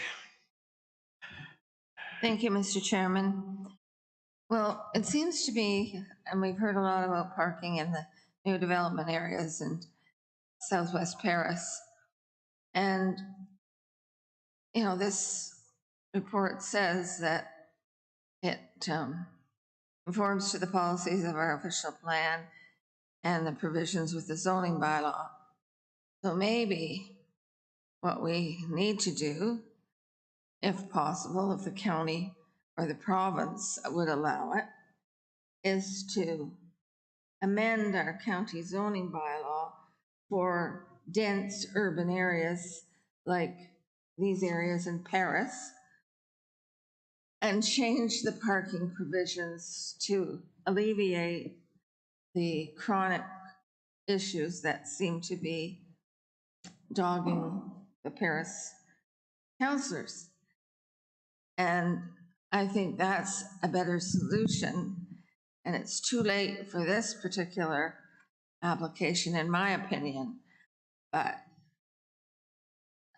I don't know if staff could look at that, and then if the county passed it, whether it would be appealed by the developers, because the province may want what we have already. I don't know, but we are a creature of the province, and I just think that there's some parking policies I don't think in my mind should have to be the same for every situation. And we could spell that out in our zoning bylaw, but do a housekeeping amendment in the future. Thank you, Mr. Chairman. No, and that's, as you heard from Pam, that's on the books for 2023 to look at that again. It's on the books for 2023 for staff to look at it, as Pam pointed out earlier. We'll go to Councillor Pierce, and then we'll go to Councillor Ferrier, and then Councillor House. Thanks, Mr. Chair. Just, I don't want to dwell on it, and I could go on for a long time on this. Yes, I appreciate the fact that as it stands right now, they are abiding by the rules that they have to. The unfortunate part is, and again, Dave, I know you're online here, this isn't directed at you at all, so please don't take it that way. I'm just talking about developers as a whole. They come in, they do their thing, and they leave. They don't have to put up with anything that happens after that. Appreciate the fact they're abiding by the rules and that sort of stuff, but the reality is the rules are not working. Looks good on paper, it sounds good to say it, but the reality is it doesn't work. We're living the nightmare every single day. Yes, if this goes to an appeal, you're right. I would assume that they would win because they are following the guidelines. But what I'm hoping from the deferral is the fact that, and Dave, this is, you know, you've worked with us before, and Lasani has worked with us before. I'm hoping that by us potentially deferring this, that the developers will say, hey, you know what? They do have a problem here. We understand that we're coming in, we're doing our thing, but I mean, if it's 101 units or it's 90 units, at the end of the day, I'm sorry to put it so bluntly, but there's still a lot of profit being made here. And I think with the developers, they need to give a little bit and they need to assist the communities that they're building in.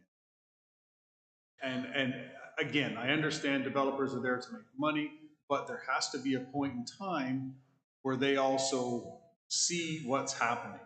They're like, these people are not, I don't want to say stupid, they're very intelligent people. Okay? They understand this. We are not the only place that they're developing it. I can guarantee you this is not the only place that we're having parking problems. Especially, Matt, you alluded to the fact that if we go up the road to Cambridge, it's, or sorry, maybe it was you, but it's 1.25 parking spots. So that means to me that it's not provincially made. So in essence, to what Councillor Gatler was saying, and to what Councillor Bell and I have discussed many times, we do need to change it here, and it is in the works for 2023, but there has to be a point in time where we say, we've got to stop. We need help from the developers, period, to get us through this. This isn't directed at Lasani. Like Councillor Bell said, there's Liv, there's many others that are going to happen. Look at the north end of town. Look at the Pinehurst. What's going to happen potentially down the road? And it's always when we get this type of development. So I seconded the motion for deferral, and I know that is not a good situation for the developer, but we need help here. This is not working as it is, and this is just going to be a nightmare on top of a nightmare.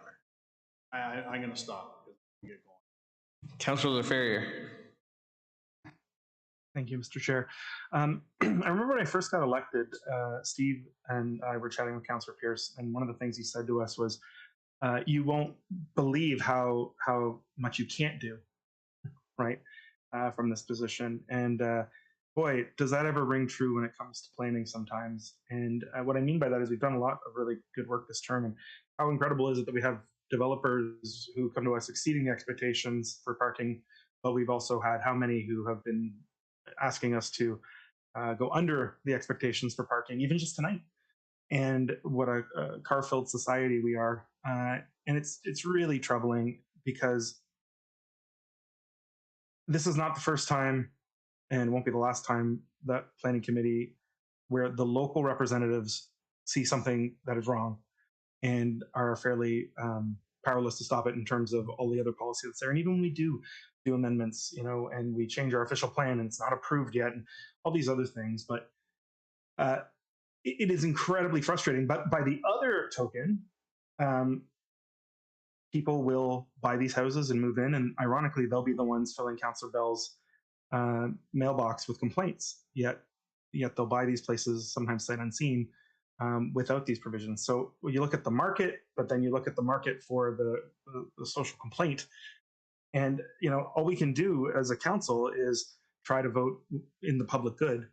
And you know, when we know there's a problem, we are, I think, bound to vote our conscience about those problems. And sometimes that becomes almost a vote of protest or a vote of hope, hope that somebody will come and meet us somewhere at the middle, or we'll get some help on this. But you know, it's very, very tough. I don't blame anybody on council for how they're going to vote on this deferral either way, but I'll be supporting it. Okay, thank you. Yeah, Councillor House. Thanks, and Dave's got his hand up, and I'll be interested to see what he has to say, because it's rock and a hard place right here, and if we don't defer, if we approve this as it is, we are knowingly, intentionally approving a neighborhood that is flawed. It's going to have problems. We know it's going to have problems, and I'm not enough of a capitalist that I understand the developer is not going to be eager to give up 2 or 3 units at $800,000 or $900,000 each to provide more parking. But our only hope in this situation is if Dave and the developer voluntarily comes up with a solution that delivers us more parking. That's our only hope. Thank you. Do I see any other hands up? Councillor Coleman. Thank you. First of all, I want to congratulate Councillor Bell for removing himself from the chair and sitting back here in the common folk tonight, not the cheap seats. If you want to speak to an item, you remove yourself from the chair if you're the chair, and that is the proper way to do it. Second thing is, it is not the council's fault that the developer puts 2 garages per unit, 2 parking spots. They're there. There is 4 spots for those people. Third thing, I could support a deferral if we were meeting in October, but we're not meeting till whoever it is in the next council, and that I cannot support. Thank you. Okay. Do I see any? Councillor Wheat. Thank you. Through you, through the chair, to Councillor Bell. I second what Councillor Coleman said, because I'm on council for a long time. I've listened to chairs talk when they're supposed to be running a meeting, and you did the right thing by removing yourself from the chair so that you could speak to the issue. Thank you. Okay, do I see any other hands? Okay, I see Dave's hand. Dave, is there any new information you have to give before? Because we are in deliberations. Mr. Chair, I appreciate that and I fully understand. And what I was going to ask for consideration relative to timing is, I know there's not another planning committee, but I believe there is another council meeting that may be coming up. Don't know the date, but there is one more council meeting. Could you give us an opportunity, if you could just defer it to the next council, to go back to our client rather than deferring until December? Because we can talk about our site. I don't know what we're going to accomplish trying to redo a whole zoning bylaw for this entire strip. But if you can kind of maybe just defer to the next council meeting. I did just look it up, but I forgot it. I apologize. September 27th. Yeah, and that will, we will know relatively quickly, and we can report back into staff on that. But if there's a sense to move to deferral, that would be my ask of the committee this evening, to just defer it to your next council meeting and give us an opportunity to see what we can do.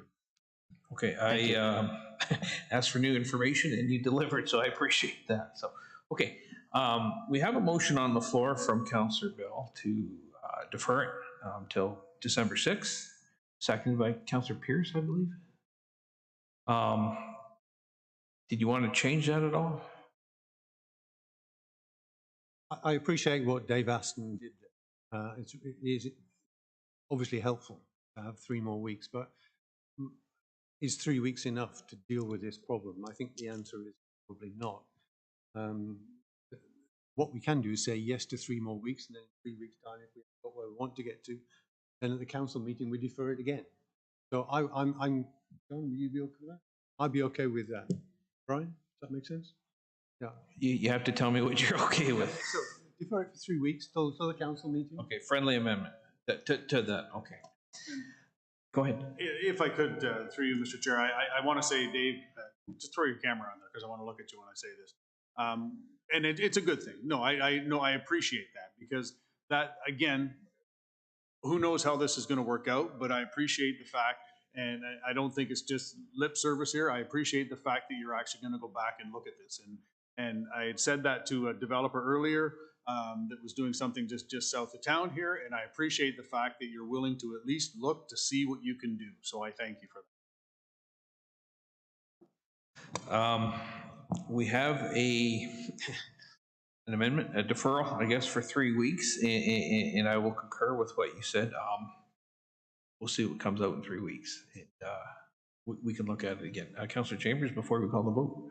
Just to be clear, I want to know what I'm voting on. Voting on. That motion is to refer the matter to the next council meeting. I guess that, yeah, the clerk is nodding in agreement. So it's not technically a deferral. It's not an amendment. It's not, yeah, it's a referral to the council meeting. Yeah. Okay, I appreciate you cleaning up the language on that. Okay. And the mover and seconder understand that that's what they, okay, thank you. I'm going to call the question. All in favor? Opposed? And I just want to thank council or committee for their indulgence. I'll say we didn't handle that by the book, but at the same time, I think we got a good outcome, so I appreciate that. This will take us to communications. There is none other business. We didn't have any at the beginning. Councillor Gatward, did we have some? Go ahead. I'm sorry, Mr. Chairman. Something came to my attention tonight earlier, and it will only take 1 minute to read what I wanted to say regarding planning matter out on Rest Acres Road. Time's ticking.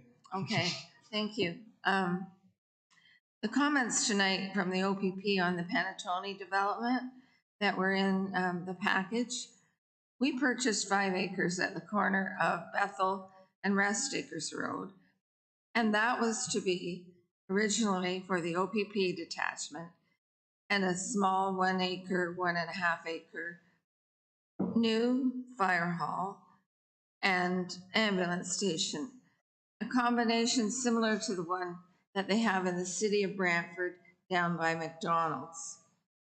And I would urge this council to keep this site in mind for future development of a fire hall ambulance station. We're going to have thousands of new residents in Southwest Paris, and we've talked about all the density. We're going to have thousands of employees and new jobs, and this site would be perfect for the future, and we don't have to buy land. We already own that extra land. So I don't believe we'd use the whole 5 acres for the detachment, and I would like to know how much land is left at the back, because the comments tonight in the package, they thought we were using it for an industrial roadway, and I don't think that's correct. I would also like to have the clerk do a search back in the minutes and find the discussions where we talked about this joint fire ambulance station and see if there was any motions that were passed. And if she could please bring that info to the next Policy and Development Committee for discussion. Thank you, Mr. Chairman. Okay, and who's that from, Joan? Sorry. Pardon? Who's that from? Who wrote that? I did. Well, you did. Okay, so you're requesting the clerk to, okay. Yeah, I as you know, Mr. Chairman, my days are numbered, so. We're all numbered, Joan. But that reminded me when I read that in the Panatone report about, and Councillor Miller, Councillor Chambers, Bowman, and we were on council when we talked about all this. Having extra land. Are all new here and wouldn't have known about that. And I didn't want it to be lost. That's why I brought it up again this evening. Thank you. Okay. Yeah, on the record. Okay. Right? Can you leave it at that? Okay. I don't believe we have to go in camera, right? Because it's just minutes. So on that note, item 14, next meeting and adjournment. Next meeting, December 6th. So I trust I'll see most of you at that one. So good night.